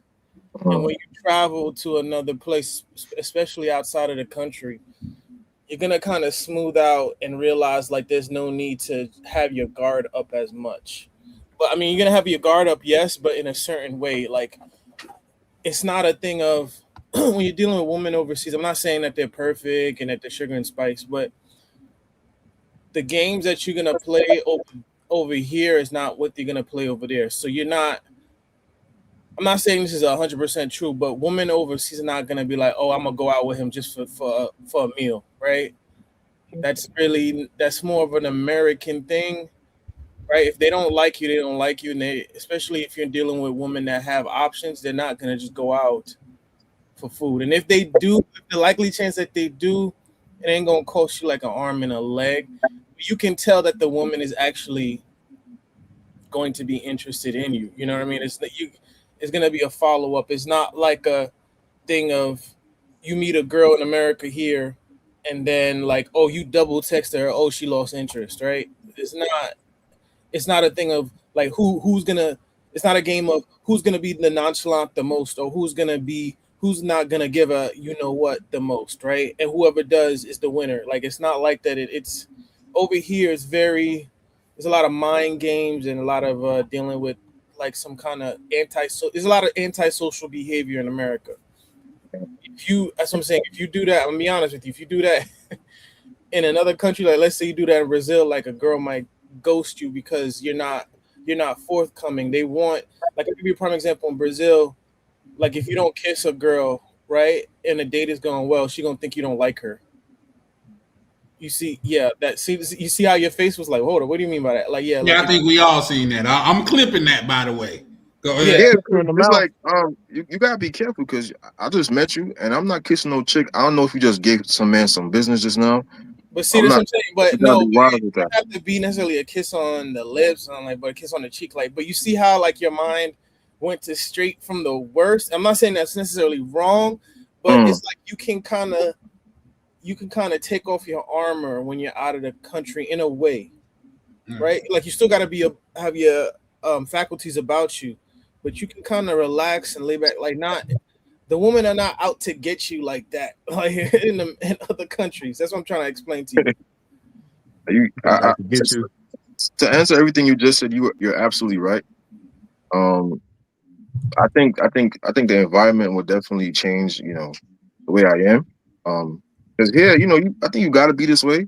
I don't like to, but being an asshole and a charmer works here. I don't know why chicks just love asshole Jamaican dudes. I don't know why. Because in They do. America, people display a lot of antisocial behaviors, Right?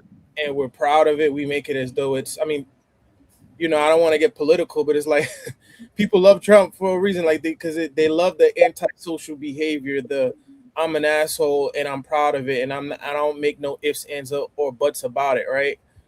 We glorify that in a way, especially in New York. Like I always say, people in New York are proud to be a-holes, and that's why I don't like being here. It's very toxic. Like people are just proud to just be rude. Like people say, oh, people kind of like go like kind of try to downplay it. Like they say, oh, New Yorkers are different, or New Yorkers are aggressive. It's like, it's more than that. It's like they're proud to be rude.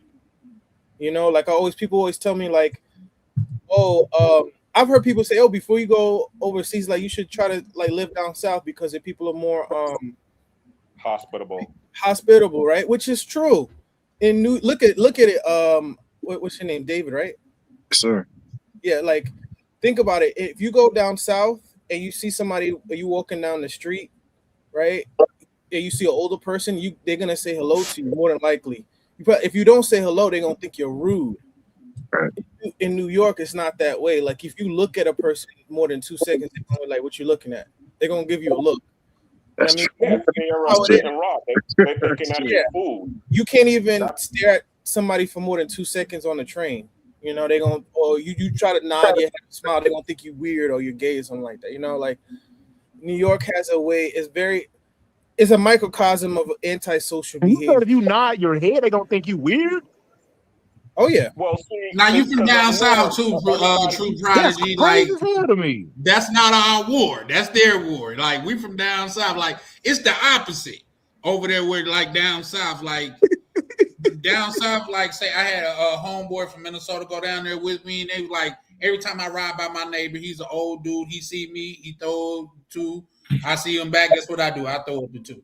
He was like, how many times y'all gonna do that? As long as we see each other. In fact, if I don't speak to him, he's probably gonna think something is going on with me and gonna come over here to check and see. Right. That's how it is down south. Mississippi is a hospitality state, though, so there's that. But but go ahead. Then I'm gonna read these little couple chats. And no, I'm just saying. And to your point, Charlie. Like in Brazil, it's the same way. Like I've heard people that were dating Brazilian people, couple like one American woman. She was dating a Brazilian dude, and she said she always used to like at first used to annoy her, but she got used to it. She said every time like they'd be like, "Hey, let's go out to so and so," like, "Oh, let's go to the beach, let's go to this restaurant," and he'd be like, "Okay," right? And then they're walking down, but then he'd be like, "Oh, let me go say hello to my aunt first."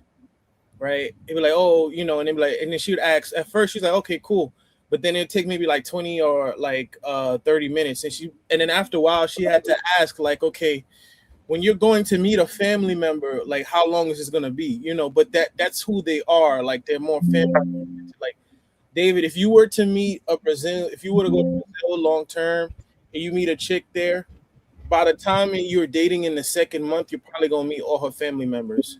In America, it's not like that. Like you meet people's family like a year or 2 years later, and even then, like the girl has to really, really like you or think that you're quote unquote the one. In other cultures, a woman you could be dating a woman for 2 months. She likes you. You guys hit it off a couple dates in, and she'll be like, "Oh, we should come and meet my parents." In America, like you could be sleeping with this girl for like 2 years straight. Y'all be in a situation and never meet her parents. You Yeah, understand? you're absolutely right. I have two things to say. I tell people a lot of times you can't expect a bountiful harvest in toxic lands. And number two, there are good and bad people all over the world. So take your time to get to know somebody and never rush anything. That's the problem. A lot of people rush things and ignore the red flags, hoping things will become better. A snake is a snake. No matter how many times it sheds its skin, the only difference is it becomes a bigger snake. That's true. That's a fact. Absolutely That's right a on that. fact. Shout out to you for that. Jody say, "I'm glad." I don't know. I forgot what she said. I mean, what anybody said to say that, but she said, "I'm glad I'm from Cali." Shout out to you, love. Shout out to Smith X3, which is the Scream sponsor for the night. Very much appreciate you, good brother. He says, "Gotta have boundaries, understand expectations." For sure, for sure. Boundaries with consequences. What did you say? But also, too, you're not going to learn anything in your comfort zone. You gotta, you learn from trial and error. You know what I'm saying? So you gotta get out there and try something. You know what I'm saying? Because if you over here just being in your comfort zone and you just gonna stay in your comfort zone by yourself. I tell people use their mistakes as stepping stones to success. Exactly. Yeah, I agree.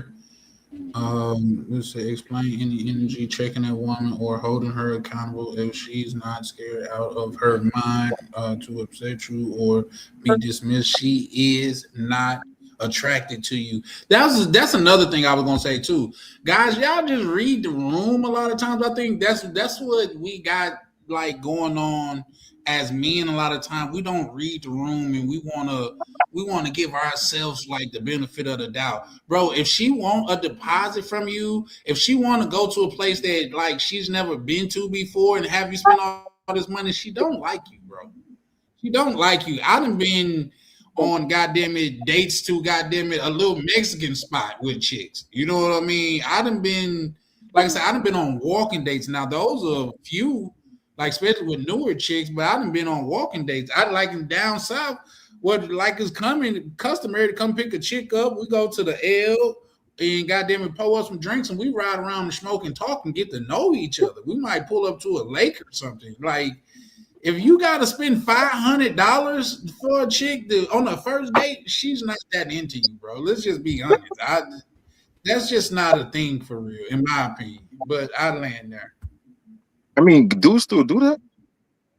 Yes. Yeah, they doing it out in the shit. I still can't. Like the way gas prices is now, you better make sure you're getting some at the end of the night to drive over to the house, pick her up. I look at my gas tank, I look at her. One of you got to go. Like I pick my gas tank, so it's just you could. As you was just saying, what you was just saying earlier, like because I'm from Boston, so I'm from up north too. One of the things that the up north chicks like is they like to feel safe. So when they see that you are hard nosed, you know what I'm saying, and you are being, tough, it's like, okay, this dude is not being a pushover. So that means if he ain't gonna be a pushover with me, then that means he ain't gonna be a pushover with other people in the streets. So then they can say, okay, well, he done passed the pushover test. Now I can open up a little bit because I can feel safe with him. I remember prime example with Clarissa. What's her name? The woman boxer, Clarissa Clarissa Shields. Shields. Yeah, I got it. And she was talking about, when she met Papoose and how, when she was with Papoose and all of these people were trying to come up to her to get an autograph, and Papoose was like, "Yo, he was regulating," and that when she saw him regulating, it's like, oh man, I'm a woman boxer, but I feel safe with this dude. You see what I'm saying? And that's really what it is when it comes to these women from up north. It's like they want to be able to feel safe that their dude is not going to get put them in the danger. You know what I'm saying? So that's really what that boils down to. So when you did that, either you gonna get in or not. It was like, oh man, yeah, I like this guy. He got a little bit of roughneck to him. You see what I'm saying? So that's really what that is all about. But the crazy part is, honestly, I don't try it, and I'm not a tough guy. I'm just a man with principles, right? I would never claim to be tough, but the thing like that is, you get so many tests like that. Just dealing with a chick, you don't gotta date her. Just have like a regular one night type of thing, and it's like I don't have time for no tests. Even the way they, you dealing with a chick, and she's like, I was talking to one recently, and just hearing the way she speaks, I'm just like, what am I doing? like, I went to her house, and first of all, I went to her house with sweats on, and she live in the projects, so I'm burning up in the hoodie, melting in her couch, and I'm like, you don't even have food for me. I'm coming to your house. You're like, what's going on with you? It's not enjoyable. You do it because they're convenient, but it's not. That's why I look at them and I treat them the way they do. Not bad, but I'm not as patient. Like, if you're not willing to comply with what I want, have a good day.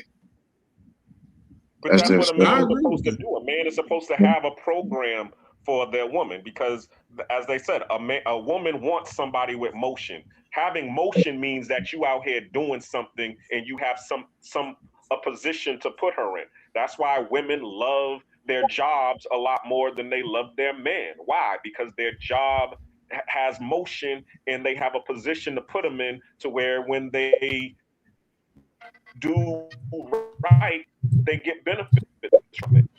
So you got to do the same thing that their job does. Real quick, guys. Smith X3 says, chase her until she catches you. Yeah. Meet someone's parent. Then somebody said, he said, don't listen to this guy. It takes you a year to meet someone's parents. That speaks volume about his character, only his character, not American, U.S. or us. There you go.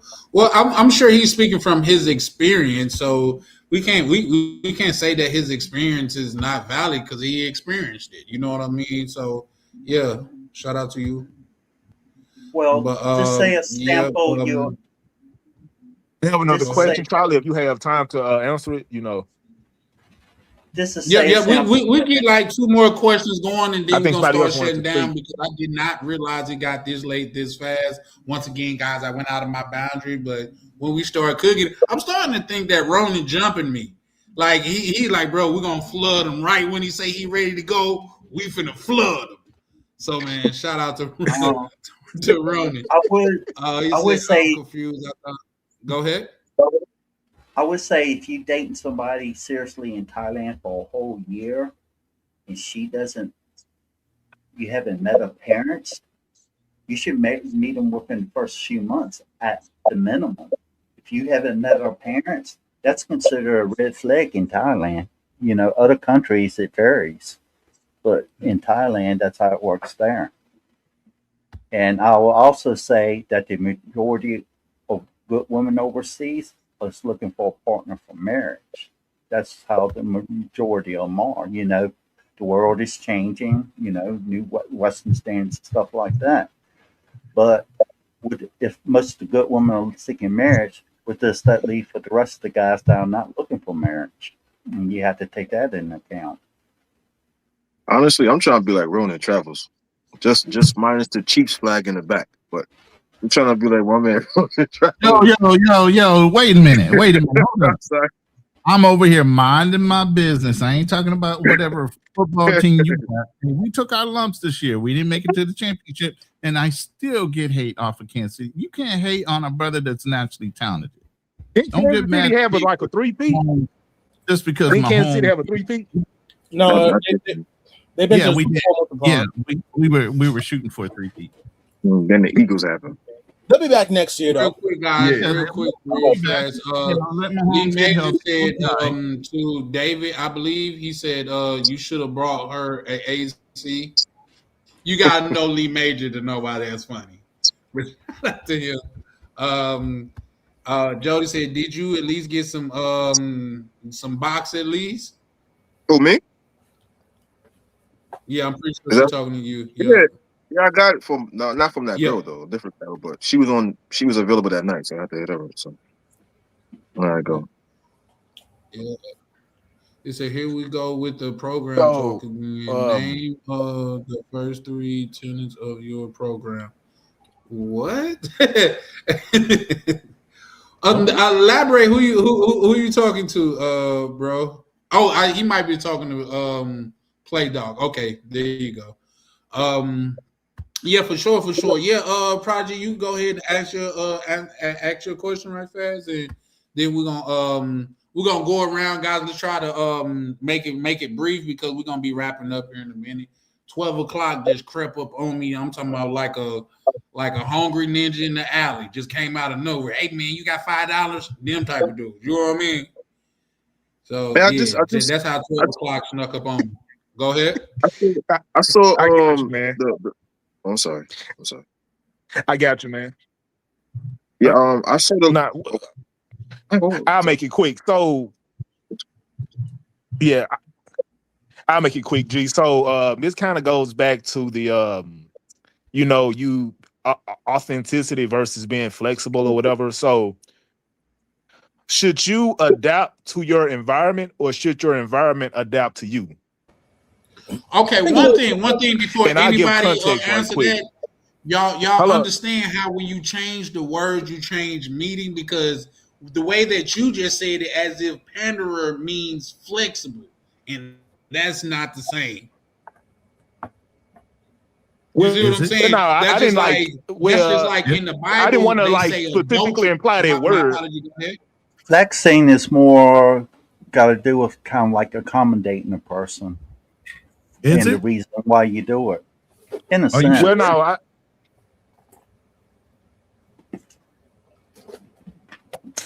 I didn't necessarily like that as well. You know what I mean? I didn't want to imply that word. Just breathing a little bit more than you used to. No, you good. I got you, man. So I was finna say that that's just like you going in a nightclub, right? And in this nightclub, it's strict like rules and stipulation that everyone has to adhere to before they even enter inside the building, right?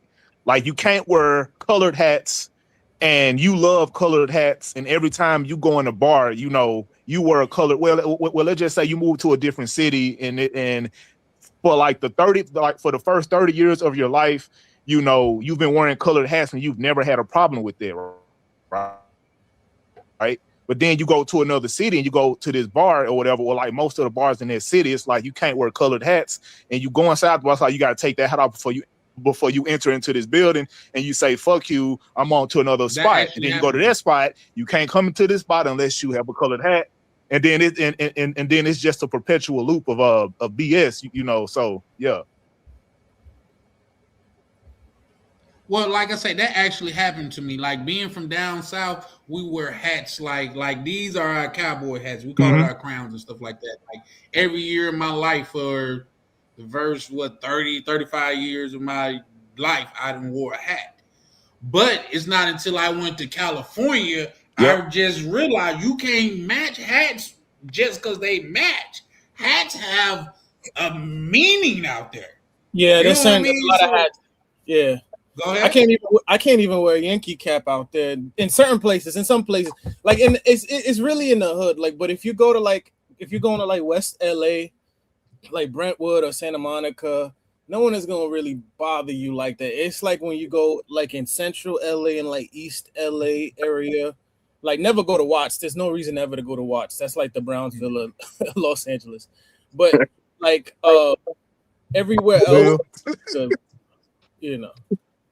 Yeah, for sure, for sure. So yeah, no, that's the thing. And guess what? For me, in order to get what I need done while I'm out there, I either A gotta wear no hat or B just wear an all black hat with nothing on it. Because it's not even the color of the hat a lot of time. It's like the Marlins hat. That means something different. If Yeah, you wearing a goddamn go ahead. no, that's like a rolling 60s or Slauson hat. But I was gonna say you can wear all black hats or you can wear a LA Dodgers regular blue hat because it's a neutral hat. Like you could wear a LA Dodgers hat and you'll be fine. Yeah. But just That's saying, like you didn't like if you're not from out there, you don't know. You need to take a hats course before you just be out there, or especially if you're gonna be walking and you're gonna be out moving around. You see what I'm saying? Like is yeah. you need a whole hats course. You need somebody that know the lay of the land and tell you where to be. Like I tell you something else they told me because I go out when I'm in places like especially when I used to get down. Like bro, be careful of what club or bar you in because he said you could go in one bar and a shot of Hennessy will be $15-$20. So you could go into a bar that's next door and a shot of Hennessy could be $75. So be very aware of where you are out there. You know what I mean? So there's that. If Um, anything, what if when you're you only go to willing to LA, pay like $10 for that shot? if anything, when say you that go to again. My apologies. oh, go ahead. Would you You were say gonna True Prodigy? No, I yeah. was saying, but like, what if you're only willing to pay like 10? No, I was saying that like, what if you're only willing to pay $10 for a shot, period, and you don't want to change it for nothing? Like I said, this is You in the wrong like spot. your standard.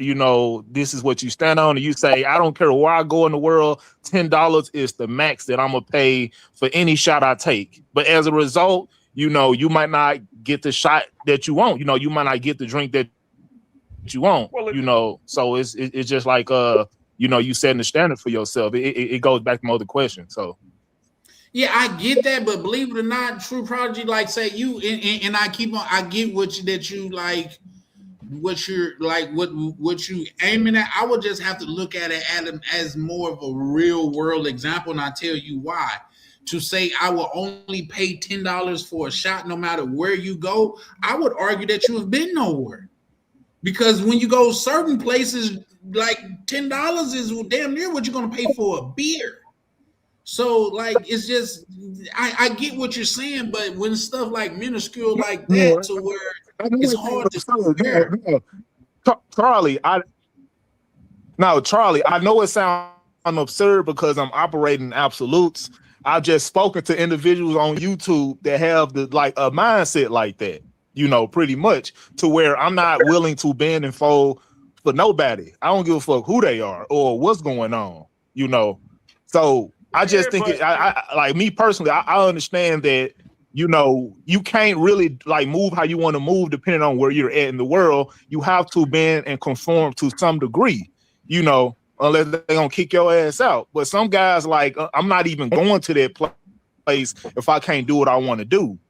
So I trust me, I understand it. I'm just saying I've spoken to people that have a mindset like that. That's why I hopped up on the panel to get a different perspective and Yeah, to for see sure. what you guys think about that. So yeah. yeah, well, see, because I understand what you're saying. Like, prime example, Charlie's always talking about, the Centurion Lounge at the airport, okay? You're going to have to, abide by some certain rules just to be able to enter the Centurion Lounge. But when you enter the Centurion Lounge, you'll see the type of environment that you're going to get, which is different from, just being at the regular food court in the airport.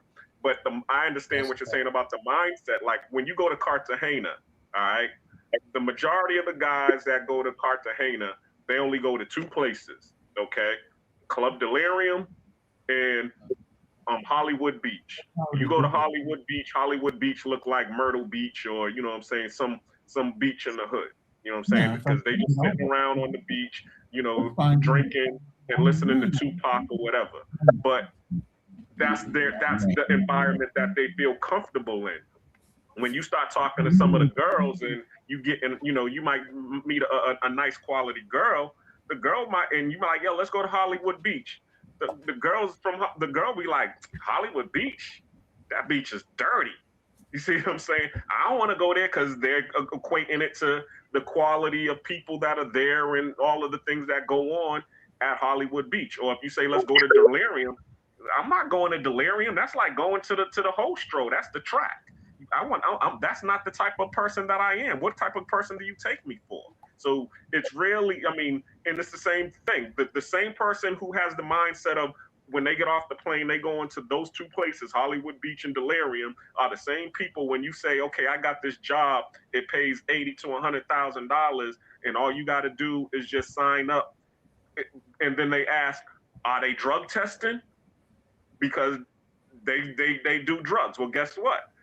The guidelines of that job is the reason why they keeping you out, because they don't want that type of person with that mindset. So yeah, you can stay in your comfort, as I said earlier, you can stay in your comfort zone, but you will never be able to grow and advance because the growth and advance is outside your comfort zone. And I land there. Agreed. Real quick, guys, let me read this right fast. 3X, which is the stream for tonight. Real shout out to you, X3. I said 3X. X3. So I told you I'll be saying shit backwards sometime. But he said, meeting the parents in the witch doctor rights to marriage. Shout out to you. So Uncle says environment. Wherever I go, I am still me. I'm not in here blanking with you. You all are in here with me. Either you are the center of your entire universe or not. Shout out to Jody. She says he is right. I'm sure that she's talking about me in the way that, or me and Azriel, the way that moving Cali. She said, are you from Cali? No, I did a lot of business in Cali. Like, I met the Cali UGK, and if you move around, like, you know who UGK is out there. Well, I was there at those type of things. I have family in Los Angeles. I was gonna move there. It was I'm still working on it. I just know I'm definitely leaving New York at the end of the year. It's either between going ideally I wanted to go to Rio for like a year or two and see how it feels out there. But the goal was to go to LA though. Bro, go to Brazil. You made it out. Go. Get out. Right. Go, man. You be happier, man. Quick question to you, Dave. Have you traveled outside of the country? Later, the end of this year, I plan on no, I haven't. Not only place I'm going to was Jamaica. That don't count. It counts. I know what you mean, though. I know what you mean because your parents are from Jamaica, so you don't count it. But it do count, though. It do count for something. I mean, if I want a perfect imitation of Jamaica, go to Flatbush. Yeah. You know what I mean? Everybody, majority is Jamaican. Well, no, let me ask you this, then, good brother. Where you say you plan on going to? I'm probably going to Colombia, actually. I've always had an affinity for Latin culture, and South America has always been my preferred destination, just in general. Are you gonna go to Cartagena? Absolutely not. Why not? The reviews, it's another brother named Andre Spence on Low Crossing Borders. He's kind of like the boots on the ground because he's actually there. So I'll be asking questions and do a consultation and ask him. But Coach Andre is in Cali though. Andre is in Cali. He's not in Cali. It gives you perspective in different. I think you're thinking parts. we're talking about Medellin. We're not really talking. Cartagena is nice. Cartagena has a lot of It's a beach town. yeah, it's a beach town. It has a lot of Afro-Brazilian, Afro-Colombian vibes. Like you would like it, and it's a lot of other expats that are there too as well. Okay. Yeah. Some specifically that's a part of this thing of ours. We got J and McGill over there. Those are two vets over there that they built their own hotel where you could go stay at. And like say they got double, triple security out there, rooftop pool, some very active brothers in the community. If you want to check out what Charlie was saying, they were on I think it was yesterday. They were on BMT's channel yesterday, and I recommend you try to connect with BMT and to get connections with them if you're gonna go out there, because their like estate and their properties are really nice. Like if there's anybody that you should go to, is go to there, because they'll not just rent out the Airbnb to you. Like they'll hook you up and tell you like all the know-hows of like Colombia. I'm going to Brazil on Monday actually. I'll be in Brazil Monday to visit. Yeah, you should go to Instagram Rooftop Republic. You should have ended with that, man. Damn. Yeah. I want to go to LA. No, man, forget LA. No, I'm going there for 2 weeks. I'm going there to Brazil for 2 weeks just to check it out. Okay. 2 weeks. This your first time in Brazil? Yeah, it is. What part you going to? I'm going to Rio. But I've been to I went to Portugal in November. And like so I've been studying Portuguese since like October. Real quick, you've been on my panel before, right? Yeah, of course. You've been on my panel before, right? Yeah, for sure. Oh, okay. I'm like, I know I've seen you over here before. Yeah, because we was talking about conjugating verbs and things of that nature. Yeah, with the books. I got my books. Right, exactly. I got a bunch of them, my other books in my work bag, but I got like 3 Portuguese books. Let me see. Okay. Man, when you go out there, man, listen, we went for like 10 days and it wasn't enough. I promise you. It seemed like as I was walking out of the airport, it seemed like I was walking right back into that moment, bro. Like the 10 days is not enough, man. Yeah, people always say don't go there for less than 10 days. People usually say that. Man, I'm trying to see what's going on with Philippines, but Ronan treated me like a Republican, so it's kind of hard, to book a consultation. Ronan, you too quiet over there, bro. You muted, Ronan. Ronan, you muted. You got to unmute, Ronan. You muted. I can't hear you. Yeah, Ronan's muted. I can unmute you. You must have muted me. No, you must have muted me because I didn't mute myself. Yeah, when you was talking to you, I ain't want your personal business to get out, so I had muted you. Oh, well, no, it was just a quick conversation. But anyway, you was talking to your girl. Man, I ain't know how much of that you wanted other people to hear. I know you would lie. I got so many links and all kind of ways you can get a hold of me. So that ain't never been no lie. Come on, man. I get Kenny Peoples in my email and my WhatsApp all day long. Ask me about Malaysian and definitely got to be a mix with a Filipina. All kind of mixtures, admixtures. I mean, that's why Andre do so many admixtures when it comes to Asian women. It's Kenny, man. Kenny is all about that shit, bro. I'm trying to tell you. See that gets my attention now. Now I put a smile on my face knowing that. You see that? Mm-hmm. That has my attention. No, man, I got you, International Quiet Storm, Kenny, all of y'all. I mean, I have a consultation. I have a Calendarly. There's plenty of ways to get a hold of me, lock me down, but you can always hit me up on WhatsApp. Yeah. Real quick. Shout out to you, True Prodigy.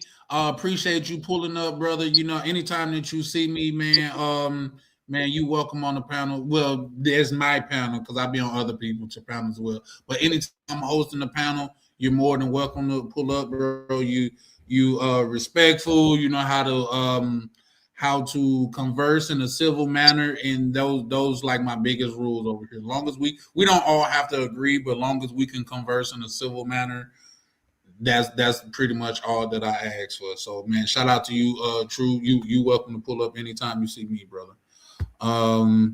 Yeah, bro said I ordered a pizza and it came in plain instead, which is crazy. Shout out to what Play Dog. He said, "No, David, stay your broke heart ass home and pick yourself up." That's crazy. Damn. I was mad. Right, that's crazy. Hey, but don't feel no type of way. I don't know how many panels you've been on, but Listen, brothers, I think brothers. Go I'm ahead. sorry. Go ahead. No, go ahead. Brothers, we bust each other's balls, man. That's life. That's what it is. You can't be, sore for Yeah. That's all. Yeah. No, it wasn't nothing too. Like I say, if people get disrespectful in the chat, I'll get them out of here. But long as it's lighthearted fun, bro, like niggas be flaming me in the chat too. I don't. Long as it's like lighthearted and they not being disrespectful, I even tell my mods don't kick them out. Let them live. So shout out to you, Blake. I think what he's trying to say is like don't be like when you go out, just don't be bitter. Like have an open mind. No, I mean the thing is, surprisingly, it's not bitter. I'm not bitter. It's just that you get so accustomed to the social scene. After a while, you start to realize that your tolerance and your patience it's not bitter. Your tolerance and patience for certain things are just wearing thin. Like you don't have time for like the 2-hour-long conversations. It's either you're gonna link up, do what we gotta do, go about your business. So it's not bitter. It's just you're adapting to your environment, per se. If that makes sense, actually. Yeah, for sure. In a lot of ways, living in Thailand, I feel like I've been detoxified myself from all the drama from back home. See, You I know, need that. Need that. I say all the time, my happiness don't need other people's. As long as I'm happy without regrets, I can care less what other people think of me. You see how calm Adam is and Ronan, like how they look like they have peace. They got a little calmness to them, like there's inner peace. I don't know. Yeah, Ronan giving me Willie Dynamite, Cool Breeze vibes, just chilling. Just chilling. Yeah. What can I say? What can I say? It's chilling, mellowing out, man. I know where I know where I'm at. I know what's going on. They live in the place where like Philippines, Thailand has some of the best weather, man. Like, oh yeah, we just got through our rainy season. It's beginning to be summer. I was already acclimatized, as you would say, because I lived outside of Houston, so that's the same kind of weather they have here. 60s to 80 degrees. A little bit of humidity to heavy humidity during the summertime. What do I got to stress out about? Right. I just put an album together. Well, on my first single, I'm about to release that on the 21st, dedicated to military. I'm just sitting here vibing, man, learning, putting things in place so that, my life is automated. What I got to be stressed about? I'm at peace. I just saw your email on your channel, so I'm gonna email you. Okay. Go ahead. Yeah, just drop me an email, and we can work out some details. I give a lot of information without charging anything. It just depends on what you're asking for. You know what I mean? I don't charge people off the rip. It just depends on what you're asking for my time.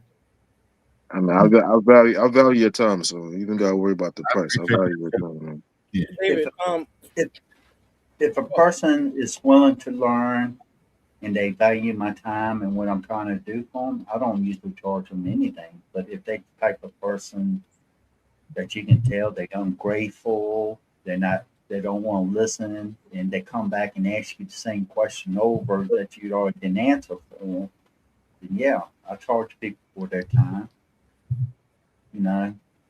Information. I don't waste my time with ungrateful people. It's like some of the Thai villagers here, they want to learn how to speak English. I taught English free I taught English free to them, as long as they're willing to learn and put in the work. The ones that their parents forced them to come and they didn't want to learn, they won't learn anything, I charged them for that. Because they were wasting my time. If they're gonna waste my time, they better, somebody's gonna pay me I hear that. For sure. Well, me like say when Black Cleaner was speaking about like say the finance and the credit card and the Centurion Lounge and things of that nature. Reason why, and I would think just saying this on my last live. Reason why I give out so much free game and stuff like that. For one, if you over here, we already like minded, and for two, honestly, if I'm being transparent, I want to see more people that look like me in these places that's supposed to be higher up. These places to where when I go in, I'm the only person that look like me or one other person. You know what I mean? So I be trying to give the game on that just to like, oh yeah, you made it too, brother. Welcome to the winner circle. You know what I mean?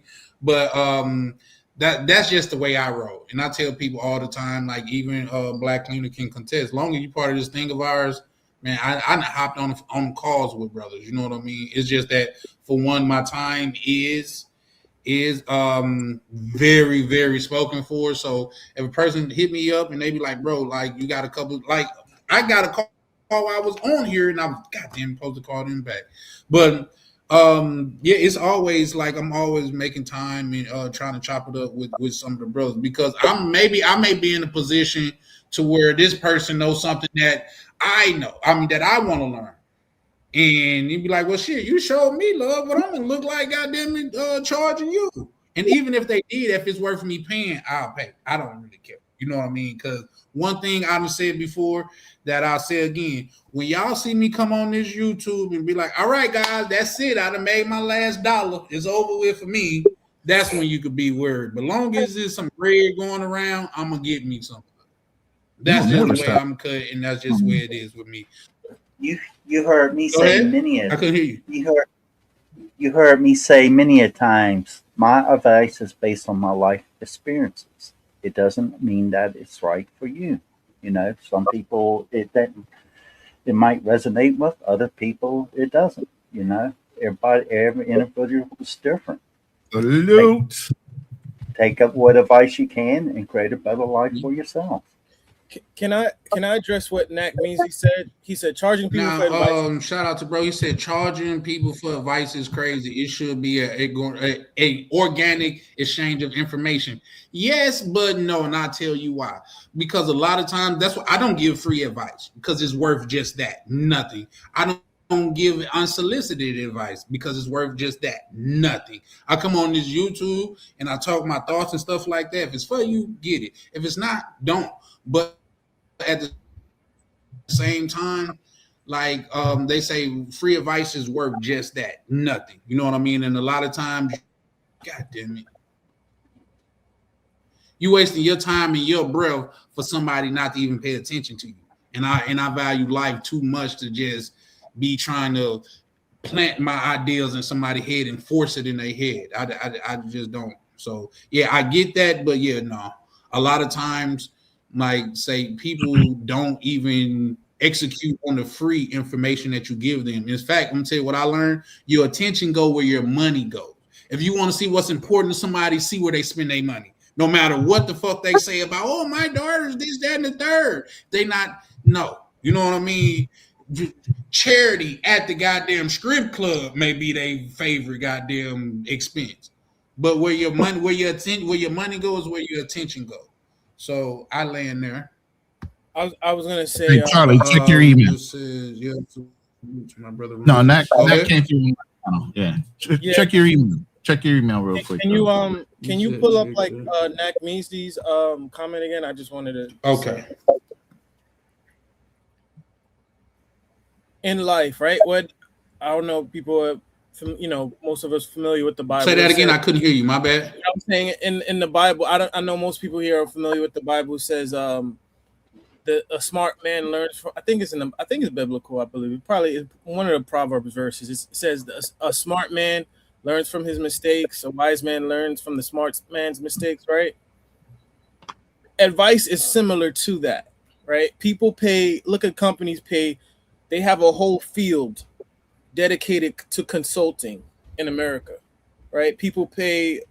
Companies pay people hundreds of thousands of dollars to get consultations, and it might not always be good or it might not be great, but it's to sift through, right? If I need advice for something, let's say I wanted to go to the Philippines and I don't want to spend a whole 2 weeks trying to figure out YouTube videos, like watch 50 YouTube videos to get an understanding. I'm a pay, let's say Ronan charges like 50 an hour. I'm gonna pay the $50 an hour because in that $50 an hour, it saved me time. Time is money. I mean, time is money, right? But the reason why time is more important because I allocated that money towards me not having to spend so much time. And like the guy Smith X3 said, is investing in knowledge is ROI. People, you spend money to go to the doctor, right? He gives you advice. People go to have personal trainers. That's advice on your fitness. When you go to a lawyer, that's legal advice, right? So there's nothing wrong with a person charging time for advice. If someone like a Ronan or Adam accumulated time in another place and they made mistakes and they see what works and they see what made them successful and they see what didn't work in Thailand or the Philippines, it's nothing wrong with them charging for that because they're charging for the experience. They had to go through it. And what you're doing is you're paying to, like, in Six Flags at the Flash Pass, like you're paying not to deal with that, not to make those necessarily same mistakes. You know what I mean? And it could cost you less. For sure. You paying that consultation will probably save you money because let's say you go to Thailand and you buy the wrong SIM card, right? You that was money that you could have saved if you would have listened to Adam or Philip. That, and also you need to make sure if your phone is unlocked. Let me say this real quick. I don't really talk down. Real quick. Hold on. Now let me just. Is somebody in the back? I think it says Epic. I can't see the rest of it. If you cam up, just because you knew, is them your people, Ronnie? I don't know Epic. If that's what you said, Epic. Oh no, yeah, no. We finna get that ready to close down anyway. We finna get ready to close, but I couldn't see your face either or. But we finna get ready to close out. I'm already here like a good 30. Oh wait a minute, wait. He said it's Knack. It's Knack Measy. You can let him up. I know him. Oh, okay. He's coming up with a funny name, I guess. I don't know Epic, but I know Knack Measy. No, it's I know Epic Fury. Oh, Epic Theory. Me. Yes. But let me say this real quick before you start Knack, because I know you're about to go. I don't talk down about people wanting to get consultations or whatever. My first place that I would go to is like even Pathfinder said, go to Google and do the research for yourself if you want to dig. You know what I'm saying? There's nothing that anybody can tell you that you can't find for yourself. The only thing I would have to say is make sure you're asking all the right questions.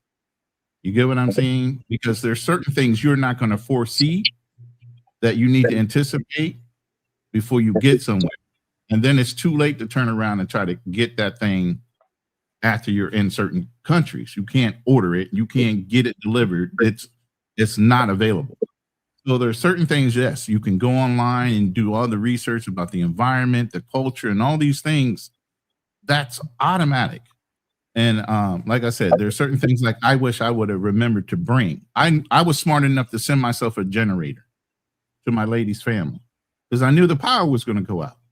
There were certain things I already knew to anticipate, and I sent that to myself in a big package, through a shipping container. So it was dirt cheap, $165. It didn't even matter about 150 pound weight for $165. That's damn near $1 a pound for all the shit I needed. You get what I'm saying? They're called Bakubon boxes. So there's ways that you can ship across the world, cheaply, things that you're going to need. But make sure you anticipate everything. If you're going to do your own research, just anticipate the things you're going to need. Know what environment you're moving into. A lot of things you can find. That's why I say I don't normally charge for advice because there's certain things that you can find out on the internet. What I charge for in my time is if you're asking for financial advice. If you're asking for the things that it took me 15, 20 years to learn, yeah, you're going to pay for my time because I'm worth a lot. But if you're just asking me a general question about how to move in a certain country, I can give that to you. That's nothing. You know, but if you're working off of trying to gain something as far as monetarily wise that I took years to learn, you ain't getting that free. But yeah, go ahead, Nat. All right, salute to all the brothers on the panel. What's up, y'all? How you doing? Yeah, I would definitely pay for financial advice from someone who's financially stable. Paying a consultation for someone that's going to give you easily findable information that you can find on the internet is lazy. It's intellectually lazy. Number one. Number two, you're robbing yourself of the adventure, of the experience of finding your own path. His path, what fits him may not fit you. Please don't fall for I got the game. Just charge me this, and when you hit Thailand, I'm gonna no, because most of the time it's the blind leading the blind out there. You can find cheap accommodations. You can find box. You can find anything you want on the internet. And what I'm saying is that same feeling that you have when you see another brother in a place that you don't normally see us, like, oh, yo, you here? Congratulations, you made it, right? That's the organic interaction I'm talking about. In that interaction, in that seeing us in places that we are not seeing that much, the conversation to come, yo, you good? Where are you staying? Oh, I'm staying here. Oh, whoa, whoa, whoa. That spot gets hot on a Friday. Let me show you another spot. This is the organic I'm talking about. To come there and say, well, yo, I could really put you on, but, you know, you got to pay me. Not you saying that, but if someone's coming out with it like that, it just goes to that the majority of these travelers that are not of retirement age are running from the West looking for a cheap come up. So that half of them are broke, right? Half of them are broke and they're looking for any sort of person that looks like them to financially scavenge off of them because they're not getting money. Now, holla at me. That's a fact. I mean, that's a I definitely agree with that. Just real quick, I definitely agree with that. Because what I learned from Ronan, the wandering traveler, I could have he could have charged for that because I knew where to stay. I knew goddamn it what guys not to goddamn it go to for Ubers and shit for the taxis and stuff like that. I knew the regular prices as far as rooms and stuff was overcharged and stuff like that, and all of that was free. But now let's not and I get and I fully agree with what he was just saying, but let's just keep it a buck. A lot of what these people are selling online is just recurated stuff that's already online. You know what I mean? So I agree with that, but in order for if you want somebody to take their time out to do something specific for you, that's when you should be cognizant of their time. You see what I'm saying? Because when people say, "Oh, time is money," I completely 100% disagree, and I'll tell you why. Time is infinitely more important than money. Because if I gave you $10,000 tonight, but say if you can't wake up tomorrow, you wouldn't take that $10 million.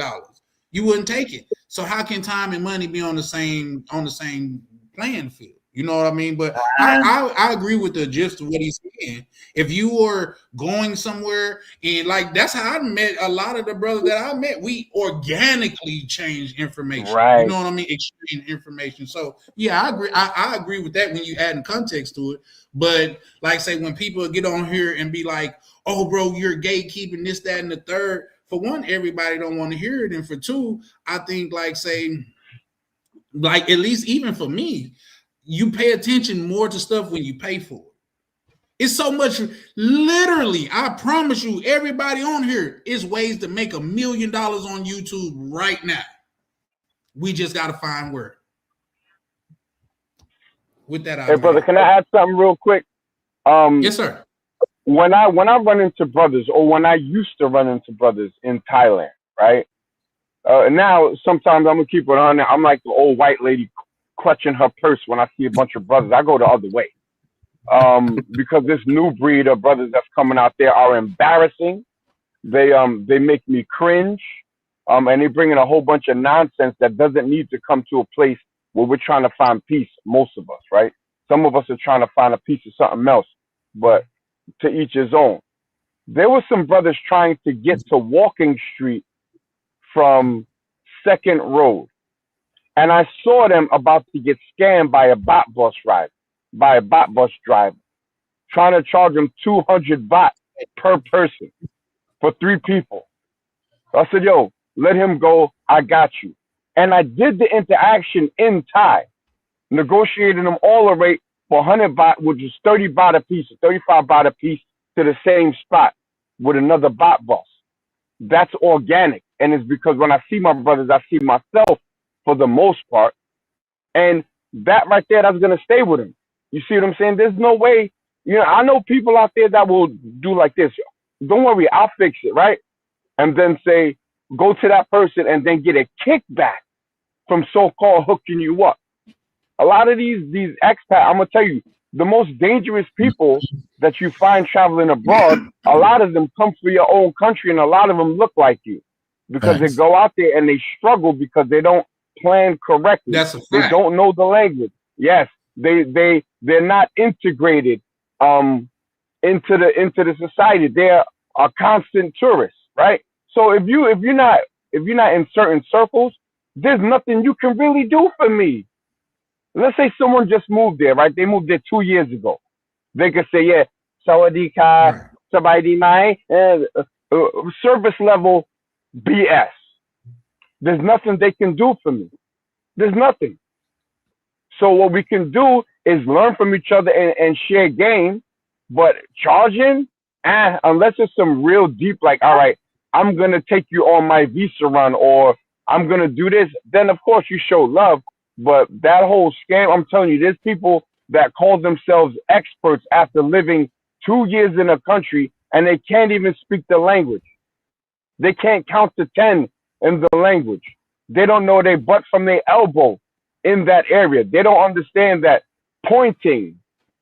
They don't understand that touching someone's head. They don't understand. There's so many nuances that they don't get, and what happen is they'll end up getting each other in trouble. Happened with my own cousin on the way from Suvarnabhumi Airport.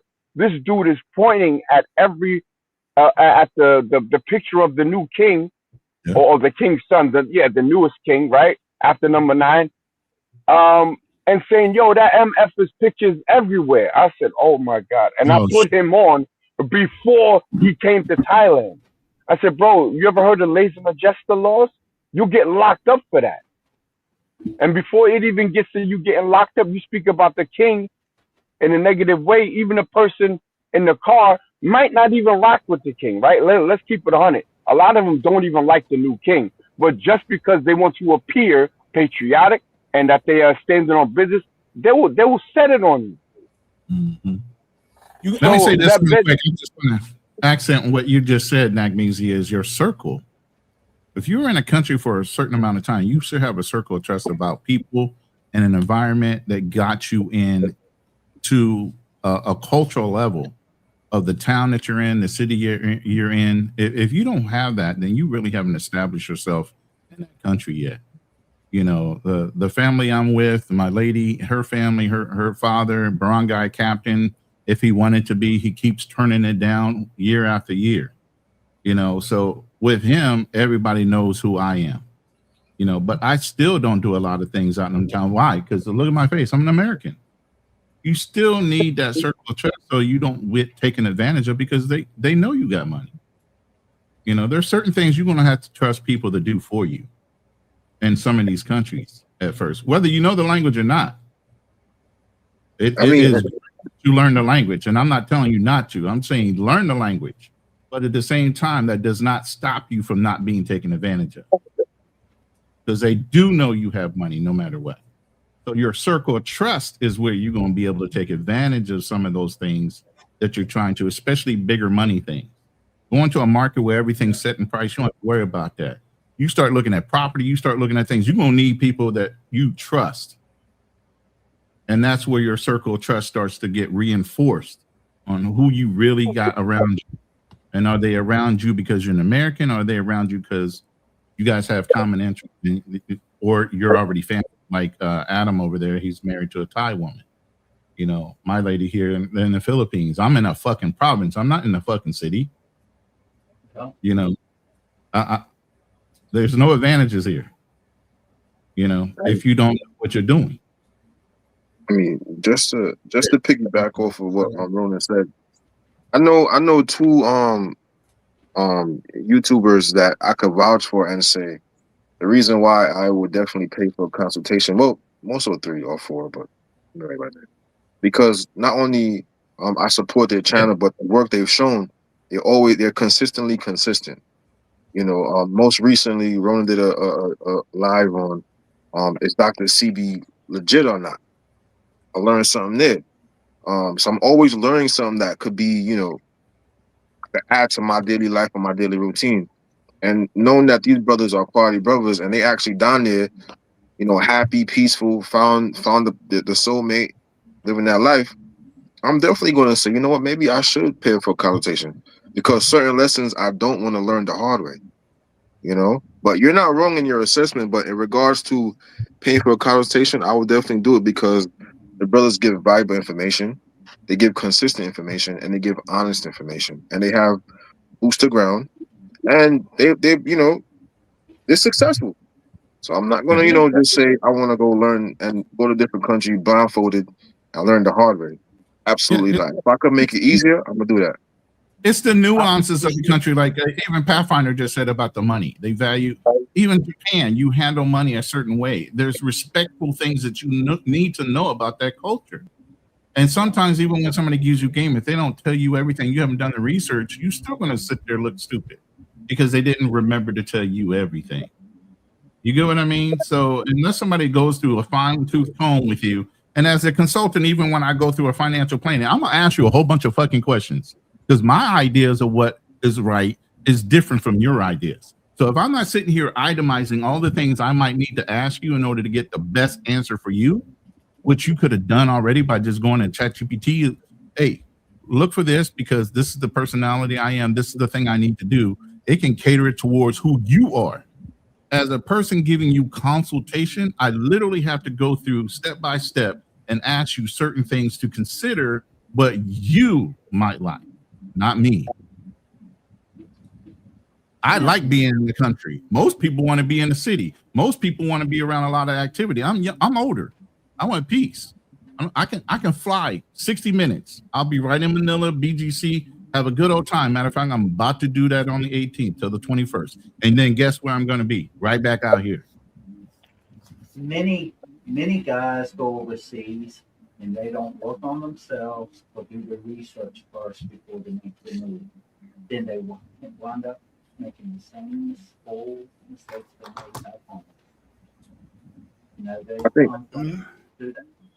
Now, if I offer somebody asks me general questions they could find online, if it's a couple, I might answer them. But if they ask me 500 million questions that they could have found online to answer it, I'm going to charge them for it.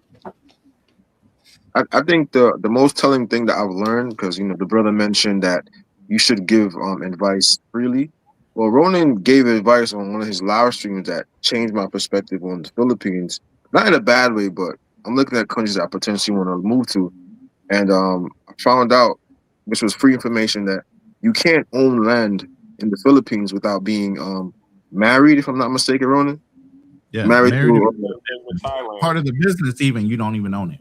Yeah, so see, you know, that alone, I'm like, I'm not going to Philippines now. I'll go to visit, but potentially live. Here's the thing, and the caveat with that even was, if you're going to buy land, it needs to be attached by legacy, meaning your children get to inherit it. If you're going to have children, that means you need to be dedicated to the woman you're going to get married to, or you're going to have children by her. Then you're not screwing yourself if you buy land. Why? Because it's going to pass on to your descendants. That's the legacy end of it.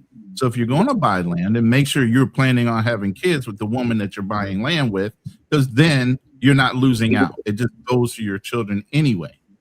But if you buy land all willy-nilly in places that you're not going to absolutely own the land, Hell, you don't even own the land in America. If you really think about it, you can get it reclaimed by taxation. That's true. Stop playing. You can't own land in the Philippines, but however, as a foreigner, you can lease land. You can lease it up to 50 to 90 years. There's limitations in certain places, but like I said, the only way you can own land is through legacy, meaning your children really own it because you had children by that Filipina or that Thai person.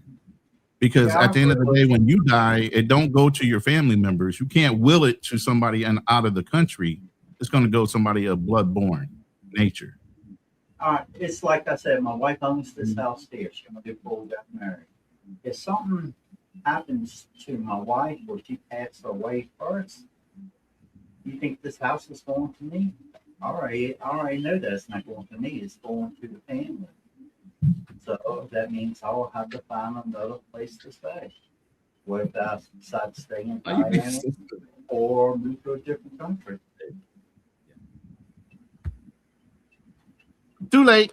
Damn, I was too slow. You gotta be quick on the job. I was too slow.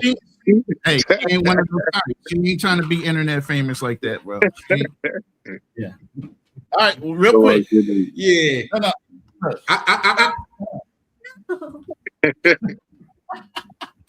All right. Oh, okay. All right. Shout out, Miss Ron. Shout out to Miss Ronan Travels, man. I want to be like Ronan when I grow up. Nah, shout out. I'm hold my computer. And like I said, good woman, good, very talented, good family, and that's the thing. She's covered by her family. That's what I look for. A woman undercovering. Her father, her mom, she don't go anywhere without her family. Matter of fact, she'd give her to go somewhere with her family. Her birthday's this weekend. I don't need to worry about that. I got a truck downstairs. If he needs to drive it, he can drive it. Matter of fact, I prefer him to drive it. I ain't trying to get in an accident being in that car driving. They can fleece you for that too. You certain things you just got to understand. Yeah, dig that. It's like here, I spend a lot of time with my wife, even though now she's probably gone to feed the dogs, but normally she's in the living room while I'm on the line talking. If we do anything, we usually do it together, and if it's not with me, it's with him, and it's that I both So it doesn't give them too much option to do things that are inappropriate for people or it's like my wife's Facebook. My wife's Facebook consists of like the lottery and taking care of the dogs, stuff of that nature. She ain't up there in the bathing suit or trying to show herself off, doing things for views, clicks and views, She's just a person everyday life in general.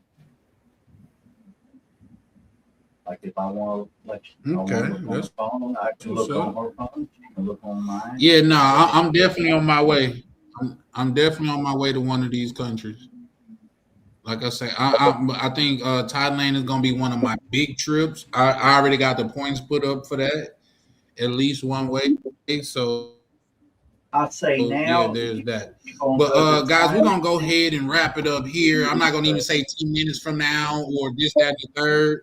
I'm just gonna say we're gonna wrap it up here, just because I said 10 minutes ago, an hour ago. So we can all get our ending words out. Start ending with David. You want to say anything before you get up out of here, good brother? Yes, sir. I appreciate all of you brothers. Ronan, that's OG, big brother right there. We got the gentleman at the top from Thailand, the brother in the middle. Thank you for allowing me to come on your channel. I appreciate you guys, and ending on that, be authentic, fellas. It always works. Facts. Agreed. Always works. Remember, man, this is Charlie Chan TV, man. If you can, if it's not too much, man, give your boy a subscribe, man. We have these stimulating conversations all the time, and what we try to foster over here is a community of men to where it's okay for us to get together, share ideas, not agree with each other all the time, but always be on a respectful plane. You know what I mean? So yeah, appreciate you pulling up, bro. And once again, man, you was cool and everything like that. So anytime I'm hosting a panel, you welcome to pull up, bro. Appreciate you, Dave. Thank you. I appreciate that. Thank you, man. Absolutely, no problem. As real, you want to say anything before we get up out of here, good brother? Yeah, thanks for having me on. It's been a pleasure. It's like your second or third time over here, ain't it, bro? Probably like my fifth. Oh, okay. My bad, man. I didn't host damn near 100 panels by now. Yeah, it's sometimes like when I come home from work or if I'm working overnight, I'll listen to you during the nighttime. So I'm actually sometimes listening in the background. I wanted to say great talk. I appreciate you for having me on. I want to say I want to be like Ronan when I grow up. I appreciate you guys are setting the standard. And much blessings to you guys. Same thing as nice meeting Adam. I'm familiar with the guy in the middle top. We spoken before. It's good to hear you again. It's been a minute. I also wanted to say, but guys, just get out there and travel, man. Try to get there at least like twice out the year, and figure out a way if you can. At least if you could live somewhere else for another 6 months out of the year, or stay somewhere else for like a year or two, and see how it feels, and see how you might, and then afterwards think if you want to say, okay, I want to come back to America, because I mean, honest, I think America's in decline, and I think sometimes it doesn't hurt to just see what else is out there in the world, Absolutely right.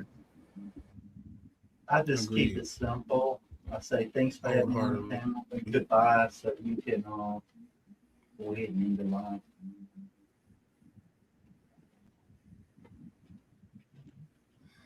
All right, X-Pac, man, as always, man, it's always a pleasure conversing with you, man. You always bring interesting perspective, and it's definitely appreciated. So appreciate you, X-Pac. Until next time. Black Cleaner, you want to say anything before you get up out of here, my good brother? Yeah, thanks for having me. Once again, appreciate everything. Yeah, check out my page at The Black Cleaner. I'm on YouTube. I just dropped another video about traveling while black. Cartagena Part 2. So y'all can, those who's looking to go to Cartagena, you'll be able to learn a little bit of the history on Cartagena with that one.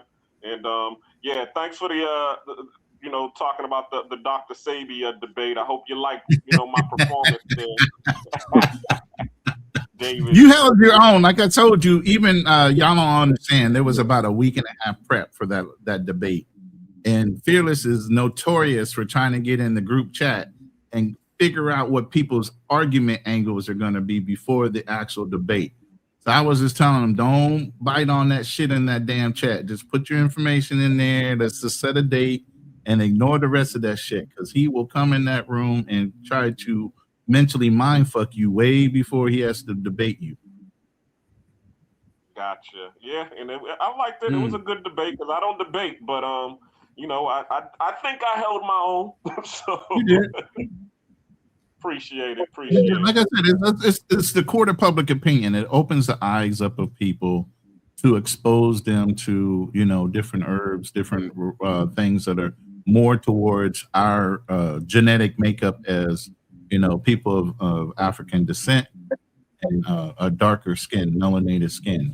We all shouldn't have the same diet. We all aren't the same body types. There's a lot of different things that go into you and who you are. But I don't know if you're done, Black Cleaner. I don't want to take over. Go ahead. No, that was it. I'm just saying, hey, I appreciate it. Thanks for the. If you could be so kind as to pull up that image I'm sharing there, Charlie. That's it. Peace. Okay, for sure. Was you done, Black Cleaner? Nah, yeah, I just put off the I appreciate you, Black Cleaner. It's always a pleasure, my good brother. Yep, one. All right, for sure, brother. So March 21st, I have my first single being sent out. It's on Shopify. It's on Apple Music. It's going to be everywhere. The song is still standing. The Life I Live. It's said as an individual thing, but should identify with most servicemen and women, whether it be veteran, active duty. My heart goes out to the brothers and sisters that are serving right now, that are being deployed over to Iran. This is not their fight. They should not be involved in it. But as we all know, being military or expats or ex-veterans, we know sometimes we don't get to challenge the orders. We just got to follow through on them because we want to get home too, no matter what's going on. So the song, I think, will identify with a lot of people, but it comes out on the 21st. Stay tuned for that. Absolutely. Shout And out then to we you, actually have a live on Friday night or Sunday night. We're still trying to iron down the day, but that's going to be what's going on in Iran. That's a fact. That's a fact. Real quick, guys. Before I play my outro, man, you guys don't forget to like and subscribe if you're gonna know, because I go live a lot of times randomly. I like to put it up like the day before, but I'm pretty sure I'm gonna go live tomorrow. Tomorrow as being in Wednesday. So a lot of times for you guys to know, not just people that's on the panel, but people that's in the chat. Only way you will know if you like and hit the notification bell, because we be having some very interesting conversations over here. I think our next conversation is going to be, is there any room for Pookies in the travel space? We ain't got to go into it. That's gonna be tomorrow's chat, man. So y'all don't forget to hit like and subscribe, and y'all pull up tomorrow, man. It's gonna be just as tantalizing. I'm gonna go ahead and lead out with the outro song. If y'all was here in the beginning, y'all seen my intro song, which is completely different. It's a whole visual with it, but this is the outro joint. So let me see. What did it not show? What happened? Oh, okay. It's coming up. Okay. Yep. So we're gonna go ahead and close out with that, man. This is Charlie Chan with Charlie Chan TV. Appreciate each and every one of you guys. Shout out to Vibing with Misha. Shout out to Ryan, Vacation Time with Ryan. Shout out to Black Cleaner. Shout out to X-Pack. Shout out to Ronin's Travelers. Those are all the people that has YouTube channels that's affiliated with this thing over here. So go check them out. They always got them dropping some new stuff for your head, man. Check them out. Charlie Chan approved. So yeah, man. Appreciate everybody that pulled up, man, and shared a great comment, or even if you just listen while you was at work, it's still appreciated, man. So y'all have a good one, and we're gonna go ahead and spark this up and get ready to get up out of here. So appreciate y'all. Ladies and gentlemen, fighting out the travel corner, the undisputed global contender, TV. Yeah. Bell ring, ding. Charlie Chan, Charlie Chan, Charlie Chan. Step in the ring, yeah, he the man. Passport stand, I watch him land. Heavyweight moves, world in his hands. Charlie Chan, Charlie Chan, Charlie Chan. Gloves lace tight, camera in hand. Every city turned to a fan. Main event, every time he land. Walk in the ring like Rio Carnival. Brazil nights, feel unstoppable. Boca Chica sand, tactical. Blue mall drip, fashionable. Oxy vibes, traveler excellence. Yacht life waves at presence. Designer breakfast, elegance. Camera steady intelligence. Mr. Flight still made it. Turns it back, center greatness. Every L built patience. Now the arena shaking. He don't throw punches. He throw punches. Left hook angles. Confidence. Right get his dominance. Heavyweight grind, no nonsense. Charlie Chan. Charlie Chan. Charlie Chan. Charlie Chan. Step in the ring, yeah, he the man. Passport stand, I watch him land. Heavyweight move, world in his hand. Charlie Chan, Charlie Chan, Charlie Chan. Gloves lace tight, camera right hand. Every city turned to a fan. Main event, every time he land. Carnival lights, championship, Brazilian nights, ownership. Ocean waves, that motion grip. camera lock, no focus slip. Every vlog like title defense. Every upload makes silence tense. Algorithm can't stop the shit. We move global, no fence. Polo, fresh, clean, fit. Breakfast, views, leap, mix.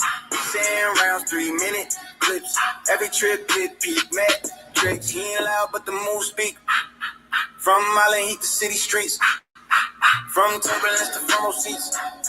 Not a whole crowd on their feet. They doubted the vision. He tightened the gloves. They questioned the grind.